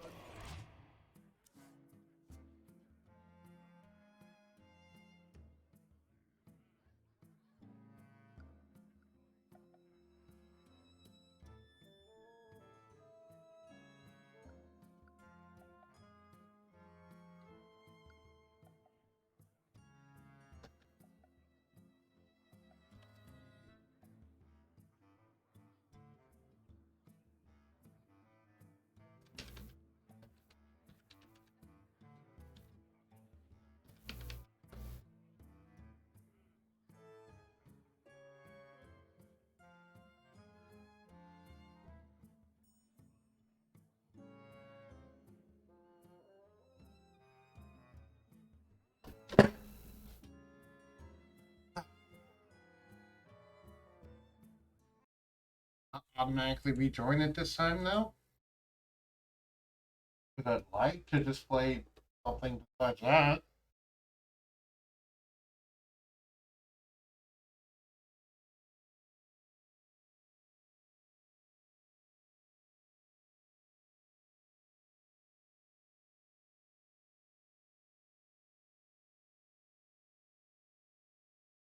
Hey, I'd like to actually have clicked the thing. No.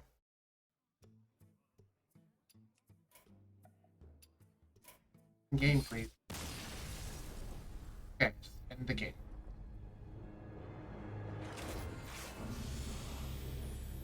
Evidently, I mastered Shaman by. Oh, I don't. Oh. Just mercy killed the game.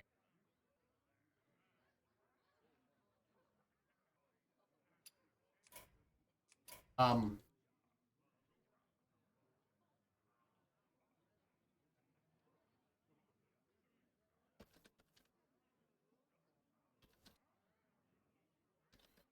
Sorry if this is somehow my fault, buddy. You do that. Out now we'll actually. Apologies to whoever's currently viewing. We're having slight technical issues. We're being do well. Frankly, I can't think of how any way to describe it other than bad internet. Not on my end. I was doing a friendly match with the friends, but it kept getting lots of problems. Anyway, let's go back to Mercenaries. Back to our regularly scheduled programming. Back to Black Rock Map. Back to Baron. Let's try my Shadow team. Why is it Frost / Shadow? Why can't it just be Shadow? Oh, also, I need to love some.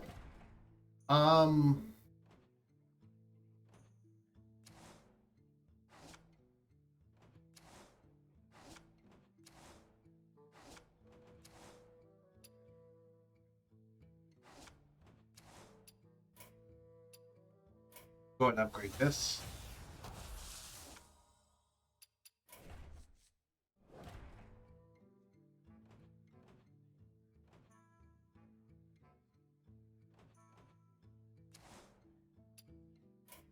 Increase the blue.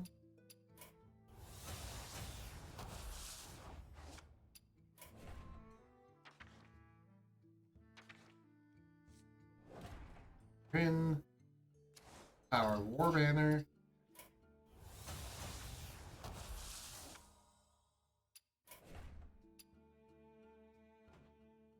Why is this Frost?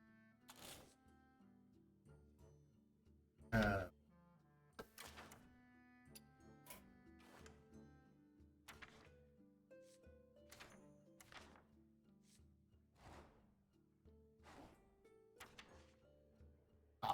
Currently, I have 6 mercenaries. Yeah, why? Lost. Shadow. Oh, because Scabs technically isn't Shadow. Because what do I use? 8 health to this mark at the end. 12 damage to all.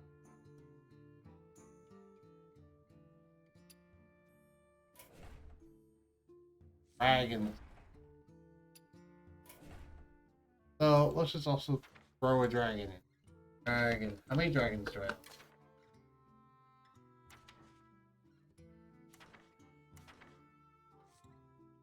I own one other dragon, Brightwing. I guess I'm throwing Brightwing. Brightwing is a little generic. That works.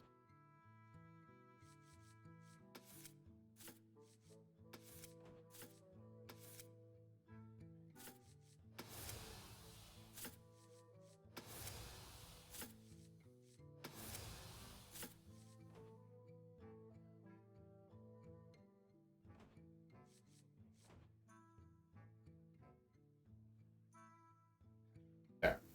Shadow Dragon. Let's try out the Shadow Dragon team. Why not?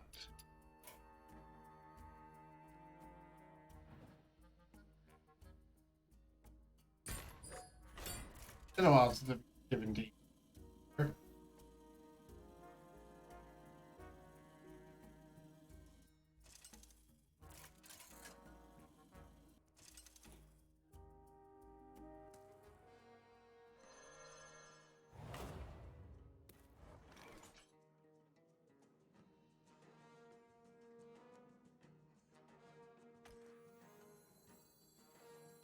The spirits be restless. Your death brings me the void is filled with many whispers.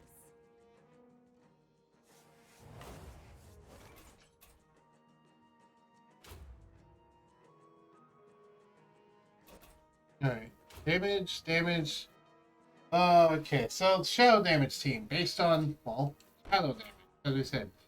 So, Vol'jin, his gimmick, is that he has 3 different moves. You can do Shadow Shock, which deals damage and slows enemies. Shadow Surge, which deals damage to all enemies, or deals more damage to all enemies if it's comboed. Or, Curse of Weakness, which gives all enemies +4 shadow weakness and then deals damage to them afterward. So he's kind of the main crux of what makes shadow damage so strong. However, Tamsin Rome is also one of them.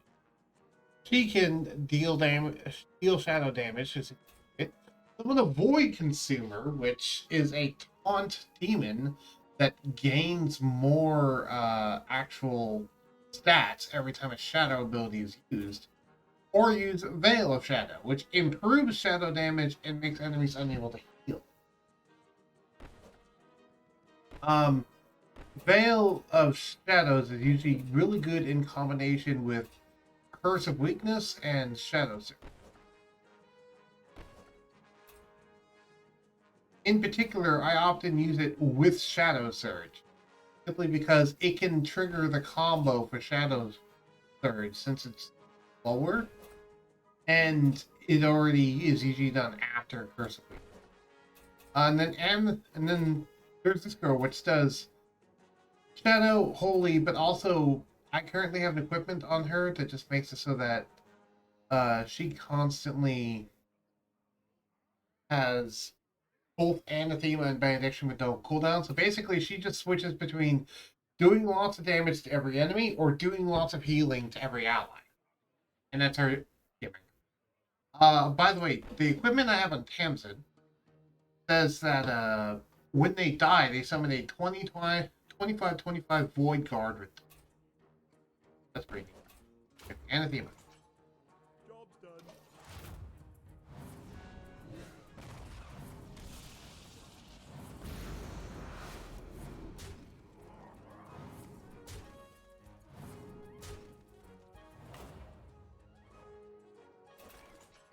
So Curse of Weakness, Void Consumer, Benediction.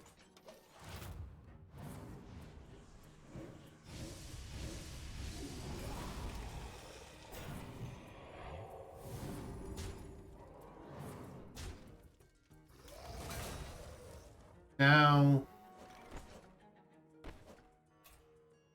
Shadow Surge, Veil of Shadows, and Anathema. That's going to be it. Job's done. To wrap this up, because this deck, this team is built to be just incredibly strong, incredibly fast. Whereas the nature team is built to get ever scaling damage and be key as all heck. This is a glass cannon build, pretty much. The shadow team is pretty much a glass cannon. Okay, maybe not necessarily glass cannon, but it's a DPS focused. Focus on just doing as much damage as quickly as possible. The only form of healing this team has is the one chick who does Benediction, which heals the entire party. And that's it. That's all we have. Shadowlands. Yes, I'll take that. That gives you something shadow related to do turn the select. Which is neat. Which way are we going? Left.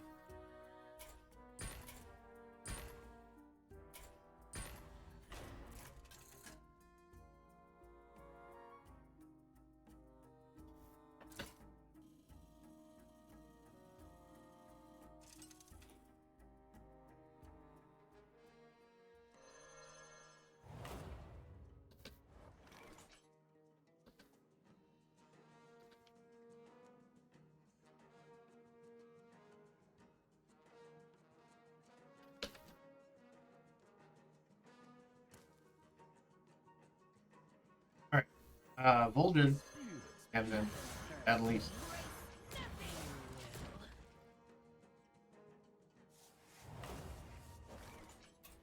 Okay. Deck. Deck. And.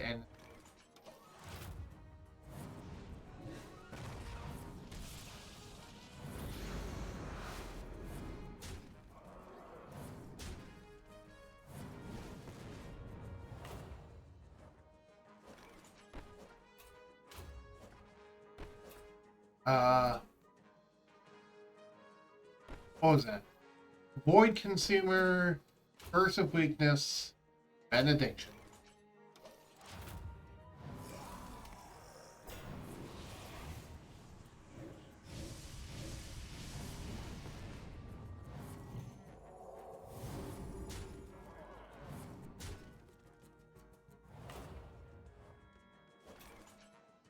Now, Shadow Surge, Veil of Shadows, you won't do anything.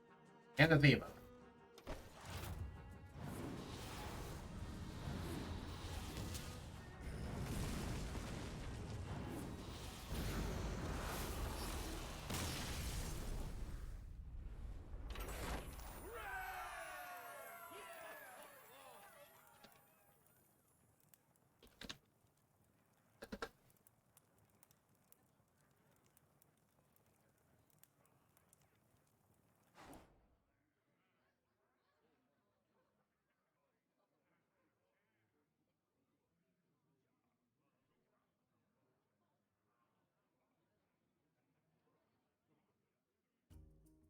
So, yeah, it kills incredibly quickly. +2 nature, +2 fire. Your beast and dragon. Help this adversary with one on your badge. Character take. For dragon sign.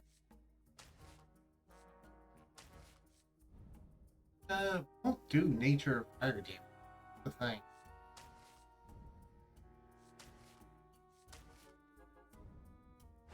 Firing defense.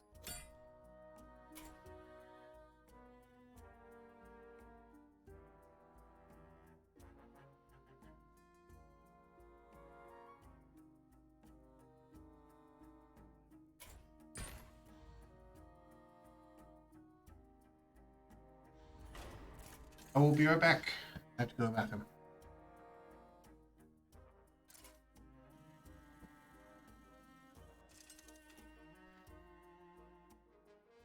I guess I'll get more water while I'm going. While I'm gone.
I've returned.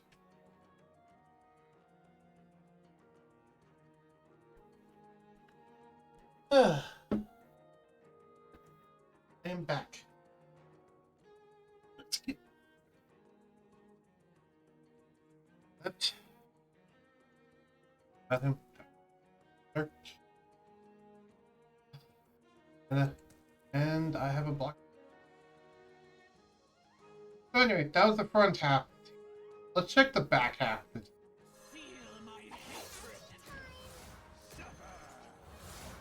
Now, these are all the people that just kind of, they aren't super great, but they're just kind of supporting cast for the team. These guys, unlike the Murlocs, don't really have a synergy. And Bright Wing is only here because Racking's Sight requires you to have another dragon. Ideally, I just use Twilight Extinction and Shadowlands constantly. This benefits from having another dragon, so that's why Brightwing is here. That's why this is here. The reason why he is here is even though almost all his abilities are spell damage, Siphon Life is shadow damage. And it restores health to orcs and demons. This guy is mostly a orc and fell damage for the character. But he does technically have a shadow ability, and he's one of the only people I have that do have shadow ability. Yeah.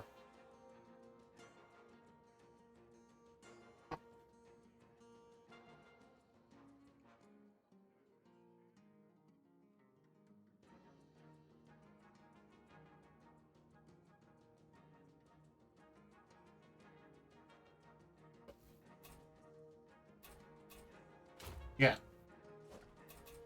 And that's the gimmick of this back team. None of them are super great on their own, but Job's done. generally speaking, they act as like supporting cast from the main team.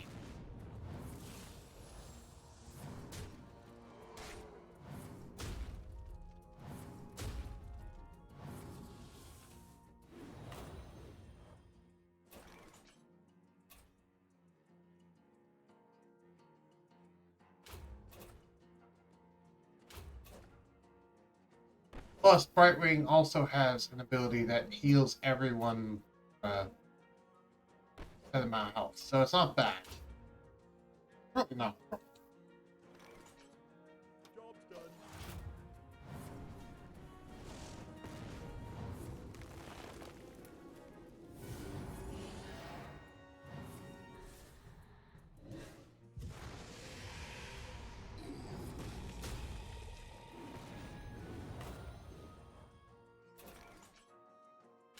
Shadowlands, Sparking Defense,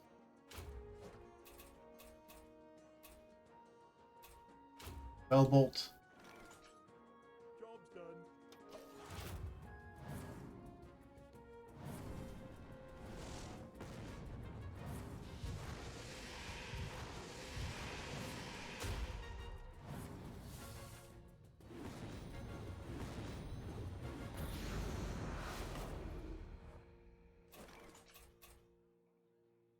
Twilight Extinction, Pixie Dust, Ivan Light.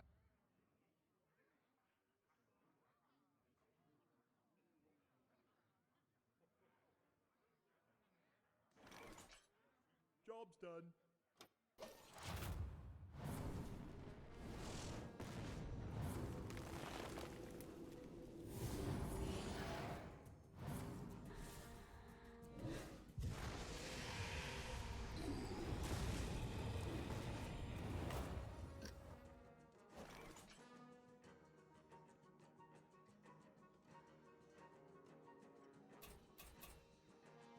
Shadowlands,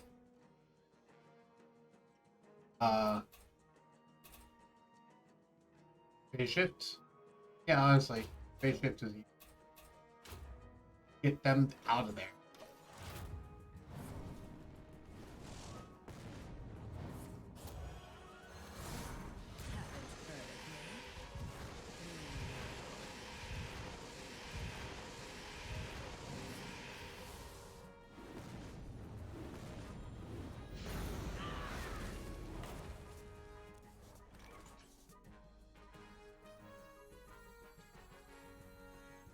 The spears be helpless.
Apologies, my wife is not.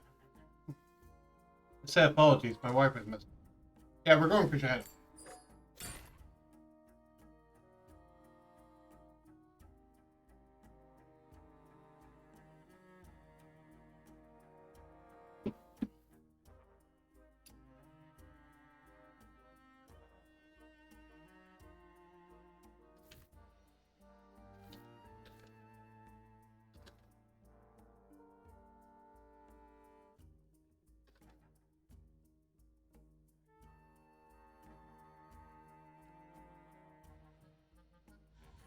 Arian Rin. Like,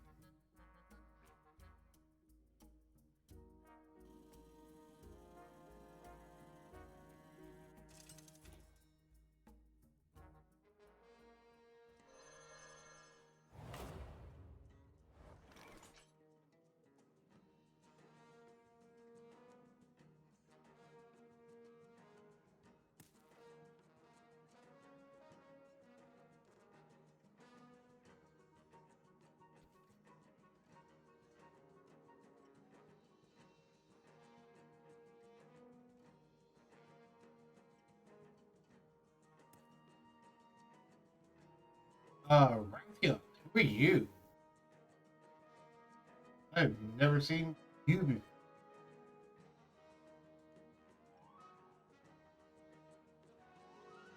Enter. Hems in Rome, Death Bolton, joy Emily Celine. is filled with many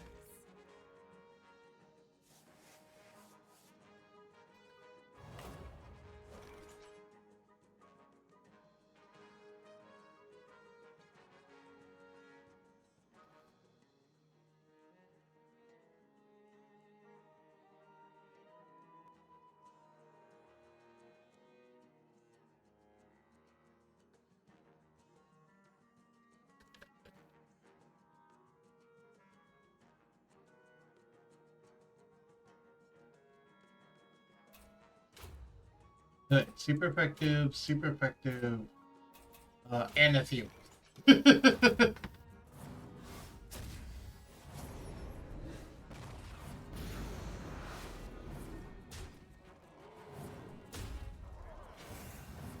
Was that? Next turn they must use a different ability or else take like one amount of damage? Hold on. Attack an enemy. Next turn they must use a different ability or take 18 damage and spell ability. Wow. What? Oh, thankfully I'm using a new ability. This one.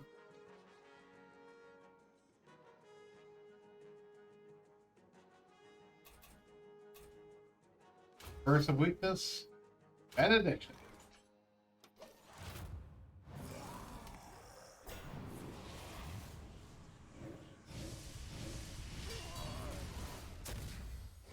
Aw, die.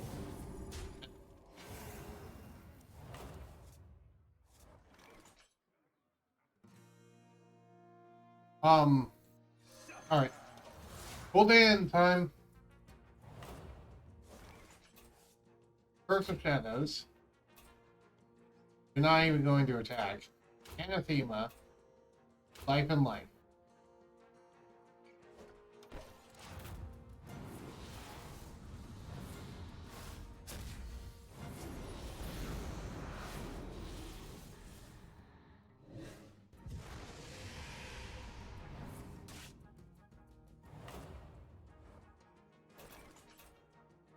More Void Consume.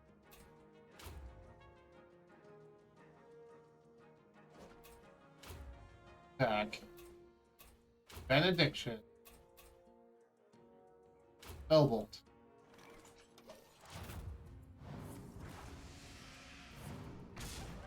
What was that? Wait a second. Wait a second. What was that?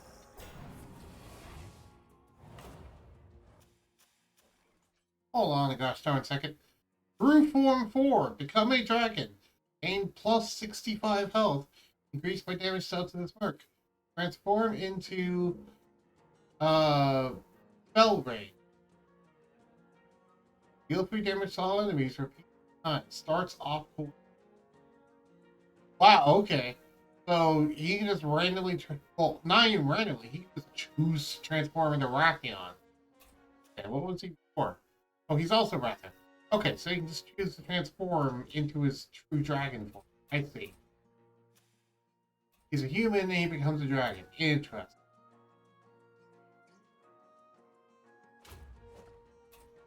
I see. I don't know if I like this, but I see what's going on now.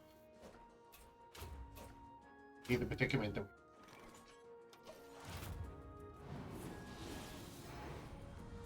oh.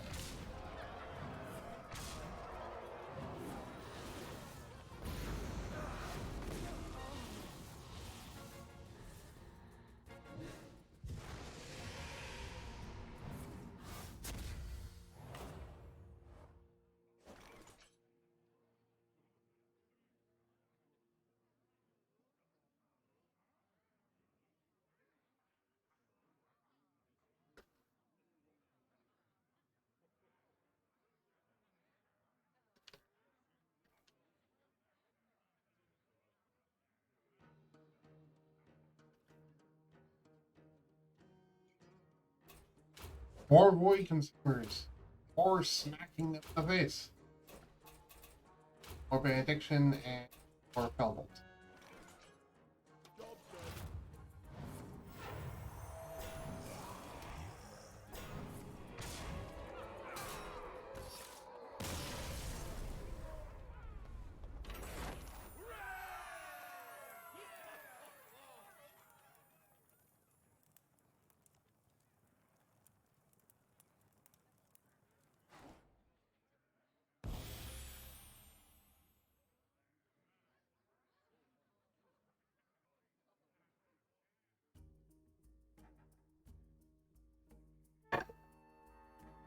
done. Deal 6 damage to all characters. He die, Cap. Whenever your characters play a shadow ability, cast Shadow Bolt 3 on a random enemy. Hello, that is amazing. Oh, we have to go this way anyway. Who cares if it's a elite fight? We have to go that way if we want to go to the portal, which I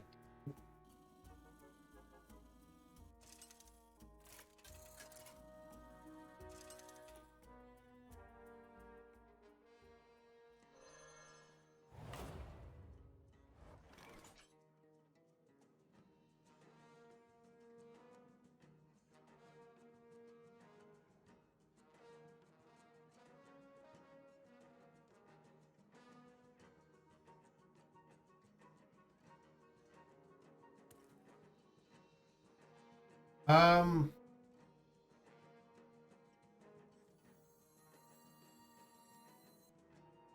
uh Instagram, Natalie Celine, and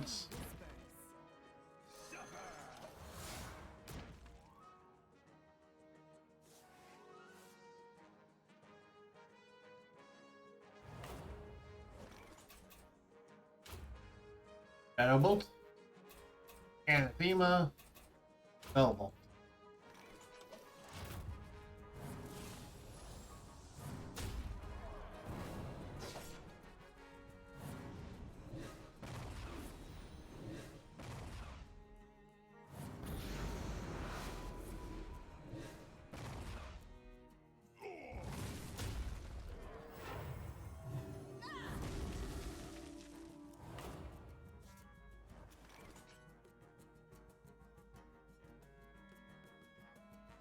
Oh, the upgrade version of Divine Assault gives all your characters. Yeah.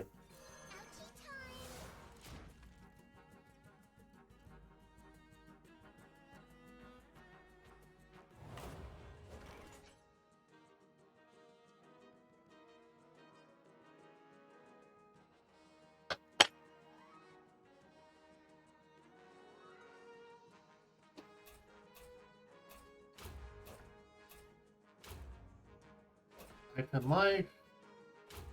Not heal.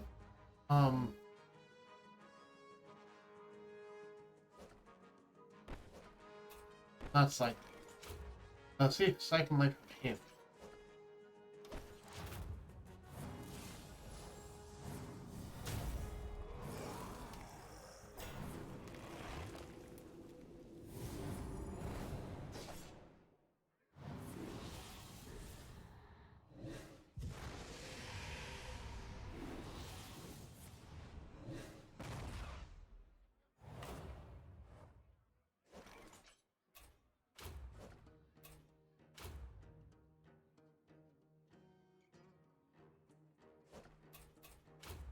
them, attack them. Defense.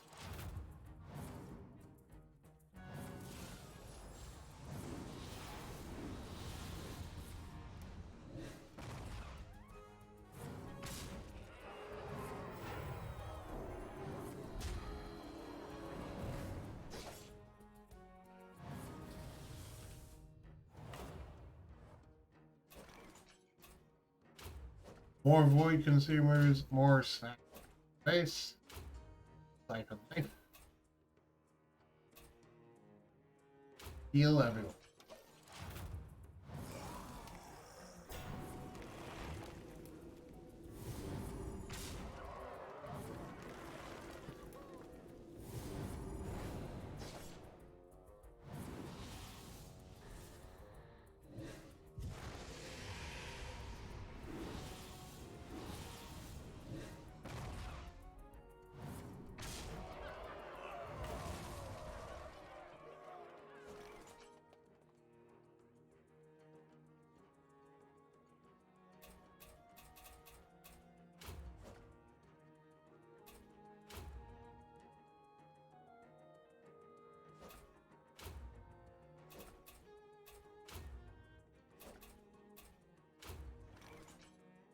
Job's done.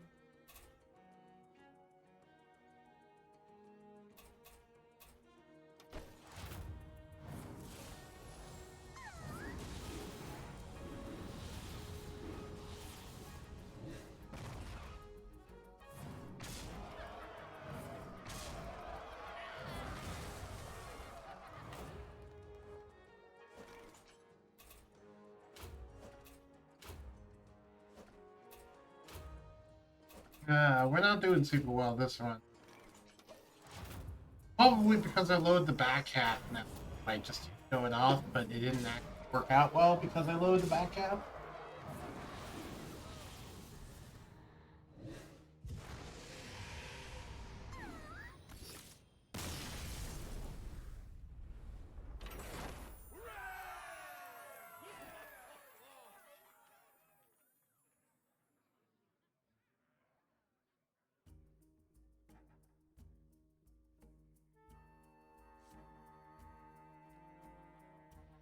After this Merc casts an ability, game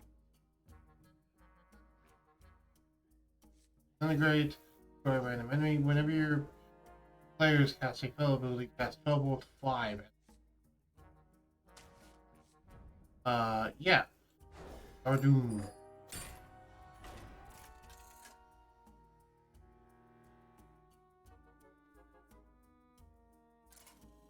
You're not casting that many spell abilities.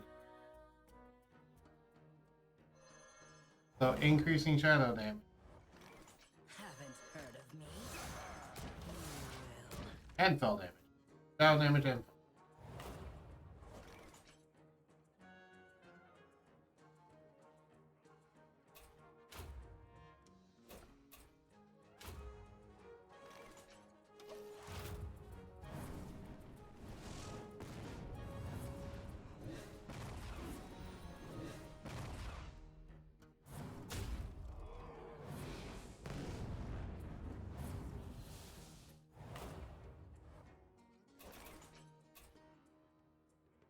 void can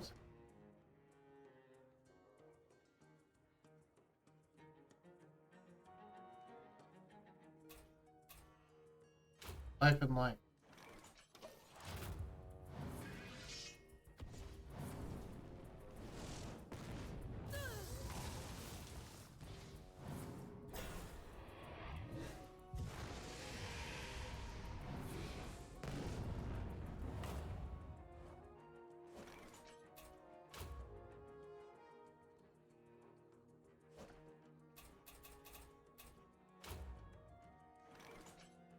Job's done.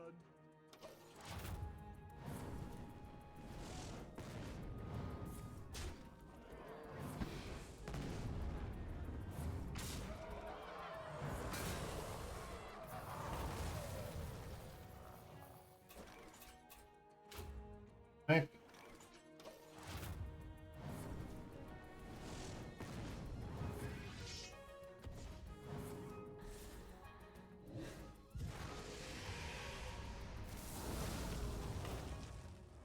I'll give this one more try.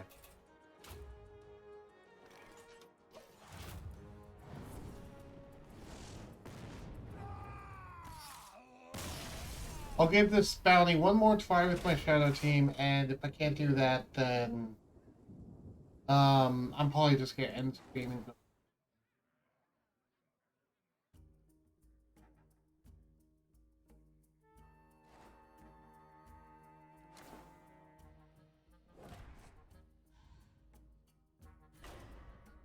Let's try one more time with my shadow. So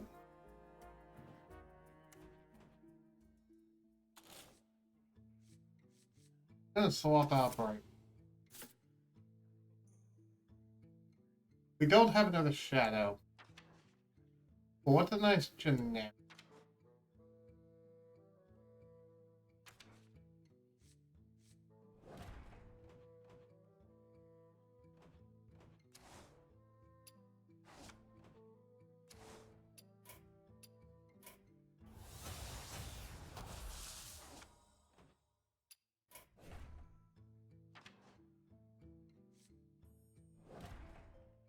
Average storm pike is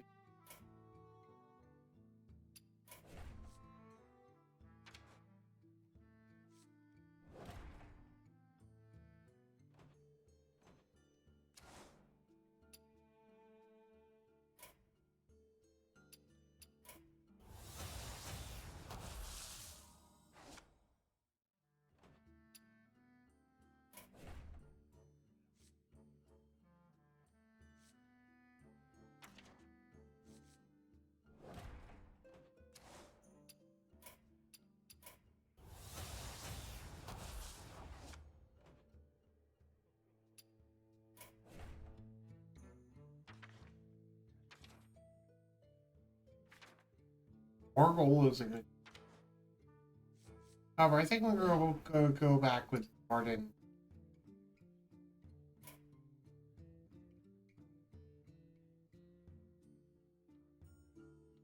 Just because that death vial is really just over. Actually, no. No. I'm gonna go with Carriel Rome. Because Carriel Rome is a nice generic just if I need a taunt, I have a taunt. You know. Yeah, none of her stuff serious with what's going on, but neither would Varden, and she's at least a protector that has taunt.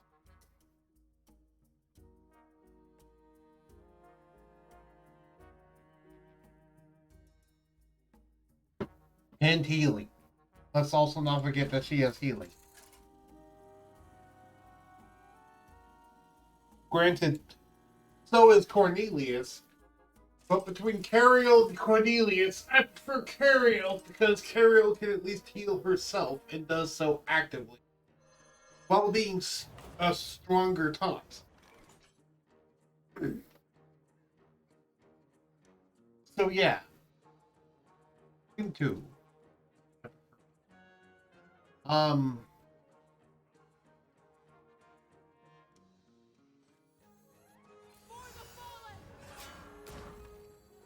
The spirits be Haven't heard of me. You Speaking of, we have two people who mainly use physical attacks and a fighter unit.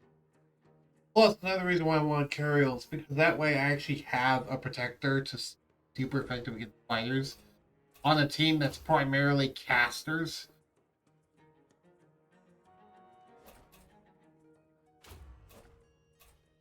Taunt. Taunt. Uh.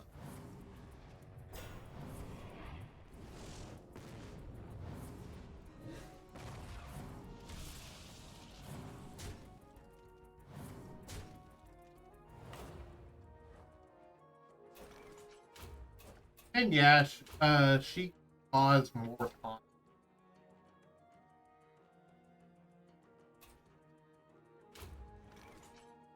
I mean, I don't want to rely on that. Plus, Cariel's a better taunt than the Quickens. In my opinion.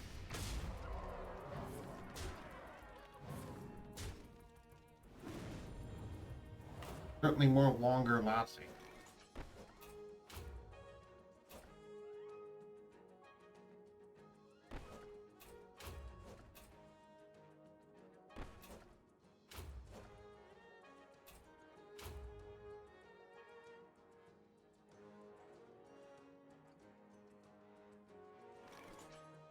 Job's done.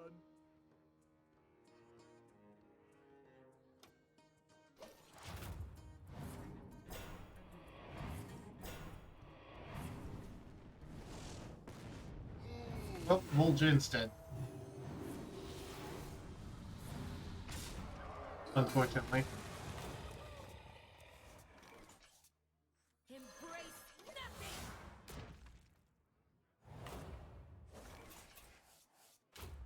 Or that. Or this. Or taunt.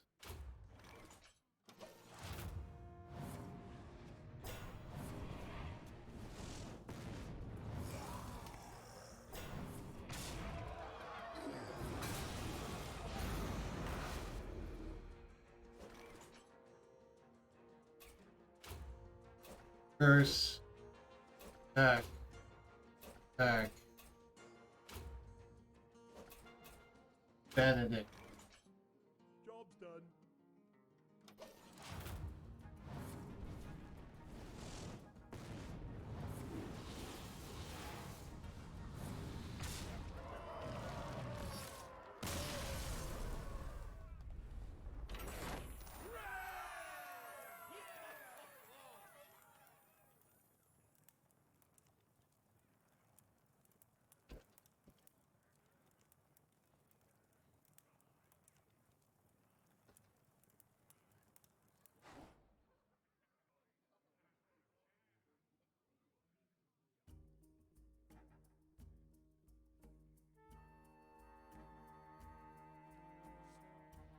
Acid. +2 heal. Beasts and dragons. Negative. Healing abilities restore extra health. Oh. Beasts and dragons. Interesting. They're really pushing a beast and dragon. I guess I might try a beast. Yeah, all that work together. I don't own that many dragons. Thing.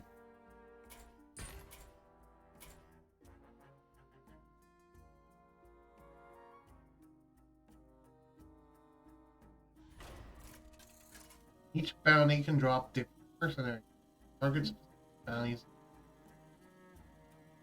I would, but I'm currently under a time limit, so I can't exactly do that. I usually do. But I'm under a time limit.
Um,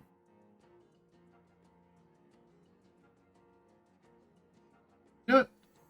Cariel, Sinestra, and Natalie Solis. Because all three of these people are healing. Which is interesting. Taunts. Wait, what? Control another dragon. I don't control another dragon, though.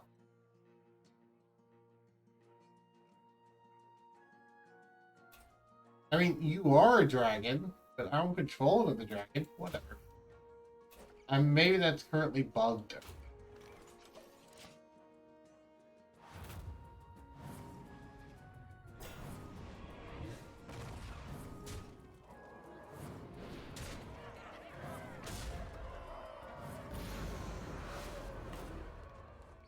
Are you Captain Galvangar? Deal 9 damage to all enemies. They have activated this ability. They deal 9 damage to all enemies. If they have acted, the ability they cast gains +2 cooldown. Oof. Oof, that's rough. What was this ability? Not that one. This one. Rending Cleave. Attack an enemy. If it has not acted this turn, apply bleed 7 to it and its adjacent enemies. Wow, this character is savage. Powerful. Okay. Wow. Okay. That is savage and powerful. Wow.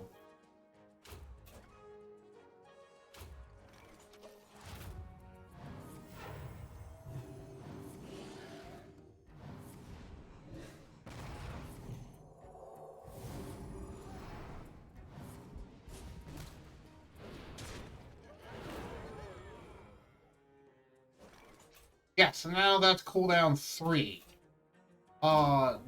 Geez. Louise. Penny Louise. Switch 12 health to.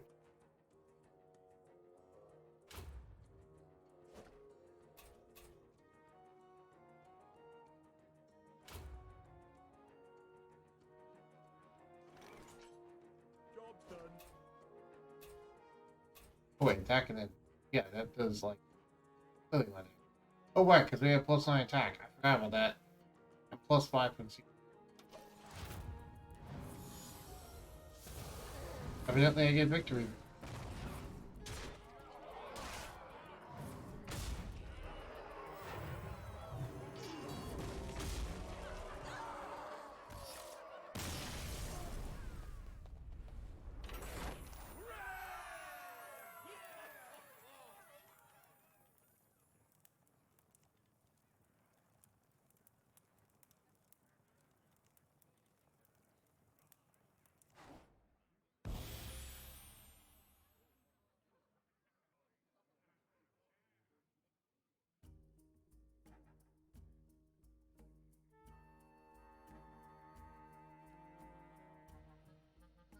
Deal 3 damage to a random enemy. Spell ability. Cast this. Elbow now hits it.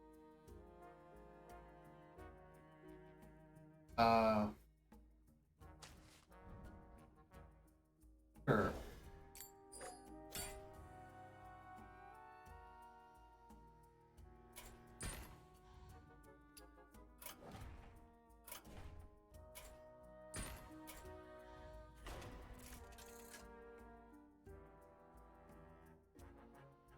Man, I'm claiming the rook.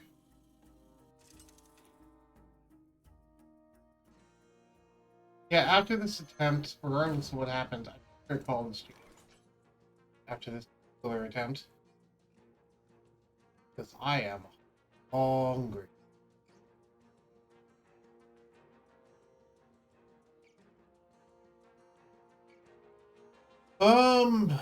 Even spread. Sure. See what I did last time.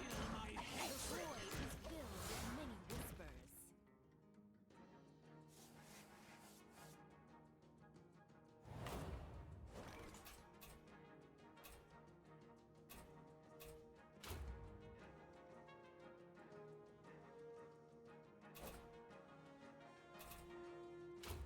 Except that appears to be bugged.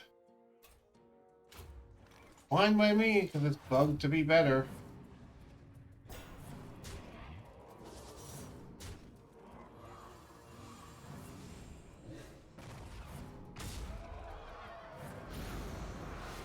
Or maybe it, no, it's not bugged. It's not Okay, it's bugged, but it's bugged in the fact that it's glowing even though you don't. Got it.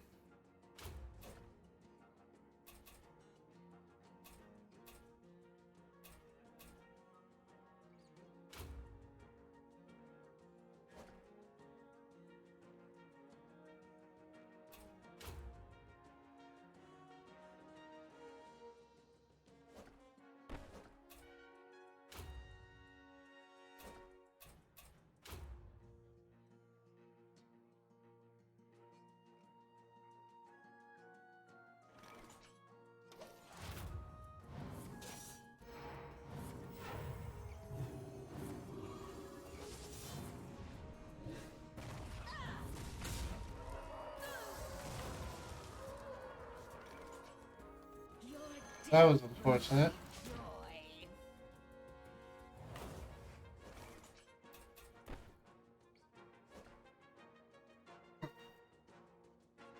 joy. Feel what you're trying to do to me, Bonnie. Don't do this. You know better than.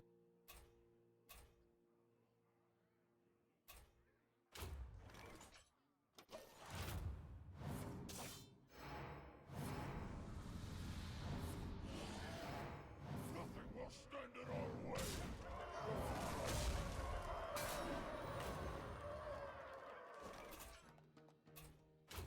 Feel.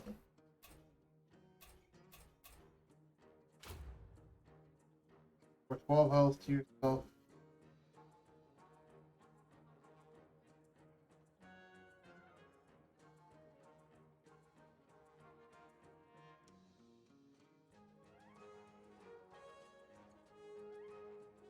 Instead, restore 12 health to yourself. I'm gonna board.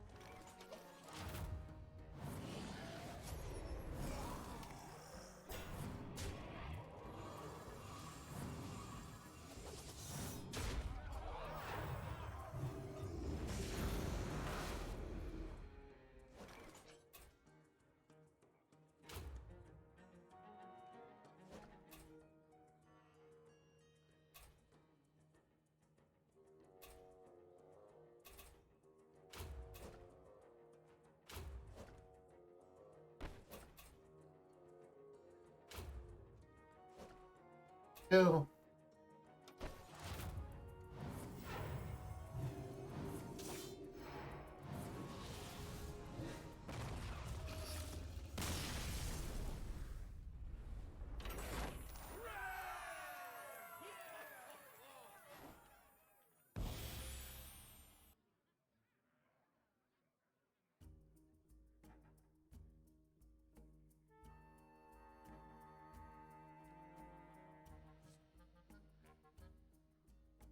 Okay, I'm gonna just call this fix.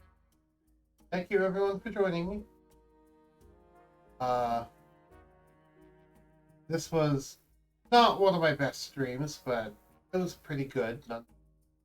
We got a lot. We got a lot done. We conquered Emperor Thorazan. That's something I like, and we also got to see the Wabbajack of Hearthstone. That was also entertaining. Anyway, see y'all later, and see you tomorrow. Hopefully for some Flame Rancher. Bye.